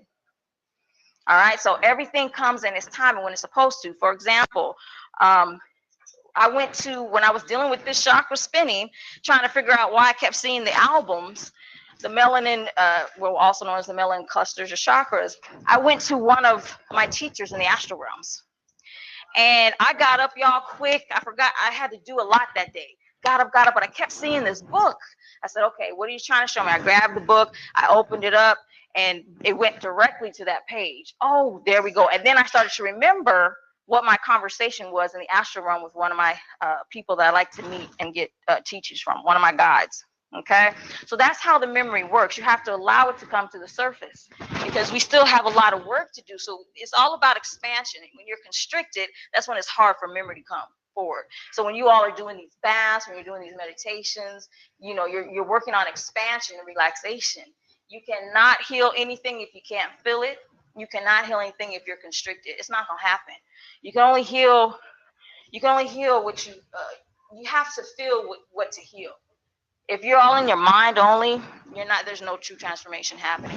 Knowledge is happening. You're learning more, expanding more in your mind. But when it comes to true transformation, and so you're going to make your transformation happen. You're not going to wait for the full moon. I remember I had all these books, and I was so excited. What's that book, baby? That moon book that is showing? It's a black book, y'all. It's a very popular book. Y'all probably have it in your library. Yeah, it is a black book, the moon. I was so heavy into that book. And then I was like, well, shit, I got to wait till 2 weeks to do this. I got to wait till, oh, hell no. One thing I learned is, if I'm going to do something, why do I have to wait for it? That was my biggest thing. And that was even, me and Panic hadn't met yet. One of my things was, why am I waiting for a certain eclipse or a sun. And my baby was talking about the different when people retrograde. I'm like, shit, when it's retrograde, I'm going to work on the concentration of working on my throat chakra to be more powerful in my communication. I'm not worried. So all these things people get so caught up in, I still see people do it all the time, y'all. Even in the readings, people, most people will admit to it. And then there's some people that will not. But this is a time where you're going to take charge and you direct your body what you want it to do. You tell it what you needed to do. You tell your spirit what you want it to do. Okay? This is that time now, y'all. You don't have to wait for no one or nothing. It's all on you. So now let's get back to time directions. Okay, so chakras, front chakras is our day-to-day reality, right? It deals with the present and the future. The back chakras, they deal with the past. All right. So when you are doing the spinning, some of y'all can even ask about Akasha. You can ask about some of your past lives. Did I have a life on here? Did I have a life there? You can ask many different questions of what you want. So when you're doing the spinning, watch it all start to come to the surface, y'all. Shit comes. I kid you not. Also give yourself time after you do the spinning. Let yourself marinate in it. Do not rush after you do a spinning. If you wake up late or you don't have time to relax in what you just did and feel it coming through, don't do the spinning. Wait for another day. That's what I recommend. Of course, y'all can do whatever the fuck y'all want, but I do recommend that because when you start rushing and hurrying and all that work you just did again, so take your time with it, like a fine bottle of wine, or you cruising in a nice Cadillac. You want to just see everything. I always see myself, and I watch my baby too. Everything is just smooth sailing. While he's cruising in the Cadillac, I'm on the passenger side drinking a fine bottle of wine. Okay, or vice versa.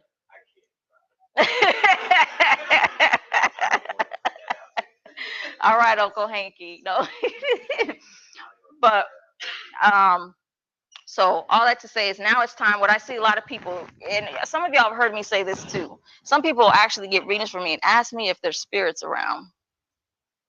That in itself is a crazy question. We have thousands upon thousands. You just choose which one you want to work with and what you want to activate and what you want to use. All right. So if you want to work with a certain deity, like you'll see on my chakra cards, you see a certain deity that you may want to work with. Work with one at a time. There's several deities that I have on there because it's up to whatever resonates with you, work with that one. Then you also, let me go back to the Akasha meditations. What you all do is when you do these chakra spinning, why don't you create your space of where you want to be? Because when you leave this plane, your spirit's going to go, more than likely it's going to go to that place if you're not already you just need to go bypass it. Some of y'all, like if you have like a trauma and a hard blow to the body and you fall out your body or whatever, then you'll still have that place to go to, that place that you do all your work in. So every single time you're meditating, no matter what it is, if it's just for relaxation, if something real simple, if it's just to relax your mind, whatever, if it's something real deep, you're trying to get into higher, meet different deities, really all you're doing is opening up a bigger aspect of yourself. But everything you do is in that energy. The more energy you create, the more energy. Every time you go into your Akashic meditations, the more energy in there is your space. That is all you, your creation. It's all you. So that's the place that you'll gravitate to, or some of you in here will not even go to that place. You'll go directly to exactly where you want to go to. But you don't need to fear where you're going, because at least you have that space, and whoever you're supposed to meet or whatever doorway you're supposed to go through, whatever gateway, you just do it. But you have that comfort zone to know that you have your own little piece of heaven. So by now I've created so many different things in the astral realm. I kid you not. Another thing that some of y'all might experience too doing the chakra spinning, especially in the third eye and the crown region, you may start seeing yourself go to other worlds. Okay. And remember, things are subtle too. Some of you guys are still trying to wait for a big expansion. You guys are watching too much television. It's very subtle. Sometimes it'll be long, usually that's a forced entry if it's long. Somebody's doing a psychedelic or some shit like that. A lot of times when I get a lot of my transmissions or my connections or whatever, it'll be subtle. And then sometimes I'll recreate a certain symbol to slow it down, what I want. So say, for example, if I say say for example, y'all, if I want to see a past life, I've found 12 of my past lives. 12 of my past lives. Sometimes I want to slow it down. I'll put a certain symbol at my third eye. So you all have to find that symbol that will help to empower you. But whatever that symbol is, and we're gonna do it in this meditation. Hey, what's up? Fine, ain't she? So Ray, remember Ray? That's who our old friend when I was. Hey Ray. Joined live. So he joined us last. Whatever. And. Ray is probably the only white friend I really got. Oh, that's him. Oh, wow. Okay. So that's him. I've heard a lot about you, Ray. He's the white guy. I knew it since I was young. He's regular white too. Like he's from Idaho. Became a police officer. But let me tell you something. I don't want to cut my. You good, baby. But 10 years later, I seen him as a cop. And we were standing at this place where there was wet concrete. And this nigga jumped over the concrete.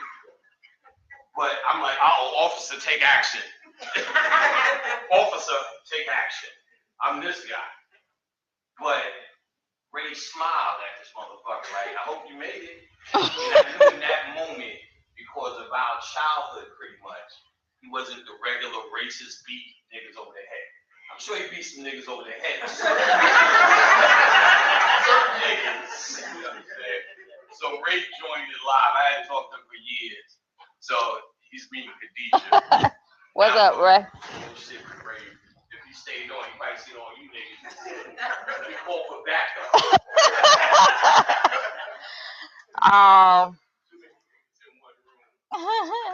All right, so where was I at, y'all? Spinning or you're right, baby. Symbols. Okay. So the symbols, sometimes if I will take a symbol, and one of the symbols I like to use a lot is the DNA symbols, the DNA helixes, because I put it in my pineal, I ignite it by spinning, and then I go to sleep. And what I've noticed with those is that, you know how you'll usually, if you read any astral books or some astral books, they'll say you'll be in the dream world, the astral world, the dream world, and you're taking turns throughout the night. So some of the things you'll remember, great, some things you won't. But what happens when I do those DNA symbols in my pineal, it stays like, oh man, it seems like hours. It's probably, it may not be hours, but it's longer. So DNA symbols, if anybody wants to start to back up and learn more about their past lives, use DNA symbols on the pineal and then do the spinning. Now, another thing about the chakra spinning, y'all, make sure that you start from the bottom up. Okay, start from the bottom up. Do not go back down. Let's say, oh, this chakra I spent really good. The throat chakra. I want to do the same with the chakra because I had a little bit of problems. You will feel, trust and believe, you will feel where you're stuck. You will literally, it's amazing. Like you will literally know where you're stuck and where you need work at because you can feel it because you're not moving. It's hard, or there's a big void. It's hard for you to fill in the colors. It's hard for you to have it spin. You'll know. So people that were out here like, I don't know what chakra to work. This exercise this ritual will definitely let you know. Okay. Now, what I recommend is that when you are doing the spinning, just make sure that you spend, like usually I'll spend 2 to 3 minutes on each chakra. And I'm just saying at the top of my head because I'm not looking at a clock when I'm doing it, but that's just to give you guys kind of like an idea, and spin them all the same directions because remember, this is about harmony. Okay, harmony. If you're doing one chakra one way, just get counterclockwise and another chakra, you're just creating more havoc for yourself and you will feel it. So if you don't believe me, just try it. Just try it. You'll be like, what the hell did I do? So you have a day, and then all you have to do is easy fix, y'all. Just lay back down when you can or sit back down. Now, when I do it, I usually lay down. Okay, laying down is a little harder than sitting. So today, when you guys are doing it, it's not, you won't be too hard, but laying down is going to be, if you try it sitting up and then laying down, you'll see the difference. Okay, so let's first talk about which way you're going to spin, so everybody knows which way they're going to spin, right? All right, so we got that. Now the next thing we're going to talk about is how far from the body. Yeah, I would say start with 1 and 2 because you guys know we're etheric. So we expand more than most, right? You'll start to know, as again, like anything, you'll start to tap in, tune in, and start to trust your spirit more, and you're doing it. Okay, so you know when you're doing the spinning, you're going to start from the bottom. You're also going to have 2-inch, and that's how you're going to spin. You're going to feel the coloring. I'm sorry. We're about to do meditation, so you can't. Before we do that, give it. Baz is watching, my niggas. Yeah, so Baz is one of the motherfuckers that why y'all sitting here today. When the election circuit was decimated, he almost single-handedly run this shit back. Black Consciousness Give a Online. shout out to Brother Shabazz.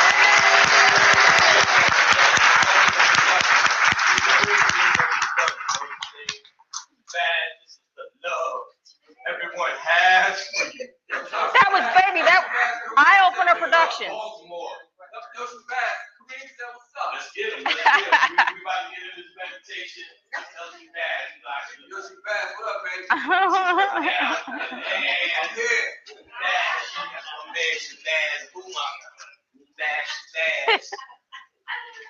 This is our slave.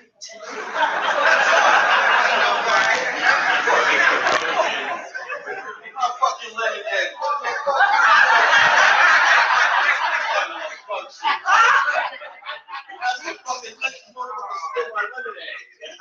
Fucking slaves.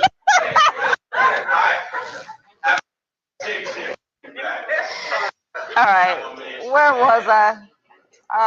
Spinning, right? All right, so we're gonna work on the region of the body. So first off, with the earth chakra, we're gonna start 2 to 3 inches below our feet, right? And then when you spin, think of it like Stuart Swillow will talk about it like a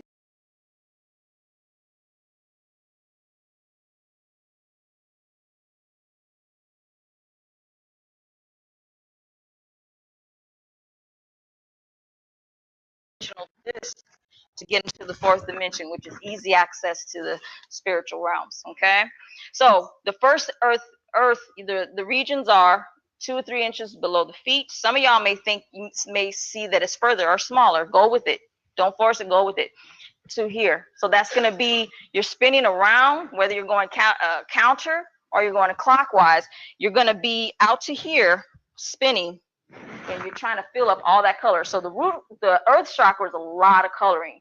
You're going to be doing a brown color all the way from the bottom all the way up here, and you're going to try to spin it all, like, think of it like a wheel, this disc, or you're just going to spin all the color. So fill up all the color first and then spin. Some of you might find to go ahead and spin and then do the color, but you'll find how you activate each chakra. But again, just trust yourself. But I like to feel it, start at the bottom base, color the disc, the one-dimensional disc, or some people might call it two-dimensional, that two-dimensional disc, and then I start to fill up all the colors, and then I make sure it's all, because you want to get to your spine, like everything in the middle, everything you're spinning, you guys. Okay, so you're taking all of that color, filling it all up, and then you're spinning. Now, what's the motion you want? If y'all are doing this shit, you're gonna be up for 2, 3, 4 days. You're gonna start to have a kundalini spike. So some of y'all, when panic is back, you're gonna start to raise some of your kundalini with this exercise. So when you do the spinning, I would say follow your energy. If it's going like this, you might want to slow it down just a little bit. But this is the rhythm. Can y'all see it? This is the rhythm you want to go. Like you're stirring, think of it as stirring stew. You're stirring a pot. When you have any sicknesses or illnesses, or you've done this for a while, then start that shit going real fast. You'll have a massive amount of kundalini. You guys will see 6, 7, 8, 20, 30, 50 of yourselves. Okay. Yeah, it's a very powerful practice. So now, does everybody got so far the earth chakra, where the regions are? The higher part of the thigh, right here, 2 inches below, 2 or 3 inches below underneath your feet. Everybody got it? The color is brown. Y'all with me? Second section, that's the earth chakra. What's the next chakra? All right. So from the upper thigh to the groin, right? So this chakra is not as big, but you may find it's a trip how one will spin with ease, and some of you like, well, damn. So so then what you do is do the disc floor. I'm gonna just call it the disc floor. Color it the red, and remember, think of it as a light, not a flat, solid earth color. Think of it as a light. That color, it's okay. You'll get it with time. Just don't get frustrated is all I'm saying. Okay.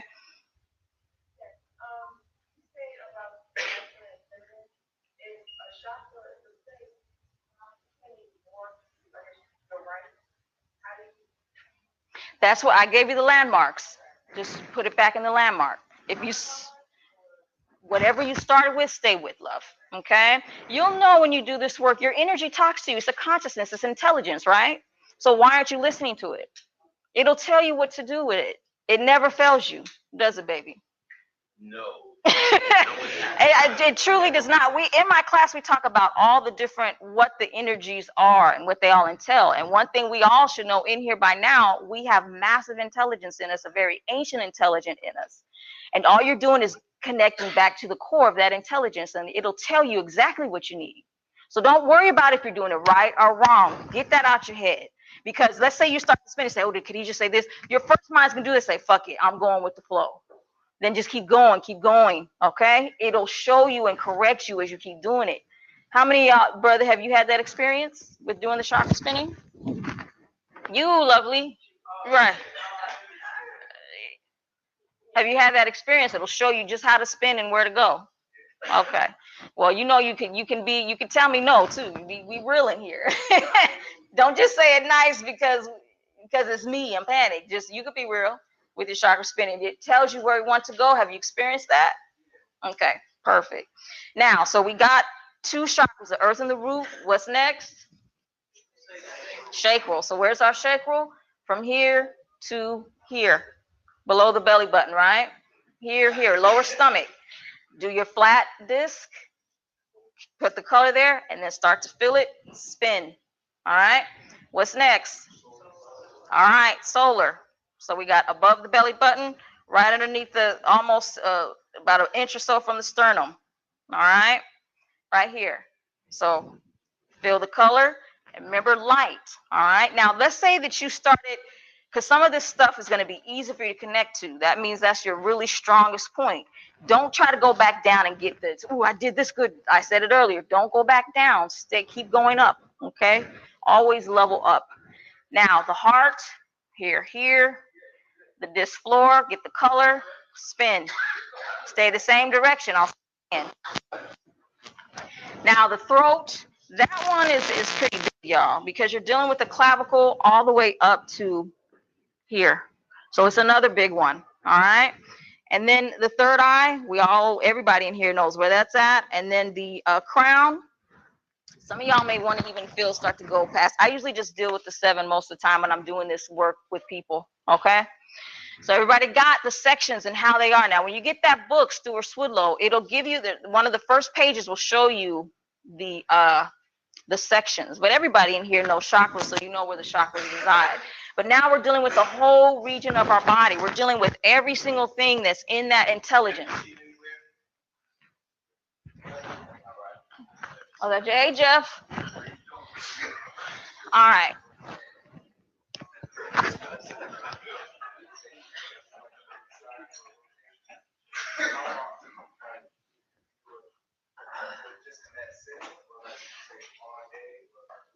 No, just do it in one sitting. Always do your healing in a healing space, y'all. Some people try to do shit in their cars. They try to do shit. Y'all don't be dangerous with this. You know what I'm saying? Some people will say they don't have time. That's an illusion. For those of y'all say, I don't have time, I don't have this, that's an illusion. So get out of it. Okay?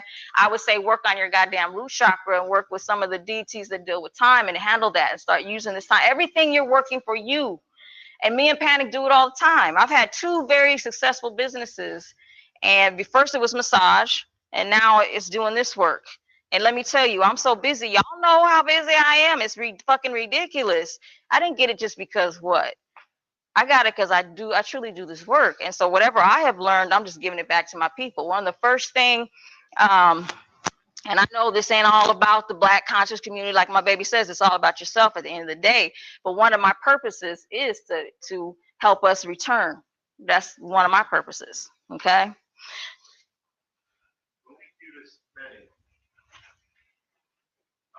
I'm in my head thinking, should I act like it's a hula hoop around me? Just like it's a beautiful flowing energy coming into a container of a three-dimensional container. So you're that container. Okay. So remember I said shoulder length. So you're spinning shoulder length, but yet, and I'm saying that at the bottom, y'all. So shoulder length, if we're saying shoulder length, that's about as far as we would say how far you're going to go outside your body. Okay.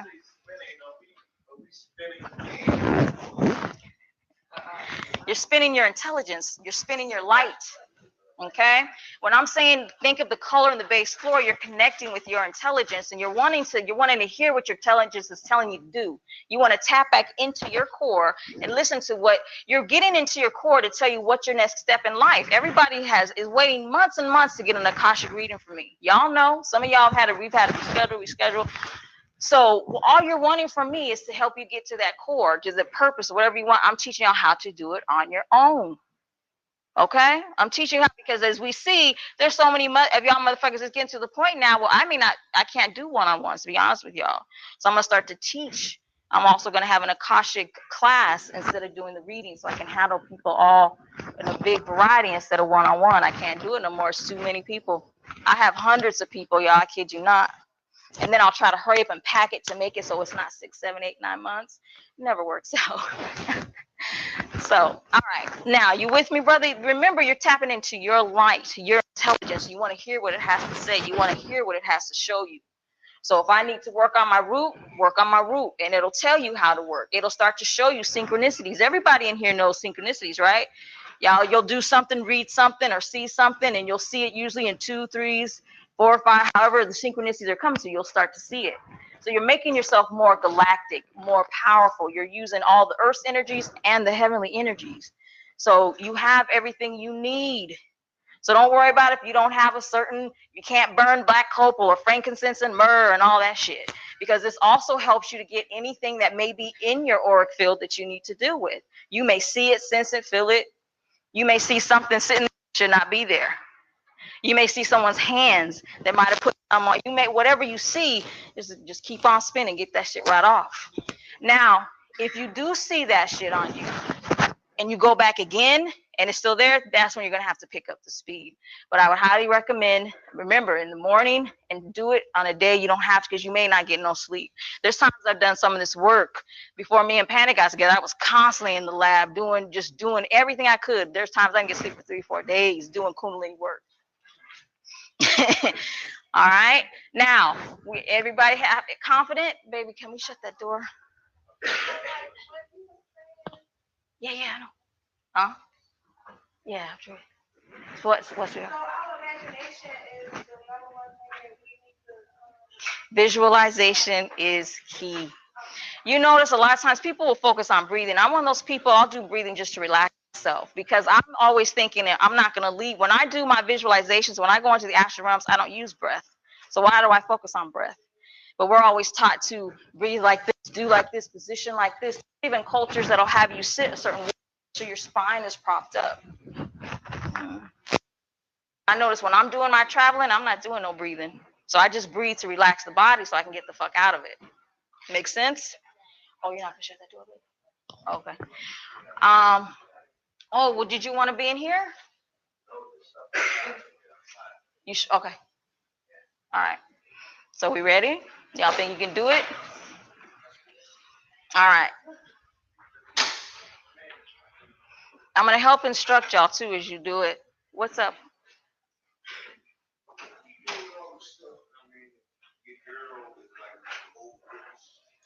That right now, love, you can't worry about that. If you're dealing with another mate that don't.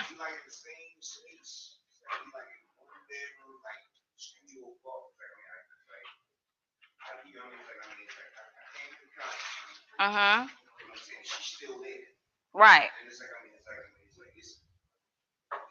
So what are you asking me?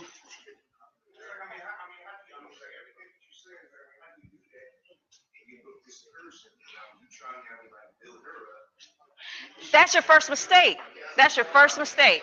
First off, you're in the illusion. That's what panics your ego's running things. You're trying to make her be something. How do you not know that her life's purpose was to be a Jehovah's Witness? Only reason why you ain't one is because you've already been that before. That's why you had to question it. So everybody in here has done all that religious shit. That's why you're not doing it. It's up to you to decide if you want to stay with that person and accept them for what they're doing. But you can't force anybody. Just like you wouldn't want her to force you to be nothing else, right? You would be ready to fight somebody, tell you, oh, you got to be a Jehovah's Witness. She'd be like, fuck you.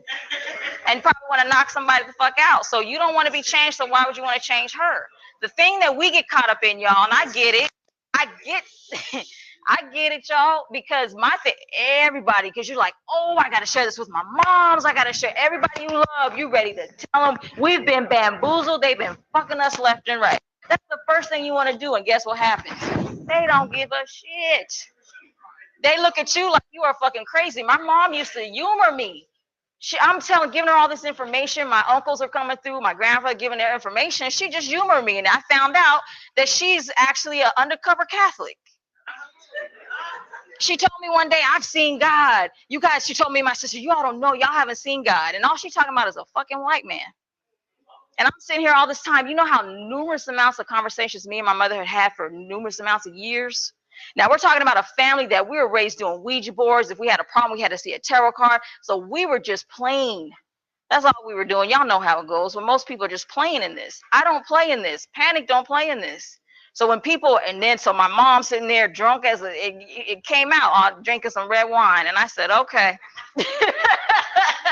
She said, y'all don't know God. I have seen God and you have no idea who he is. And I said, oh, you know what, Mom? What do we say? I was not going to sit and exhaust myself no more. Those days was fucking done. So to those of y'all that are with people that are not on your same level, as long as they ain't keeping you from doing what you need to do, stay and love them. But if they're keeping you from what you need to do, all right, no love lost. And you may return. Who knows? They may need their time. They may need their time, and you can't force that. All right? All right, so let's get into this meditation. Everybody, close your eyes. Get comfortable. Don't worry about what your neighbor is doing. All right. First off, we're just going to do a little breathing, y'all. All right? So let's just breathe in. Hold it. And out. Let's take 5 counts in. 1, 2, 3, 4, 5. Hold it. And out. 1, 2, 3, 4, 5. Some of y'all are breathing in your chest. Start to breathe in the diaphragm. Use your back if you need to. Let's do it again. Breathe in 5 counts. 1, 2, 3, 4, 5. Hold it. And out. 1, 2, 3, 4, 5. Last time. Keep your eyes closed, sis. Everybody, keep your eyes closed. Now, count in. 1, 2, 3, 4, 5. Hold it. And out. 1, 2, 3, 4, 5. Now, the first imagination that we're going to use is your crown at the top of your head. Some people will call this actually the 8th chakra. See it as a gold light. This gold light starts to spin. Remember earlier we tapped into that direction? All we're going to do is imagine that that's spinning light. So see the gold and let it spin like a gold halo, beautiful gold light. This gold light, you just imagine that it goes all down your body, all the way down. And as it goes all the way down, what it's doing is it's cleaning anything in your system. It's going all the way down, trying to make it all the way down to the bottom of your feet.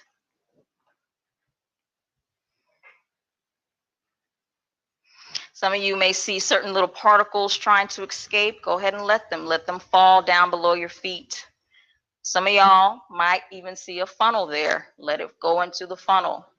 Some of y'all may not see anything. It's all right. Just keep on letting that gold light go all the way down to the bottom of your feet. Now, we're going to start to see a brown spinning disc that 2 to 3 inches underneath our feet. And it's spinning in that direction that, again, that you tapped into earlier, your own energy and where it's flowing. So now you have the color brown. Think of brown. If you need to think of the brown as a solid color for now, that's fine. Think of like maybe a brown honey, if you guys are seeing a lighter brown. If you guys are seeing a darker brown, like the dirt from the earth, or if you actually can tap into a brown of light, but see it in that disc and then start to see it rise up. See it rise. Get it go. Let it rise all the way to the top of your thighs, the mid thigh. Now don't worry about spinning just yet. We're gonna go ahead and you already have the disc below. It already started the process. We're just working about coloring and filling it all in. Then what you're gonna do is go ahead and spin it. Now you can go ahead and, after you fill it, go ahead and spin. Spin, spin. Now some of y'all are trying to collect all the colors. That's okay. Take your time. You may have to just still let the color rise before you spin. Remember, you still are spinning 2 inches, 1 to 2 inches outside of your body. Spin, spin. Spin as if you're spinning a pot. Keep that rotation. Now you're at the red disc at the top of the thigh to the gonads, the yoni. And then fill that red disc with red light. And now start to fill the region. Some of y'all can already start to feel that. And spin. Try to get all the colors. Fill that whole portion, that whole region of your body.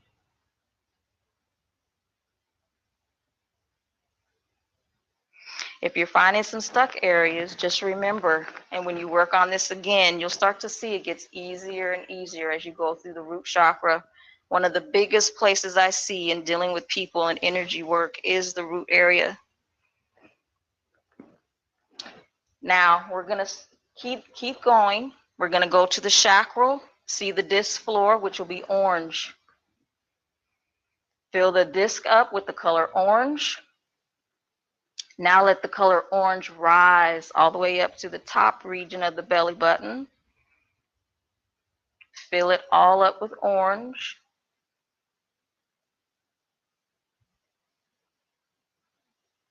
And then spin. Let your intelligence, it's okay to listen to your intelligence. It's okay if you've done something wrong in the past or you've been done wrong. That's part of this earth's experience. So if you feel upset or shameful in this region, it's okay.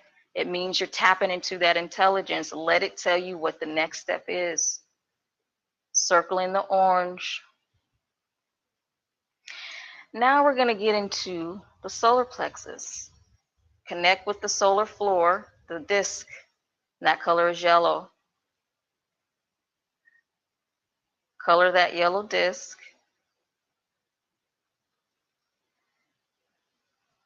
And now we're going to start to fill in from the top of the belly button all the way up to a little below the sternum or below your chest region. Some of you, the pec region, the breast region. Go ahead and spin that all in yellow. Remember, try to remember it is a yellow light.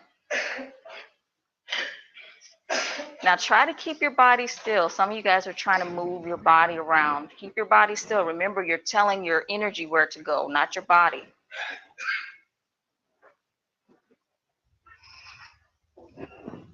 Now you find the heart floor, which is green. Some of you guys may be pink. Color that, the floor disc or the heart disc, color that green.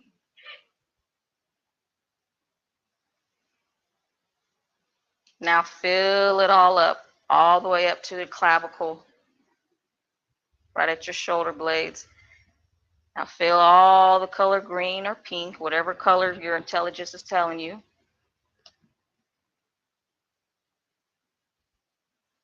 Now, go ahead and spin.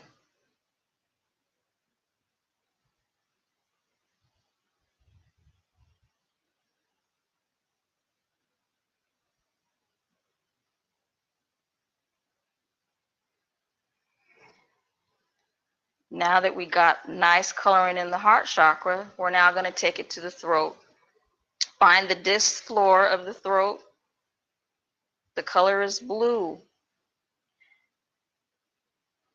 If you're having a hard time with the colors, don't worry about that. That comes in time. But try to do like if you saw a blue light in a blue room. And now raise the color all the way up to the clavicle and spin the blue. The clavicle to the top part of your nose. So again, we're starting with the throat chakra at the clavicle. That's the disc floor. The color is blue. Go ahead and fill it all the way up to the top of your nose. Make sure you get all your ears, all that around that whole area, the throat, the ears, the mouth, the nose, the bottom of the nose, and start to spin in blue.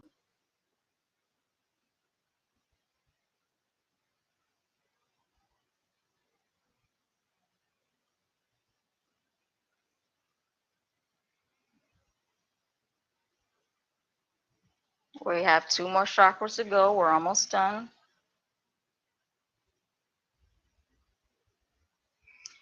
Now you're going to go where you ended at the bottom of the nose.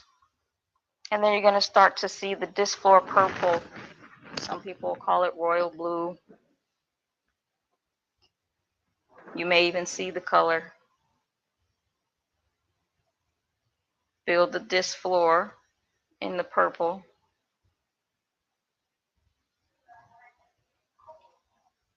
Then go ahead and fill the color purple all the way up over your eyebrows.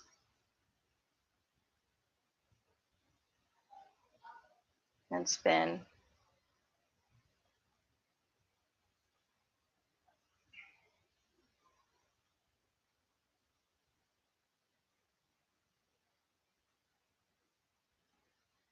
Some of y'all, that was very easy, that chakra. Now the last one, the crown. Some say magenta, indigo. Go ahead and find that a little bit above your head. Once you have the chakra for that color of the crown, go ahead and fill it up to the top, a little above your head, about an inch or so, inch or two above your head. And then spin. Try to stay still. Don't move your body. Remember, you're directing your energy, not your body.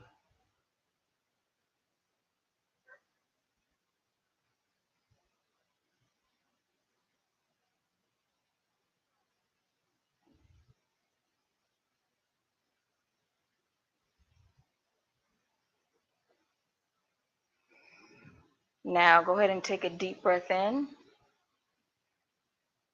and out. Now we're just going to say an easy mantra real quick. I am that I am that I am. Again. I don't believe you. I'm starting to believe a little more. Again. So say it again 3 more times. Ready, go.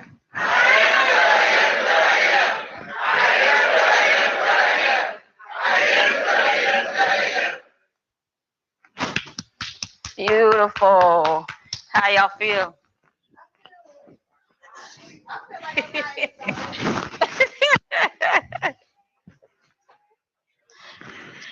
All right, so my baby looks like he's ready to lecture again.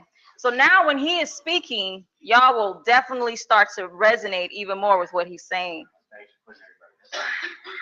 No, they're not gonna go. Get the fuck up. Word up, Moody. I don't know what y'all was doing just now. Wake the fuck up. I am that I am that I am. Y'all ain't shit. Get it together. Give Khadija a round of applause.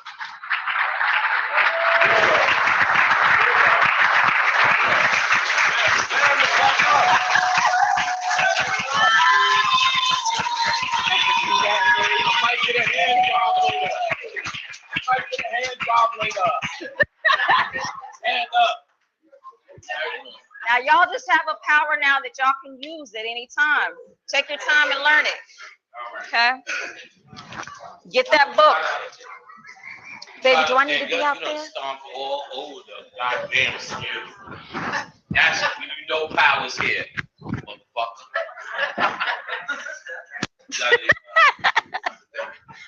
Oh.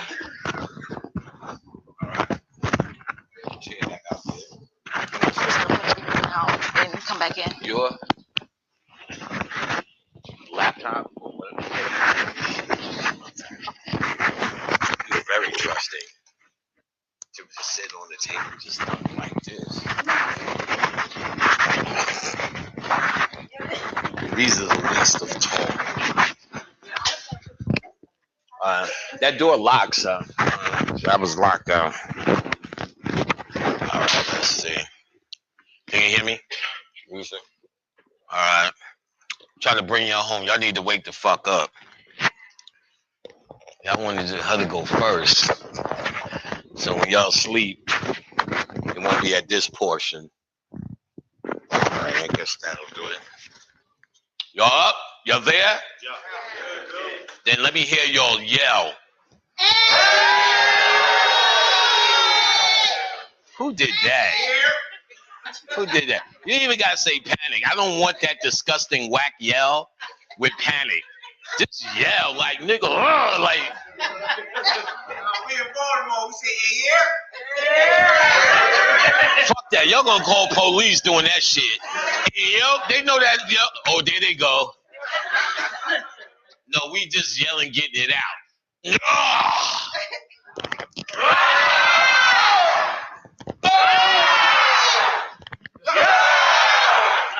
I said, come on, this side of the road.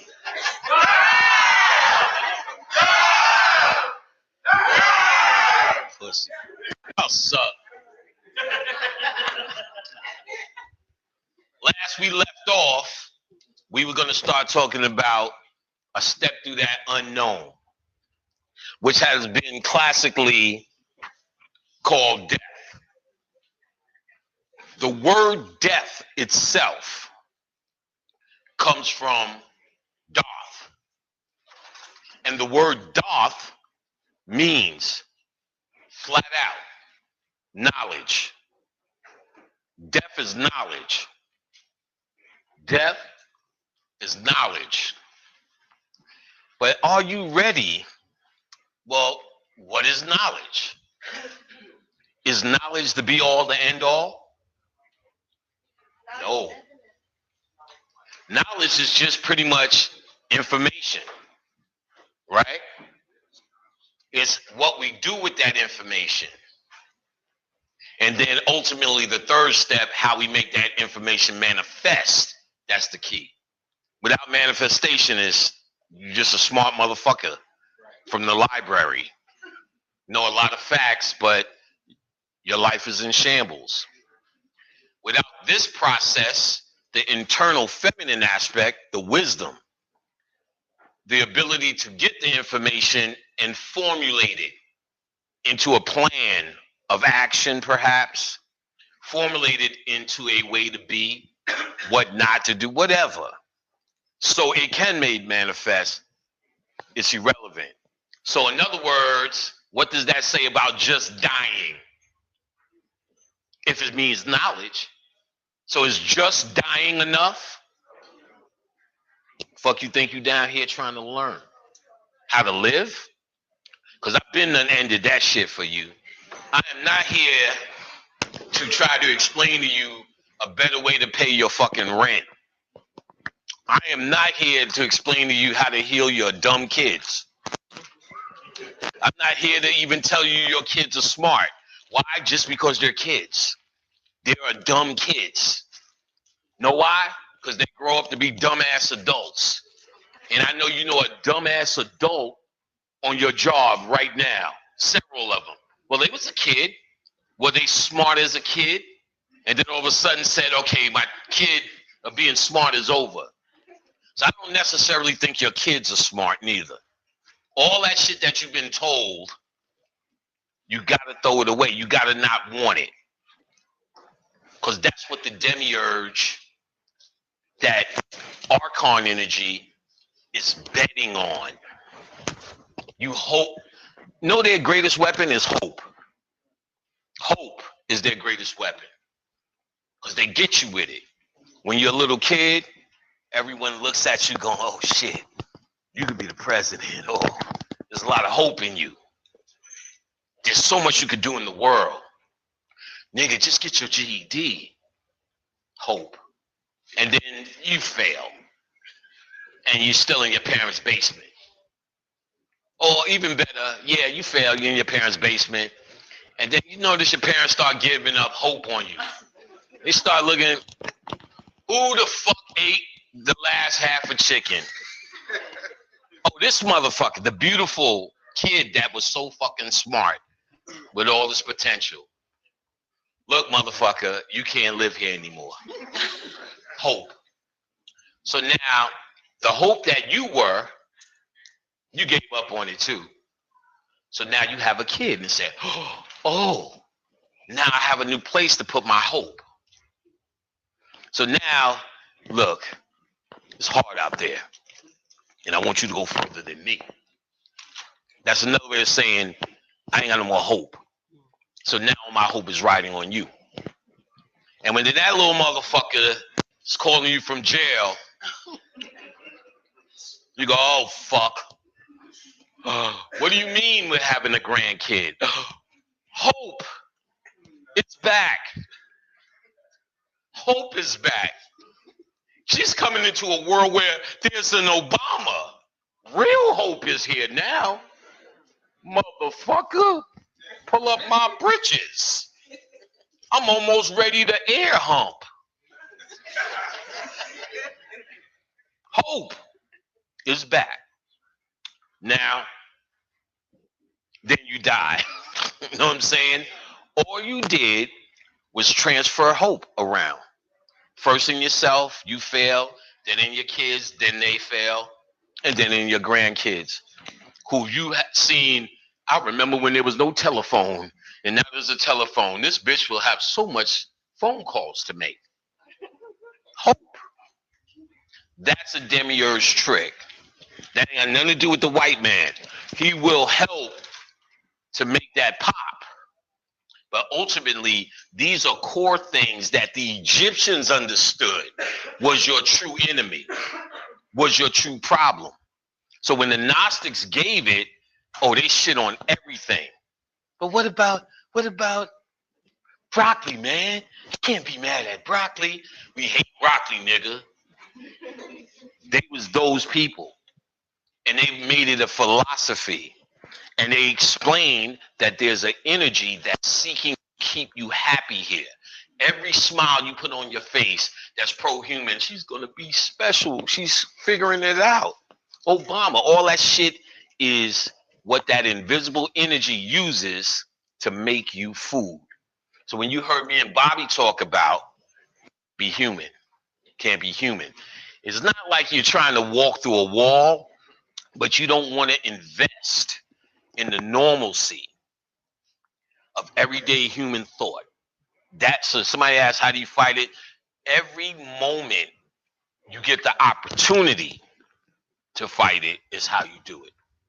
Just abstain from shit. Just cause. If everybody's happy because they have the best veggie burgers, eat one of them motherfuckers and then say, it was fun, but I'm not sticking around here.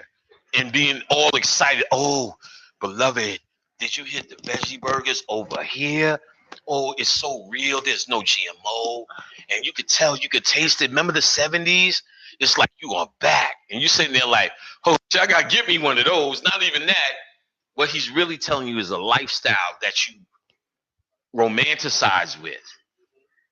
Because y'all niggas ain't eat real shit for quite a long time. And the realest shit down here is still fake. It's an illusion. Y'all never ate nothing real. They say that from the world of the real, it copied itself. And then that copied itself. And then there's an afterthought, and that's where you at. You're in a copy of a real archetype world. So you never smelt the rose, nigga. I'm making good solutions, but it's a copy of a copy of a copy. That's really real. So you're not even experiencing anything real. So once you start to understand that concept, you begin to internalize this and start to saying, I don't want fake shit. I thought you were God. I don't want to indulge in secondhand shit and say that's it. I get it. We're in it, not of it. We're in it now. So enjoy the pizza. Don't just be mad while you're eating pizza. Motherfucking pizza. It's a copy of a copy of a copy. You ain't gonna fool me. That ain't real cheese. Cause to even have that type of mentality is also the other side of indulging in humanity. Remember, hating, it's not really hate and love is opposite. Hate and fear is opposite. Hate is a byproduct of fear, but it's an emotional response. You're really trying to become neutral to this thing. That's what they call the middle point. That's what the occultist is trying to do. Become the observer or the middle point. And if y'all listening to this, y'all occultists. Occult just means hidden culture. You're trying to find out all the hidden shit that pushes forth all the shit you see. So out of darkness comes light. So to be a true light worker, you don't get light from light. So all these niggas, I'm a light worker. See my light work? See all that light behind me when I walk? That's all light, nigga. That's all light. To be that shit, it doesn't make any sense. You don't get light from light. You get light from darkness. So to truly be in here, you're really probing some of the most wretched shit, not from the world, in you. And I know you don't believe it's in you. Oh, nigga, it is. We are 3 minutes away from niggas eating each other. Oh, you seen that shit in Katrina? All these deep, upstanding niggas, New Orleans niggas with umbrellas. That shit happened. These niggas in that stadium eating, raping, and stealing each other's rations within 2 weeks. They show you the things you think you're only who you are because you have resources you think you could get to. Let a nigga say we locked in here for the night and this is all the water we have left. Let's see how much hoteps we get out of this night. Let's see how many beloveds we become. Let's see how many beloveds we become. That fucking candy right there will be worth more than any fucking herb pack. You're like, wait a minute, nigga, y'all, wait a minute. Line up. Line up. We getting Skittles rations out here. We eating them shits off the floor and everything. You don't act like that now because you know you can go somewhere, get something to drink and something to eat, somewhere to lay down perhaps, if you needed to. That's the difference. You ain't that deep and humanity didn't evolve into shit. And they know it. It's not about human evolution. There's no such thing as human evolution. Let me show you what human evolution is. To show you how psychologically fucked up you are. If I pulled out a flip phone right now, you'd be like, this nigga's old. And if we was at the club, I'd get no pussy with a flip phone. But it's a phone. But if I had the new 10 or the new 9, you would seem like I'm up to date. So basically, with phone models, you have now in your psyche who is current and who is not. You are evolved by what they tell you what phone is. The hottest phone. Meaning if I pulled out some big shit like this, hello, can I speak to Obama? Y'all be like, what in the fuck? Like, how y'all would laugh at me? You would go home and talk about it. Y'all seen this nigga at the club. I seen this nigga on the train with some shit I didn't even know wireless was invented. You would talk about that shit for the longest. Why? You have been trained now by white folks to follow their line of evolution, their line of what it is really all psychological. Nigga, we invented the phone. Niggas in Egypt. Nigga, you got this? I got this too. Niggas was doing that shit in Egypt. That ain't new. None of that shit's new. Light bulbs, none of that shit. We already went through it, forgot it, built it up again, forgot it, built it up again, forgot it, started rubbing two sticks together, built it up again, forgot it. And then in the middle of us sleeping, Whitey. And he knew who we was because he's an intellectual beast. That's the only thing he's got. Don't think intellect is some sort of shit that you should be proud of. The intellect is where you start. Know who learns intellectual pursuits? Babies. Oh, this is how you move this motherfucker. 5 + 4 - 7. Then you're supposed to go out. The intelligence became intuition, clairvoyance, clairaudience, all of that shit. All of that spiritual shit was your natural way of thinking. That's where we did the exercise in thought. The intellect was like a side effect. That's how you ordered sandwiches and shit. A white man, his ceiling is the intellect.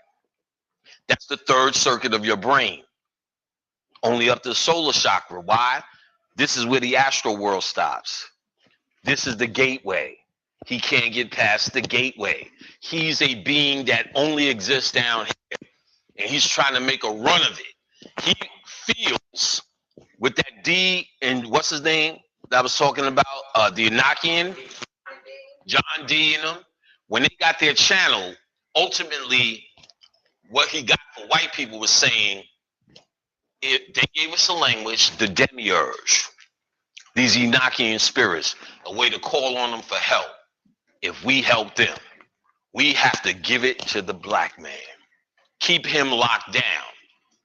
So when you see them doing what they're doing, because at first you would be confused, like, you can look at all this Egyptian shit they're trying to follow, and it's clearly a bunch of niggas on the wall. What does this have to do with them? Then it's clear they ain't got no melanin. So what could they do? I said, oh, if they serve those who feed off of you, they'll get a place at the table, they hope. They hope. So they do their rituals and all that, and the Enochian language was how they're able to communicate. They're intellectual beings, not spiritual. So the demiurge said we need to set them up. They gave them a language to speak and how to write and decipher instead of, because I can say, oh, you don't want to talk to James Brown? Give me a second. How you feel? You know what I'm saying? I'm there. Not for them. So they need that language. They also needed a magical system. That's called Kabbalah. Kabbalah is the most intellectual way of dealing with spirituality. It is what they call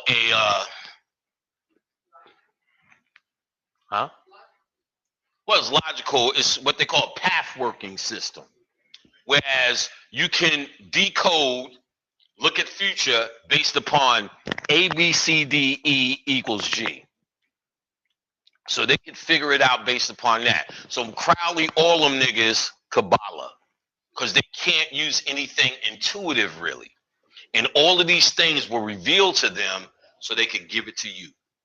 Only to keep you occupied and distracted, because that's the best they got. So they always are giving you a Trayvon Martin. They systematically figured out, once we could get them as a group, then we can herd them. How do we get them as a group? See, y'all don't remember, just a short time ago, y'all wasn't thinking like that. When y'all became free from slaves, you said, you're a butcher, you're a baker, you're a candlestick maker. You have an individual standalone skill. Make a town. And we will sell our products to each other. Then we got so bad because we have all the skill. The white folks was hustling on over. Well, let me get one of them herb packs. You know what I'm saying? Even within their racism, they knew this is where the herb packs were. And now we're beating them. You got to remember how this was set up. There's an elite white, a pretend elite white, who were slave owners. They still got 90% of poor whites. What do you need to do with them? They were indentured servants. They were slaves too. But the most effective way to use them is make them feel superior to the nigger at least. And we'll call them overseers. We'll let them have fun, whipping their ass, catching slaves, cutting off Kunta's foot, getting their air hump on later. As long as they feel psychologically superior to the Negro.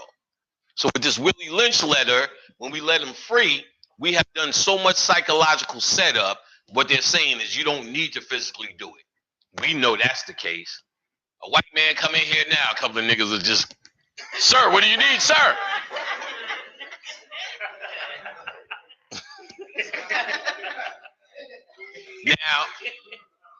Now,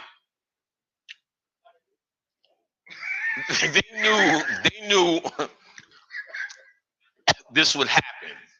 Problem though, niggas started doing better than the poor whites.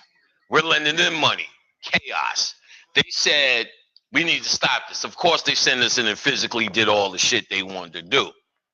But they said we need a fundamental thing in place that gets these individuals who learn their individual skills, who now are worthy of coming together in a social group. Because everyone, see, now we have no skills and talk about coming together. So it'll be 10 niggas in a room with that don't know shit. This time, if you got 10 people in the room, it was 10 people with 10 individual crafts that can benefit and make a system. This was winning. Even the personal, my father's side was New Orleans, Canes River people. Is one of them people who had one of them towns.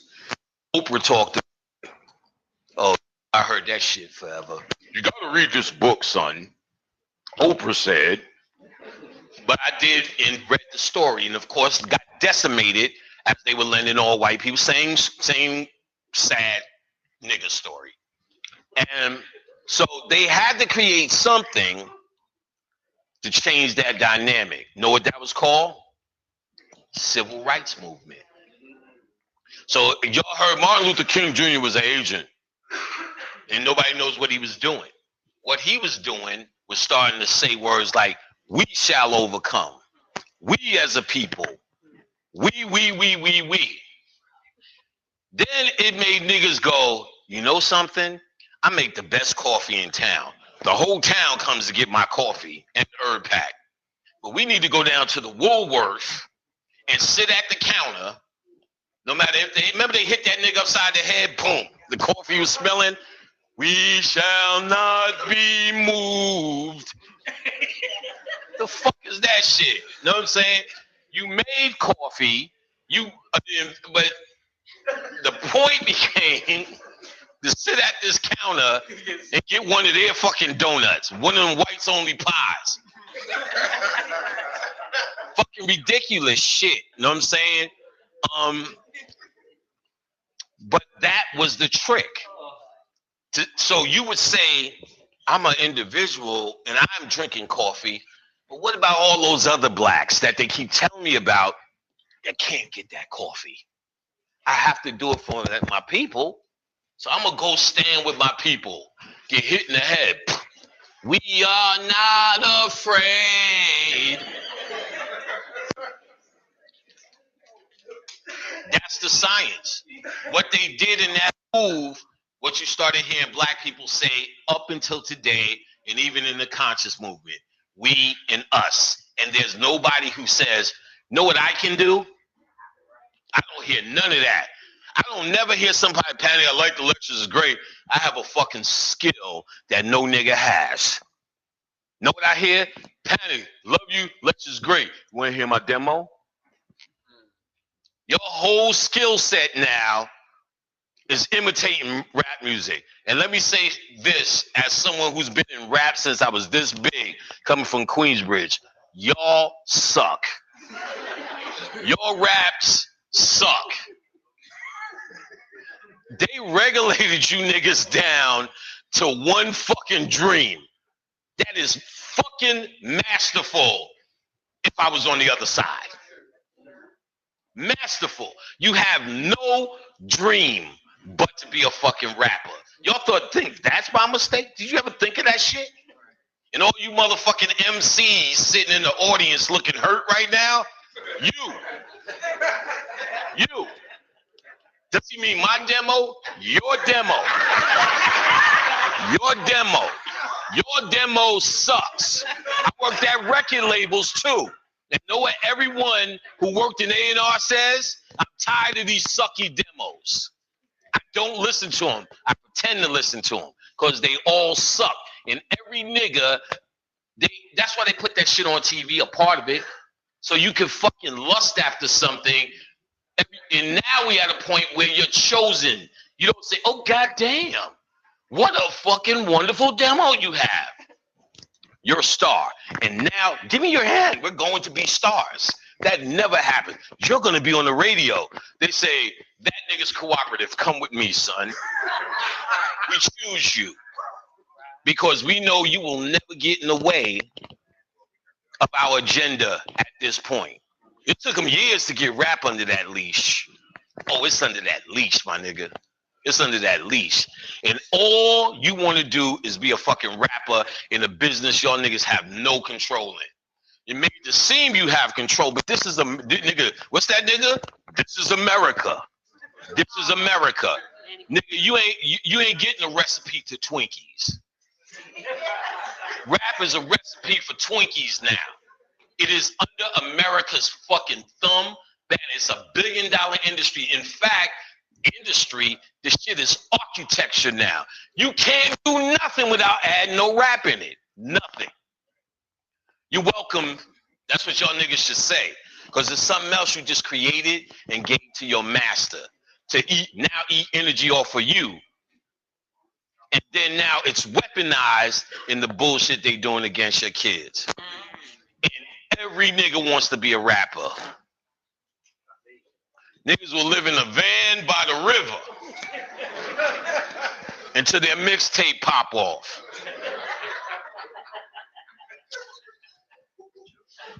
That's a war tactic. They no longer have you thinking about being mathematicians. Think about that shit. Scientists, any fucking thing, shit. Window washers. You don't want to be nothing but a fucking rapper. I've already been invited to a demo. This shit is but it doesn't work if you start divorcing yourself from your hope and your needs, even on a personal level. Then you can't be manipulated by what they're trying to hand you. That's all it is. You're food not because truthfully, because something got you in a headlock, but that headlock is tightened and really conducive to you participating. So what was the Egyptians' overall understanding on how to do this? They had a philosophy. Here it is. Well, what if we just study everything about the greatest fear that we could possibly have, and once we understood it, everything else would be easy. Let's study death. Because if you look at Egyptian on a mundane level, you'll just say, damn, all they talked about was death. Because what if death, or that gateway, is actually true life? What if we need to look at it from a different perspective? What if that perspective is this? Everyone who's dead is looking at you going, look at all of these bodies who died. I'm really alive. I'm not trapped in this fucking prison. Look at this person. As cute as you are, you still got to make doo-doo.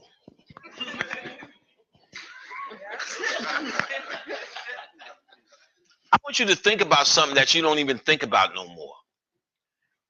Let's pick her sister, who I also think is very beautiful. Everyone would agree. Beautiful. But if you've seen her intestines, it's not on for the night. Like, I'm good. If you've seen her spleen, her pancreas, look, even the face you're making. So, to the spirit, that's how they feel about your nose, your dimples, your nipples, all the shit you find sexy about yourself. This was from before. Just picture this 20 years ago. Right? They find that disgusting. Just as disgusting as what you would open up and find, go, oh God, what is that green shit? You get what I'm saying? That's how they see in your outer world. So to you, not only are you dead, you're stinking and you're festering. They look at you as, oh my goodness. The only thing they can see is light. Light is the only thing real. That's what your soul is. So when you're doing out of darkness comes light, you're waking up and these people are starting to say, oh, wait a minute. I see someone coming back. I can help him.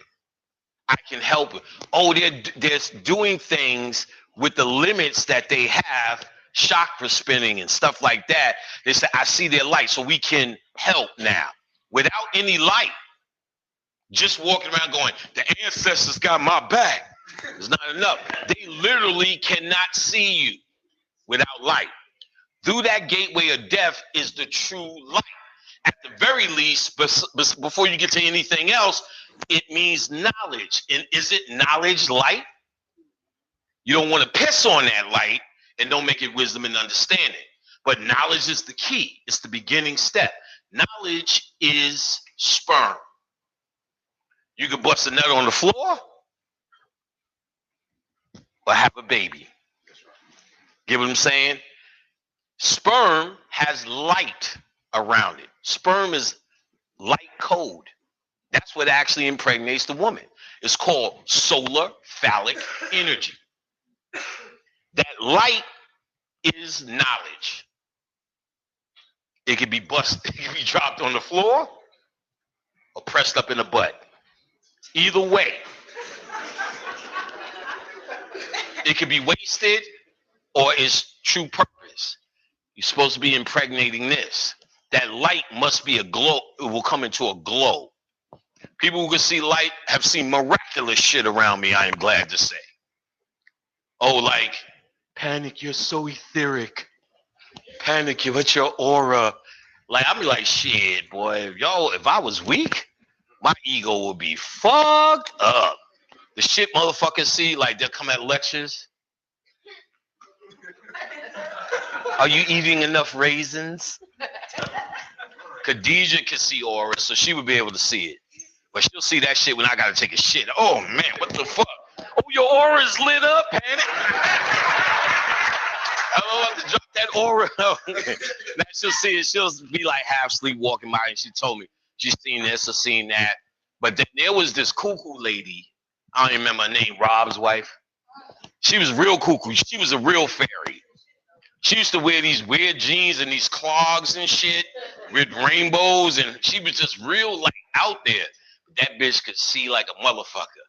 It's just, but she's like weird. You know, all my life I've seen these things, and I don't want to tell you. I'm like, bitch, I'm the right one. What the fuck is wrong with you? Like, now is the time. You know what I'm saying? Like, but what she said, I used to have these saint candles up. And she was like, yo, she said the same glow around, because she didn't know, which made it authentic. But they wrote a book. I didn't talk about it. Oh, man. Like, niggas go crazy off that ego shit. Like, she said what was her father? The real Solomon. Yeah, she said her father was Solomon. Like, motherfucker, that nigga didn't exist. That means soul of man. Like, it wasn't a dude named, hi, I'm Solomon. I'm wise. I cut babies, nigga, so watch me. You know what I'm saying? Ain't no such thing. I'm like, what? So they go crazy off of that shit, too, when she's seeing what she's seeing. If you don't have the knowledge, that becomes wisdom, understanding. It becomes this raw power, and you don't know what to do with it. It's like licking electricity. So you're going to speculate and you're going to only speculate with what you know. This information will not expand what you know. You have to go for the know and make that light into wisdom and understanding. It's about transformation. It's not about you're going to see a spirit, then all of a sudden, I know now. Never. They can't take you past your own will. You're running it. That's why. Nothing's running it for you. Nothing's saving it for you. This shit is about energy work, about moving energy. What energy are you moving? You're moving darkness to light. You're a dark side nigga, but a light worker. It's the dark side nigga is the transformative nigga. So you taking that which you don't know and making it known. You're taking that which is hidden in you and making it known. There's still a physical aspect you need to do too. You know, somebody was playing with your butt. Your uncle had you on his knee for too long. You need to deal with that because that comes out in your chakra system and it becomes a part of the hidden. It's too traumatic. It becomes a part of the hidden, but you're acting like that. You're barking on motherfuckers. What do you mean ride your knee? I don't ride knees. And you're like, why? What, like, no, I was just saying, you know what I'm saying? Blah, blah, blah. But it'll come out in ways because it hasn't been dealt with. So you have to, that's why all this shit is honest. It's an honest reflection of yourself. Yo, man, this shit hurts. I was hurt. That shit fucked me. I don't know. I make pledge that I don't know. That's another way of saying I want the darkness to start telling me. I want it to come to light. So that's what she was saying. Khadijah was saying when she was talking, and she was saying, oh, you're going to see some shit. Because what's happening is that shit that's in you. It's what's ruling you. It's what's driving you. It's your subconscious programming. And trauma, repetition, and symbols. Trauma is your whole childhood, nigga. Trauma is your whole child. I was telling Visa today. No matter what a great parent you've been, ain't your kids able to run down some shit? You're like, when the fuck did this happen, nigga? Like, motherfucker, you wouldn't have ate if I didn't do that. But you never, and you always. So it no matter what you've done, them motherfuckers got a problem. A problem. You know what I'm saying? That's the nature of this place. You'll never fix that. But those problems are built in because those last you a lifetime. And you could spiritualize it by confronting it and dealing with it. And then when you get to a certain level of truth within yourself, perhaps you're able to really deal with a soulmate. Because now you're getting with somebody, because at least you know who you are. You're honest when you come to them. And then you're saying, I need more honesty from you. You need to tell me, you know, I noticed some shit about you. It's going to happen. And it's going to be hard. Do you think when I met Khadijah's mother and sisters, and then I see a pattern there, that I say, uh-oh, I see what aspect of that rubbed off onto my woman, which is the only one I really care about really telling it? You think it's just that, hey, look, bitch, let me explain this to you. And you know how many side angles I have to do that karate move? You know what I'm saying? Just to get in there. You know your mama. My mama did what? Said what? What the fuck you say about my mother? No, listen. It stands to reason. If you know, and then if we, you know, I have to set up a whole matrix. I say, well, maybe you shouldn't have took my fucking lemon heads. Maybe. Don't come around here with that shit no more. Come around here. This is Baltimore. This is Baltimore. Don't come around Baltimore stealing shit, son. It's the wire. The wire, Holmes.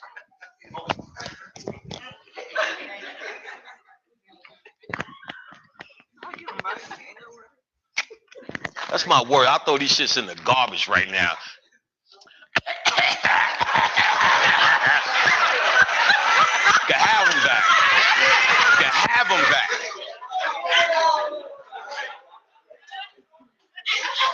I'm not scared of them. I'll still eat them.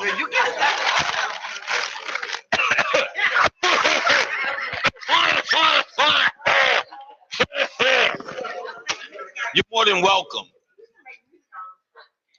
Visa's like my sister, so y'all got an excuse if I have to fuck with her tall ass. Khadijah just lets me beat her up.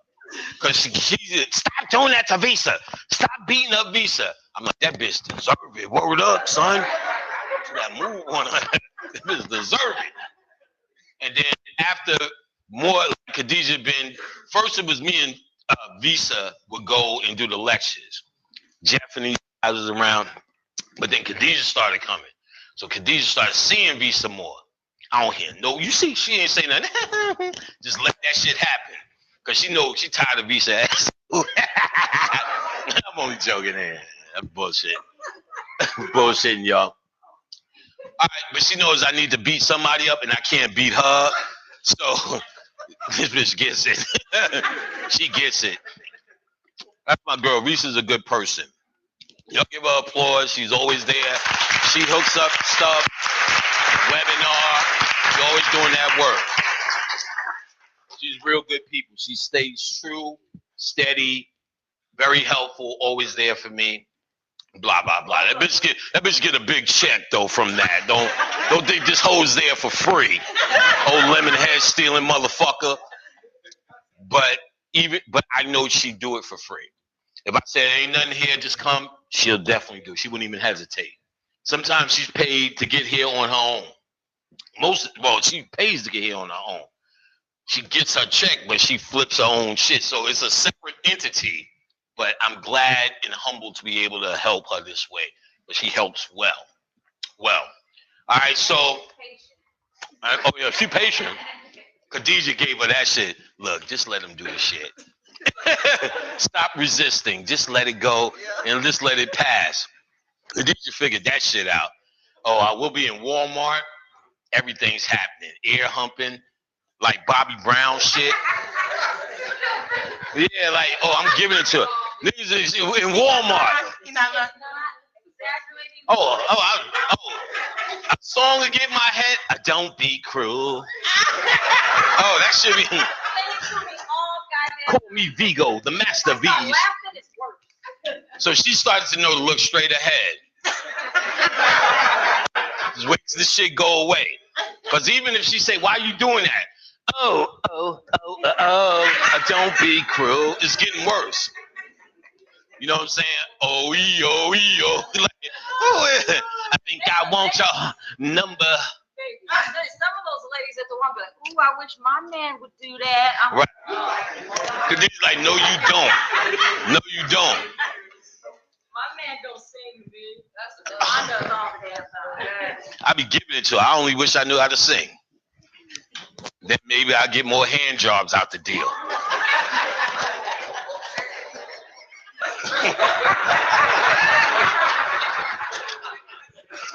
I didn't get no feedback, no positive feedback on that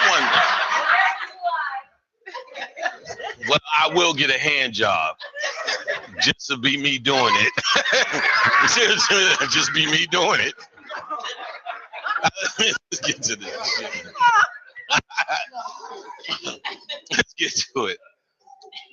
That gateway is the key, but not the key just to die with an understanding and an expectation. Because the only thing left when you die is your mind. It's not going away. But your mind will be scared in a new place. So what does it usually do? Try to get back to Baltimore. Back to the hood. Oh shit. It's the fucking Marriott at Baltimore. Try to get to what it knows. Because it doesn't, just because it doesn't know what to expect. Oh, I know how to navigate this shit. And see, I don't like to say, this is what I did, do it. Because then we talk about preaching here. So I try to keep these things where they're generalized for you to realize it yourself. So I know what I experienced. So what I'm going to do now, because death is such a thing that's far away, I can tell you some of the things I experienced and things that I know in general. I experienced death. Back before I started speaking, I used to drink Channel juice. That was liquor. Straight to the head, gallons of that Palo liquor. I could drink a gallon in one sitting. Nigga, it was on. I know why you wear yellow. You know what I mean? Shit like that. Shit was real. Bobby Hemmitt's whole 2-year career is just like, and this nigga ain't drunk enough yet. Hey man, what's going on? As soon as he hear, yeah, nigga, yeah, nigga, he drunk enough. And we got down to it. And I drank till I died one night. This is in Greek mythology and in Egyptian mythology, they talk about the death fields, that you actually cross the fields. That's called the Eleusinian fields. Remember in the movie Gladiator, each time he was going out, he was starting to cross that field and run his hand on it. That's the Eleusinian fields they were trying to portray. They also, in Egypt, they call it the field of reeds. So you'll see these big thicket of reeds in some of the hieroglyphs and some of the goddesses there. That's talking about crossing the death field. Now, in the movie Knowing, I think that's the one with where the aliens come down and take the boy and the girl. What's your boy that you like in there? Nicolas Cage's movie. It's either Knowing or something. He had two of that nature. But I think it was Knowing when he had the two kids. He had the two kids, and they became this Adam and Eve by the tree. If you remember when they crossed this field to get to this tree. There was something else. There was also another one where they showed that. That's a fact. This, at this point, has never happened. I never dreamt the same dream in that much detail 2 nights in a row. The first night, I'm by this, I guess, tenement building, back where Khadijah's sitting all against this wall. There was a long line this way. My friend Dane was with me, and he's trying to drag me this way. One of the other things I noticed, y'all probably know, you ever dream of a vicious dog? Well, that's Anubis. But you ever notice you always go the other way? And I thought about why I know it's Anubis. Why when I see this vicious dog in my dream, it scares me the other. I said, maybe that's actually him guiding me. Not with him, because that's as you supposed, but maybe he's pointing me, don't go here, don't go here, don't go here. So these dogs were at this end, let's just say. And I'm really feeling something's interesting over here, but Dane, and there was dogs set up. I'm like, don't go here. And I was like, what the fuck was that all about? You know what I'm saying? I was trying to decode, especially back then. Next night, I'm there again, but I go this way. And I said, oh shit, there's a field. And I'm walking towards this field. And somehow I started to know I wouldn't be able to come back. I said, I just want to touch my feet in. You know what I'm saying? I started walking towards this shit. The overwhelming feeling of not giving a fuck. I can promise you this. You've never felt that. I know you've said that. You know, I said, I don't give a fuck. But just to exclaim, I don't give a fuck, means you give a fuck. Because you have to say, to show shit that you don't give a fuck, you don't even know exists. So somebody says Skittles. Oh, what are these, Skittles? I never heard of them. You want something? I don't give a fuck. You know what I'm saying? I never heard them before. There's no skin off my teeth. So if I have to even yell, I don't give a fuck, really means I give a fuck. You don't yell about shit you don't give a fuck about. You understand what I'm saying? How many of you give a fuck about skateboards? When's the last time you said, fuck skateboards, I don't give a fuck? You don't care about that shit. Unless it hits your shin, oh, fuck, skateboards. I don't give a fuck. Get that shit out my house. It's a different thing. So we're not talking about that. You really lose, because your truth be told, my fear of death has been going a long time ago. But what I said, this shit's got to be some demiurge shit. Now I don't want to die because of Khadijah and them. You know what I'm saying? You start to think what you will leave them behind with a problem like you normally would. That's what you think. Yeah, I leave my husband, my kids, all that shit. Most of you motherfuckers will go tomorrow. But you think about kids and all the rest of that shit. And I promise you this, you won't give a fuck. It's almost the giving a fuck because that portion of you knows it'll never be over. You're right. If I die tomorrow, I'm conditioning me is forever. Not a theory. That's what it is. So why would I be concerned about that? Of course, that's your human angst. And we're probably not going to get past that in terms of our demiurge archon thing. So you don't look towards eradicating your humanity while you're a human. You'll never do it. There are certain base things that are fundamentally ingrained in what you are having this experience. So that's the work, to constantly view it. What are you doing? That's what you're doing. That's how we study humanity. By saying, okay, now I see why I do that. Now I see why I'm addicted to that. Now I see why that makes me cry. Now I see why I get horny for that. Now. It's called know thyself. So you're trying to find out what and who you are spiritually while in this fucking conundrum that has later became a food source based upon ignorance, based upon the fact that we are choosing to have an ignorant experience for the transformation. How do you have the transformation? You study all things about yourself and even others when you get to a certain point. The human psyche. I do it all the time. I evaluate all day. Me and Khadijah evaluate niggas. Guess what this nigga said? That, not to laugh and down the nigga, because we know we talking to humans. So I'm not trying to down someone. I don't want to point them out in here who tried to get me to listen to their demo.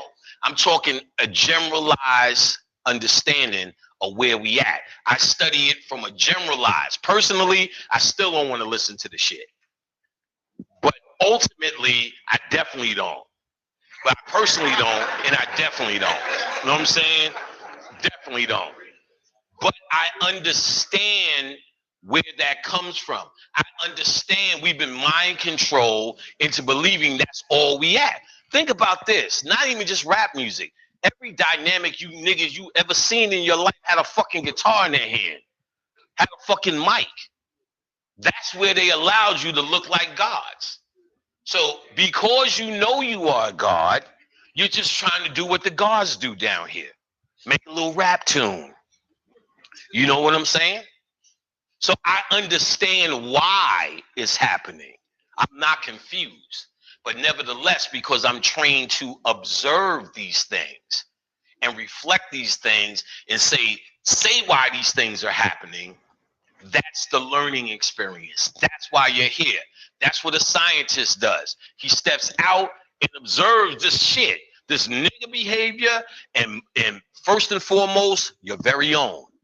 So you first be honest. My mom's was A, B, C, D. My father was not there. My pops was there, raised me. But that's just as fucking bad because he put his madness on me. You know what I'm saying? But that's the nature of the game. That's what you're going through here. That's what you chose to go through here for only one reason. For you to say, all this fucked up shit happened, fucked up. Now that I'm awake and conscious and I'm ready to do the work, now I'm here to observe. Fiddled with me too much. Didn't fiddle with me enough. Oh, I understand why I do that. I wasn't breastfed enough. I get it. I didn't get the colloquium, whatever that fluid is. Who said that? Who said that? You owe me a good nigga sticker for knowing that. You can get a good nigga sticker for that. I'll give you a good nigga because the afro. I'm give out some good nigga stickers. Yeah, I still get in there. She said colostium wastium. That deserves a good nigga sticker. Good ass nigga sticker. That's a good ass nigga sticker. Huh? Yeah.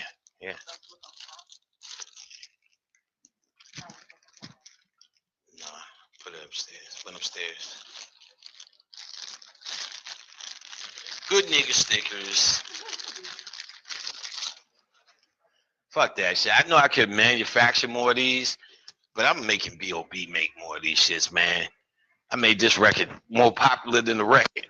Giving out good niggas that the whole planet wants some of these. Oh, you know, my two girls at the end get it, her and her sister. The afro. Just pass it down. Thank you, brother. Her sister. Where's my girl? Afros get it. Thank you. You're not really getting it for colloquium.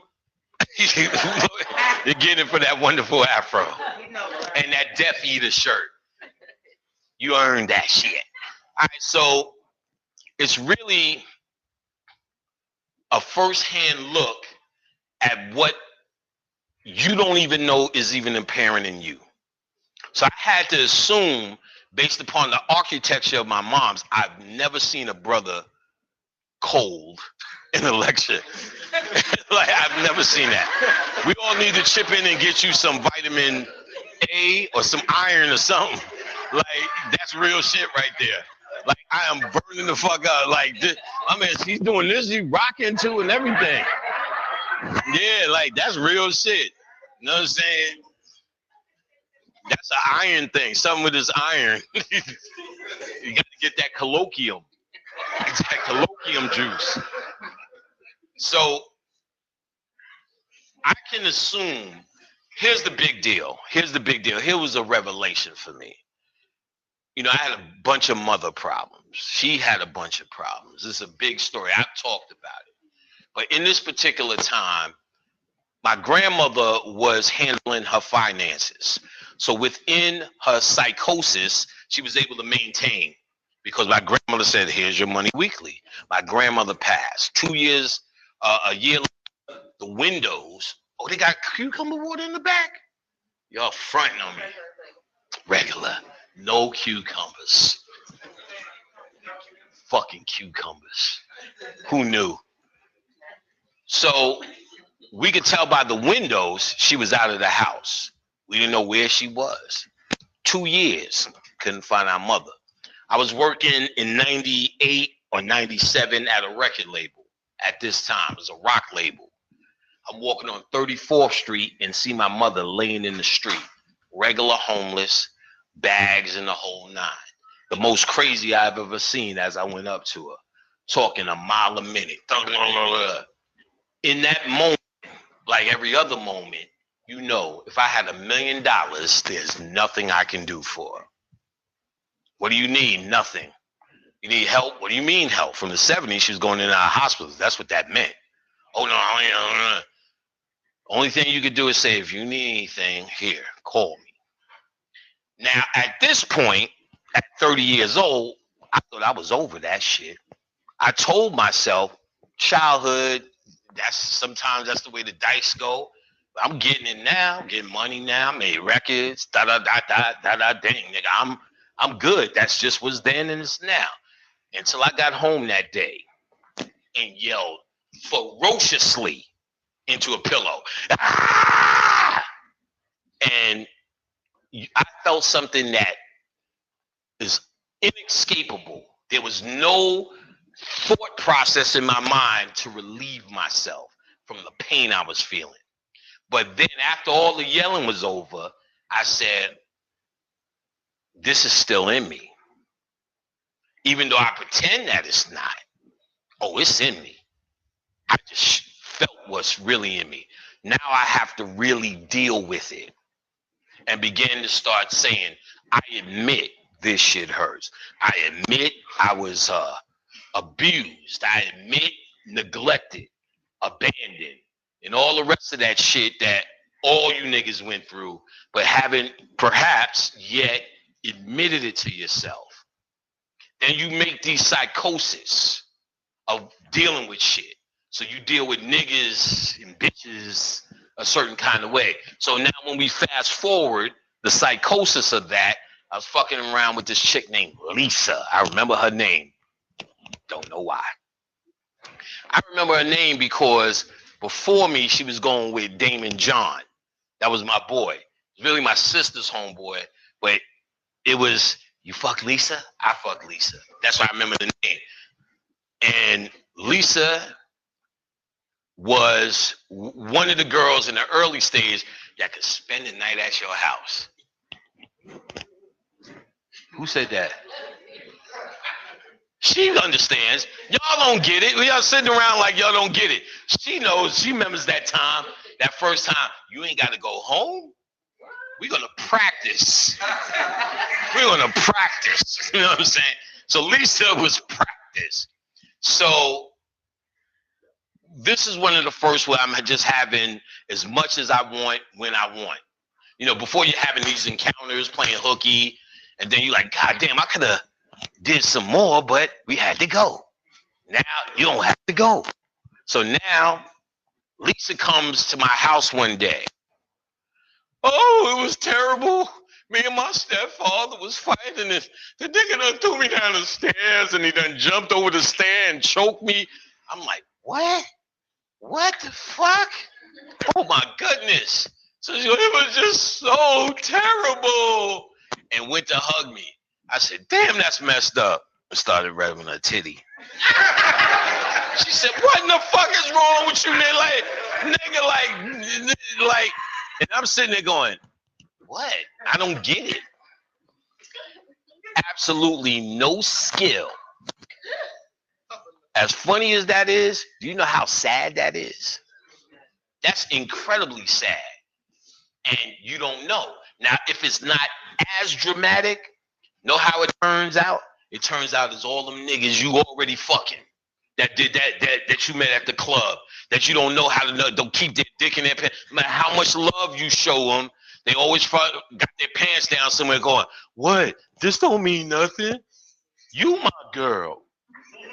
Yeah. Shit's funny, but it's not funny.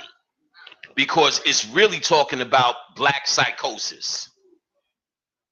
Every bitch setting you up and doing whatever niggas complain about women do is because this is how it's manifesting all of these internal problems. That's how it manifests. I had no clue that she needed nurturing, that she needed a sensitive, she needed support. She needed sensitivity in this matter. She needed someone that she felt she could go to. Now, I damn sure wasn't that nigga. But I had no clue that was even on the table. Get what I'm saying? Oh, it don't stop. Khadijah lives in Atlanta. I'm from New York. I said, I'm going to surrender to her will. Because I need to know and understand that I can trust women, that I have forgiven, I have released this trauma, this major trauma, this psychosis thing that I'm working on it, and I'm going to trust her. And I'm going to move all my little fucking juggling shit to her house. And she can say, you know what? Scratch my pussy, go home now. And I had no place to go. So I had to trust. I couldn't drive, can't drive. There was no such thing as Uber. It became, Khadijah, Miss Khadijah, could you take me to go get a haircut and a pizza later? Thank you.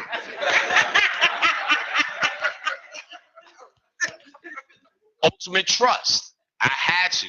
And these are things where it pushes me, where I'm seeing what's going to be on that dark side. So I'm gonna have to push myself in uncomfortable places. Know what these are? These are acts of death. I'm killing that guy that knows himself to be that guy. I have to kill him. Know why? Because he grabs titties inappropriately. You know what I'm saying? So what else does he do that he thinks is normal? That he thinks is normal. That may be absolutely fucking inappropriate. Maybe ridiculous. Y'all, come on, ladies. Y'all got men. Y'all had men. Y'all know niggas is inappropriate. Know what's inappropriate, men? Because y'all don't seem to figure it out. Getting your dick sucked while you telling her you want to get married and then go and get your dick sucked over here. We don't even know that shit is fucking devastating to them.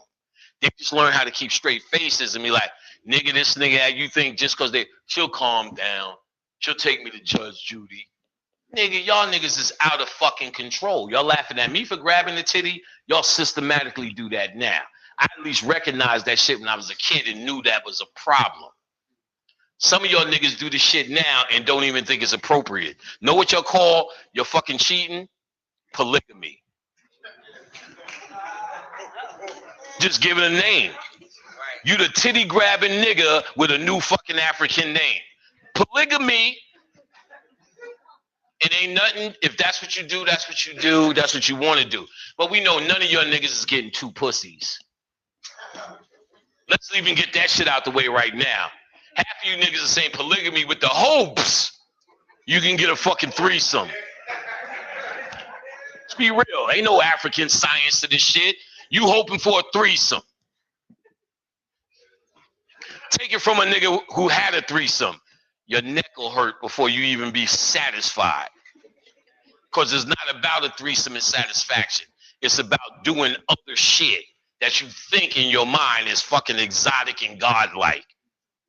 Nigga, you can't handle one fucking woman. Fuck you. I can afford them. You may sell herb packs and be able to afford them. Truthfully, I can afford about 17 hoes. Before I met Khadijah, though, and all of a sudden, she likes lobster. When I met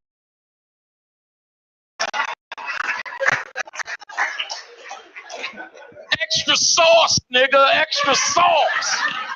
Extra sauce. She crazy. Yeah. Motherfucker, she right. She on the fucking hotel room service line yesterday. Yeah, send up a salmon and a bottle of Prosecco. Bitch, did you give him your card number? What the fuck is going on here? No, they just said they'll put it on the room. Like, bitch, the room ain't paying for this. Like, the room says, no, don't worry, I got it. I'm the room. We're going to put this on the room. I got this. I'm the room. It was like, and then that look, if you complain about the bottle of Prosecco, is that you don't really love me look? Like, oh, but I seen you bought them sneakers, though. But yet, when I want a little Prosecco in my life, then you start thinking, am I grabbing a titty again? You can have the Prosecco. Now, she's very considerate. Like, if I said, bitch, you better make an egg salad, all right, fuck it. Give me some paprika. So, how long? Say it again. 9:03. What time are we out of here? That's what I'm saying. We gotta do that timing. Booyah! All right, so that's all right. No. He doesn't get a good nigga sticker. If they come in here, you pay the extra. Like, there you go. He set up the dream, y'all. I'm only joking. You right. It is an illusion. 8:45. We're gonna see. That's like that nigga ordering Prosecco on me again. It's an illusion. Let me get a Prosecco. Charge it to the room. They got Panic's card. Charge it to the room. All right, so let's make a point of this, because Khadijah gave you a meditation. You are trying to create small deaths in you. You're trying to kill the person you call Panic. Slowly but surely. For when you go through the gateway, you are prepared. There's nobody named Panic who grabs titties trying to grab you back. Panic who cries at weddings, you know what I'm saying? You know what I'm saying? Who grabs you back. There's not this guy who has all of these reasons to pull you back. Tugging on your heart, making it heavier than what? A feather. A person with a feather heart says, I have not stolen, I have not lied, I have not. Because not only did I abstain from that shit, I was never here. Know why? Because Panic did all that shit. I stole. If you had some money out here right now, I tell you to look back there. And when you look back, I will steal it right now. Not even from before. Right now, I've robbed niggas' goats. I'm sure I did everything on that fucking list. You have lied. Y'all coming back just for how many cookies you lied about. You walked through the door. I didn't eat the cookies. You coming back according to the laws of my eyes. Just cause you lied about cookies. How much lied you about? That nigga wasn't even at my house. You tripping. You know that nigga sitting right there. Shh. I'm in the bed. I'm in the bed. Shh. He gonna hear you. You know I ain't lying. Y'all did that shit. So you going back just off of that.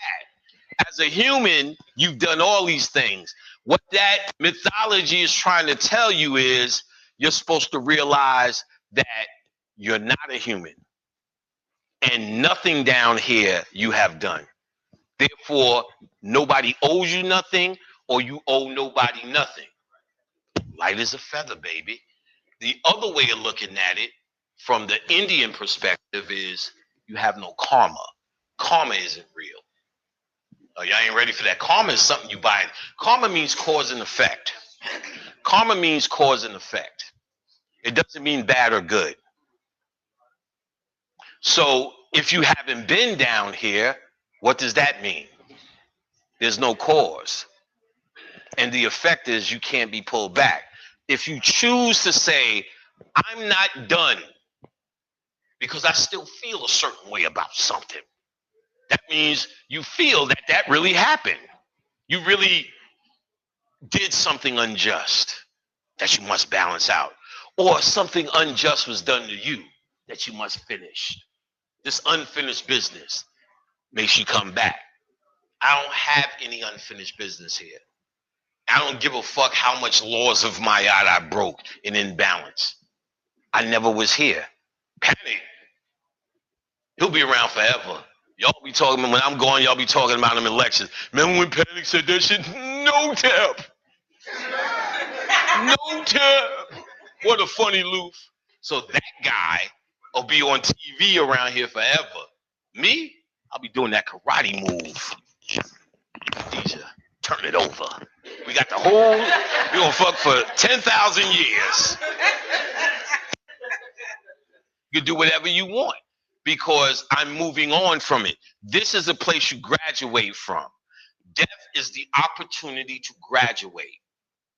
But you're not going to graduate when you're still holding on to things that you know and those grabbing titty things that you don't know. So I work on all day on mother issues with Khadijah. All day. You know what my mama said to me? Oh, shit. Sit down, baby. Tell me. You know what I'm saying? And that's where that belongs. I'm not going to be in front of y'all niggas. This is what you got to do with your mama. It don't belong there. Y'all not therapists. She is my therapist. That's what a soulmate does. She's be able to say, well, no, you a grumpy motherfucker every Tuesday. I could either do one or two things. Fuck you, bitch. You grumpy on Wednesday. And walk away. That's what most people do. And probably that's what I'll say. But with Khadijah, when I walk away, oh, fuck, now I got to think about this shit. Because I respect her opinion. I respect what she says about me, her reflection of me. So then she'll say I work on it. All right, bitch. Hi, Tuesday. See you smiling. See me smiling. Whatever. Then she'll try it. I think I want some Prosecco. Get you a Prosecco. Matter of fact, charge it to the room. Love you. We could have went to the liquor store and bought the shit for $3. It's okay. Who the fuck cares? You know what I'm saying? Just buy it. I love you. So she'll see me work like that, and there's more complex, but that's what we try to do because she's going to reflect and see a mirror image. So if you're in the opportunity to be with someone that you trust, can I help you? Was you here already? Oh. You coming to who you coming to see? Nigga, this is it. You shouldn't have did that. Let me tell you. I'm glad you came. Man, I know it was over at 9. I figured I'd roll the dice And you were right. It's over at 9. well, just come on. We're gonna close out. Just come on in and sit down. I guess. I should charge your ass. Just find a seat. Anybody got an empty seat? He can sit down real quick. He's about to get up in 3 minutes, but yeah, you'll be better off just standing up. Yeah, I got some shit still left. All right, so I guess the message would be you have to find ways to kill who you think you are. That's all Bobby Hemmett did. There was people who called him crying, seers, Bobby, you were dead. And I said, don't worry, my brother. An aspect of Bobby Hemmett has died again. And that's you're killing aspects constantly. Therefore, you become lighter and lighter. So when you do walk through that gateway, you have dealt with the things that can pull you back here to become a food source. You must deal with your shit. Ladies, fellas, if you've been raped and tampered with by family members, which seems to be fucking 93% of the story with us, deal with it. Figure out a way. Even if you go see a white therapist, you still talking to somebody to get it off of you. It ain't about that white therapist. It ain't about them helping. It's about you getting it the fuck out by any means necessary. Because if you don't, it is what will pull you back. It is what will pull you back. That demiurge energy exists on that side too. That's why they tell you, you see a path and all your ancestors are going, come on, nigga. Come on, you ever heard of that?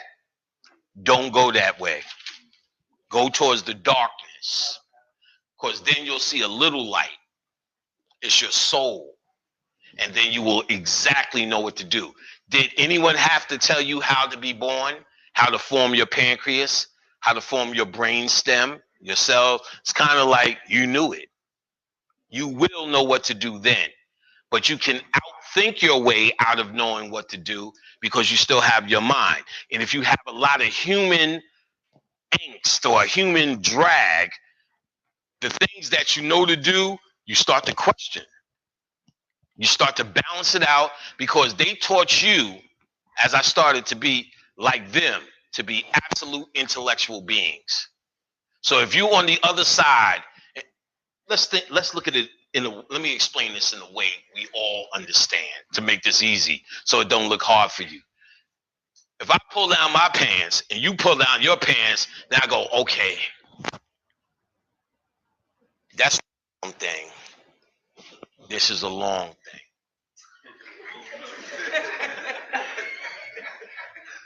Let me go Google this shit real quick. How stupid does that sound? Y'all didn't know what the fuck to do, but the day you seen them first panties come down, fellas, you knew exactly what the fuck to do. Soon as you find, because you know you was fucking with the bra, you may have sucked some titties, you tongue kissed the fuck out of your life, but soon as she said, fuck it. Oh, oh, oh, oh, Lily, you went crazy. And you knew exactly how to fuck. Who said that's not true? You must, yeah, you must have not hung out in New York. We figured that shit out. You seen our rap videos? I'm saying, you knew exactly where to put it. You right. You right. Because niggas don't know exactly what to do, but they know where to put the shit. Know what I'm saying? Well, you right, because I may have had some difficulties. I remember I went and got some sporting waves. Said maybe I need some grease. So I used sporting waves.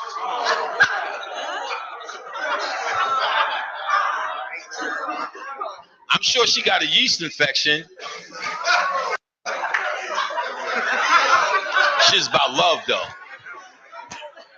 Shit's all about love. Now, so you don't, but you kind of know what you're supposed to do. Let's just say that. You know what you're supposed to do. Come on, ladies. It's not like you sat on top and said, okay, so forward and backwards now? You got on top and said, oh, I guess this is how we do it. a certain amount of shit you know. So, in other words, if you saying not really, but if you stop and go to Google while you're in the middle of fucking, it's still ostracized. It's still frowned upon. You know what I'm saying? So even if you don't know what to do, I bet you pretend like you do. And that's the key. So if you start to overthink what you're doing, the pussy's not going to get better anyway. And it gets worse when you start saying, is it in yet? Is it in yet? Is it in? Is it in? Do you feel it yet? Do you feel it? What you feel? You feel something? You hurt? It hurt? You hurt? It hurt? Wait a minute. Don't move. Don't move. Be like, nigga, just fuck. So even if they can't do shit, it's worse if they try to explain. You know what I'm fucking doing. I'm fucking going through all this shit for. You know what the fuck I mean? So it's the same concept with some of these things that are natural. Everyone dies. That means it's a natural thing. You're all going to die. So there's nothing or no one up there saying, time to fuck with them and let them die. Just the ignorance now thinks it's that thing. Your lack of understanding of this now thinks it's something you need to figure out. How do I do it and not come back? That's like saying, how do I stick my dick in a pussy and not bust a nut? And if any woman sitting here worrying about that shit, then you don't know how good pussy is. You have to stop. You have to try not to. So for any nigga, hey, know what I mean? Know what I'm saying? You have to try not to bust a nut. So when you die, why are you talking about how do I not come back? Nigga, you're going to have to try not to stay dead. But now that you believe that this is a problem, guess what? It's a problem. It's a problem. That's like saying, how do I be born and create my heart and my fingers and 10 toes? How do I do that? The only reason that fucks it up is your mom's is on drugs. And sometimes not even. In the 70s, everybody was on drugs, so it seemed to work out anyway. The point we're getting at, I'm getting at, is quite simply this. You know this. And when you start to free yourself and have these baby deaths that actually bring you into true consciousness, so your true self could emerge, the knowing aspect of all of these things, you just start to know and remember. The same way you know when my dick gets hard, it's fuck time. When my pussy gets wet, it's time to sit on something. You know that much. When your shit are itching, you know the type of scratch you need. No one says, yo, my pussy's wet, but I don't know if I'm gonna come back. You know what I'm saying? I don't know if I don't want to come back. Like, it doesn't even make no sense. A pussy's wet. See y'all later. Going to take care of business. Dick is hard. Be at the club tonight. You like Hennessy? You like Hennessy? You like Hennessy? Whichever bitch take this Hennessy is going to take this Hennessy dick. You know what I'm saying? Y'all remember that old shit? You know what I'm saying? That bitch drinking this Hennessy. You know what I'm saying? I ain't buying this bitch Hennessy just because I'm a nice gentleman. Bitch, come in. You know what I'm saying? I'm going to be all night for that one cup of Hennessy. I'm going to be on you like this all night. Every time you turn around, what the fuck? You'll be in the bathroom. Oh, God, I got to take a shit.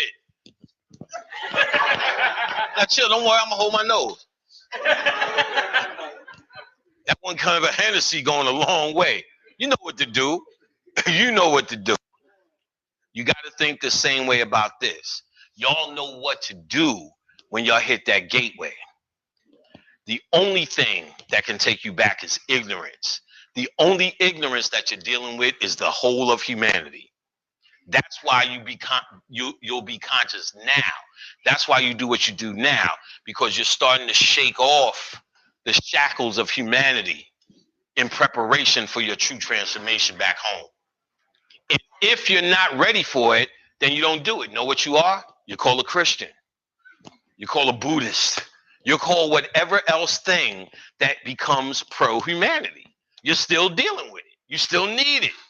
So you become this investment guy in humanity. We're going to make the world better for you and your kids too, because I love you. Deepak Chopra, you must deal with love. It's about love, brother. That shit's all bullshit. Motherfucker, do you love injustice? Do you love genocide and all the other atrocities? No, hate is healthy, but it belongs where it belongs. Hate groups are just really fear groups, but they don't want to say fear, it's too broad. So it's, hey, you're a hate group. No, you're a fear group. Hate is derived from fear. I start to dislike or hate something really because I don't understand it. Because if I understood it, I would say, I don't hate it, I don't like it, I don't care for it, but I'm not ready to destroy it, and 9 times out of fear. So you are actually getting rid of that. That's a big part of your work. That's what all the chakra work and the chakra spinning is for, all the meditations is for realization. Only in preparation to when you're truly ready to leave. So those who exclaim, I'm ready to go and never come back, that's why you're in here. You are now getting what you need to leave. To leave. That's what you're here for. You're the next ones out. But don't fuck up. Don't fuck up. It's still on you. It's not because I say so you're going. I'm just saying because you're here with this interest. So you still have to take that interest, make it knowledge, wisdom, understanding. And not so much you have to learn all the mysteries of nothing. You are and you're good the way you are. What you have to do is unlock what you think you are as a human. That's the key. What you think you are as a human will be your blockade, will be your greatest enemy, will be the greatest weapon used against you, will be your set, the bane of your existence is your own self. Your greatest enemy is closer than you know, from that movie Revolver. I seen you caught that. Your greatest enemy is closer than you know. If you've never seen the movie Revolver, Don't Walk, Run. It is a movie with a straight commentary about the human ego and the human will. And they explain what I'm about to tell you. It is empty, it is hollow. You ever heard the phrase, the emperor has no clothes? That's your ego they're talking about. You ever? Revolver. Andre 3000's in it and Jason Stamos. Now, you ever heard another phrase called give the baby its bottle? That's a different aspect or way than it means talking about appeasing your ego. There's certain things in your ego because remember, it has a consciousness to be human and survive as well. So with its consciousness, it's always going to want to tell you something. So while you're doing this work, it's always going to say, wait. I'm here. I exist. I'm the emperor.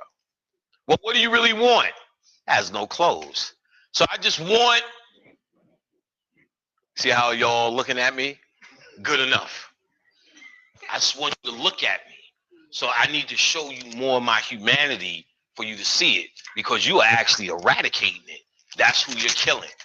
You're killing your greatest enemy and your closest enemy, which is yourself. So it fights back all the time. So when you're trying to say my mama ain't this, it's going to say your mama ain't this. Oh, let me show you some shit that you forgot about your mama, nigga, so we can stay here. You're sitting there, oh fuck. Oh fuck. Remember when your mama did that? Nigga, it will always, that's why you have to be strong and steadfast and really clear that this is what you want.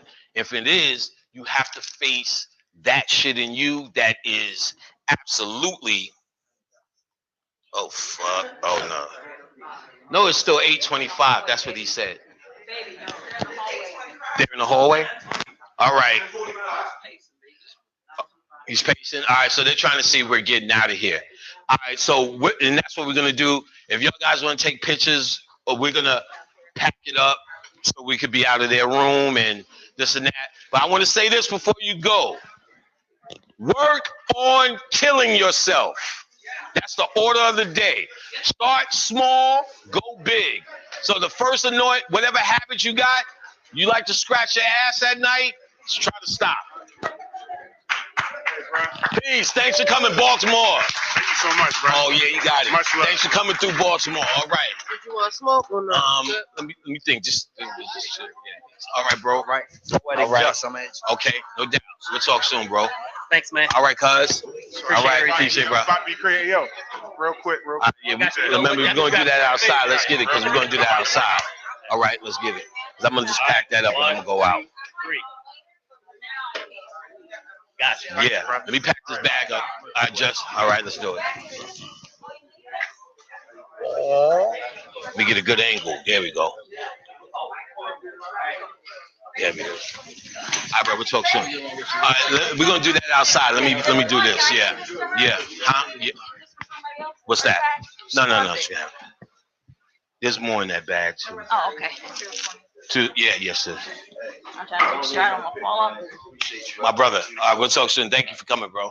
Here you go, sis. Thank you. Okay, give her something. Yeah, we're gonna pack this crap up. Down everything. Oh, let me get it. Email you about the book, Keith Butler. Keith Butler. Oh, you Yeah. oh, I know. Yeah. Oh, you Keith. You fucking Keith Butler. My nigga. Hold on, man. Let me give you a hug, my nigga. This is my nigga. You buy all the time for me, brother. Yeah. Do you Keith Butler? Yeah. I got you, brother. I got you. Just please. I got a new fresh batch. Email me so I'm gonna just send it to you. Okay. Yeah. Oh, you Keith Butler? I didn't know that. My nigga. This is my nigga, my nigga. Yeah, you've been buying for me for a long time, bro. Let me know, and I'm gonna put some more shit in your pack. Okay. I just sent you a few things too, didn't I? Yeah, I added extra shit, but yeah, I didn't know that was you. Okay, I got you. I got you with the book. Just let me know it's you. Just write Keith on in the front. I got you.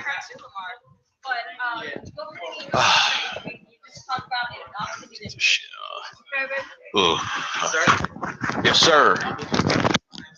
Sounds good. You want to put those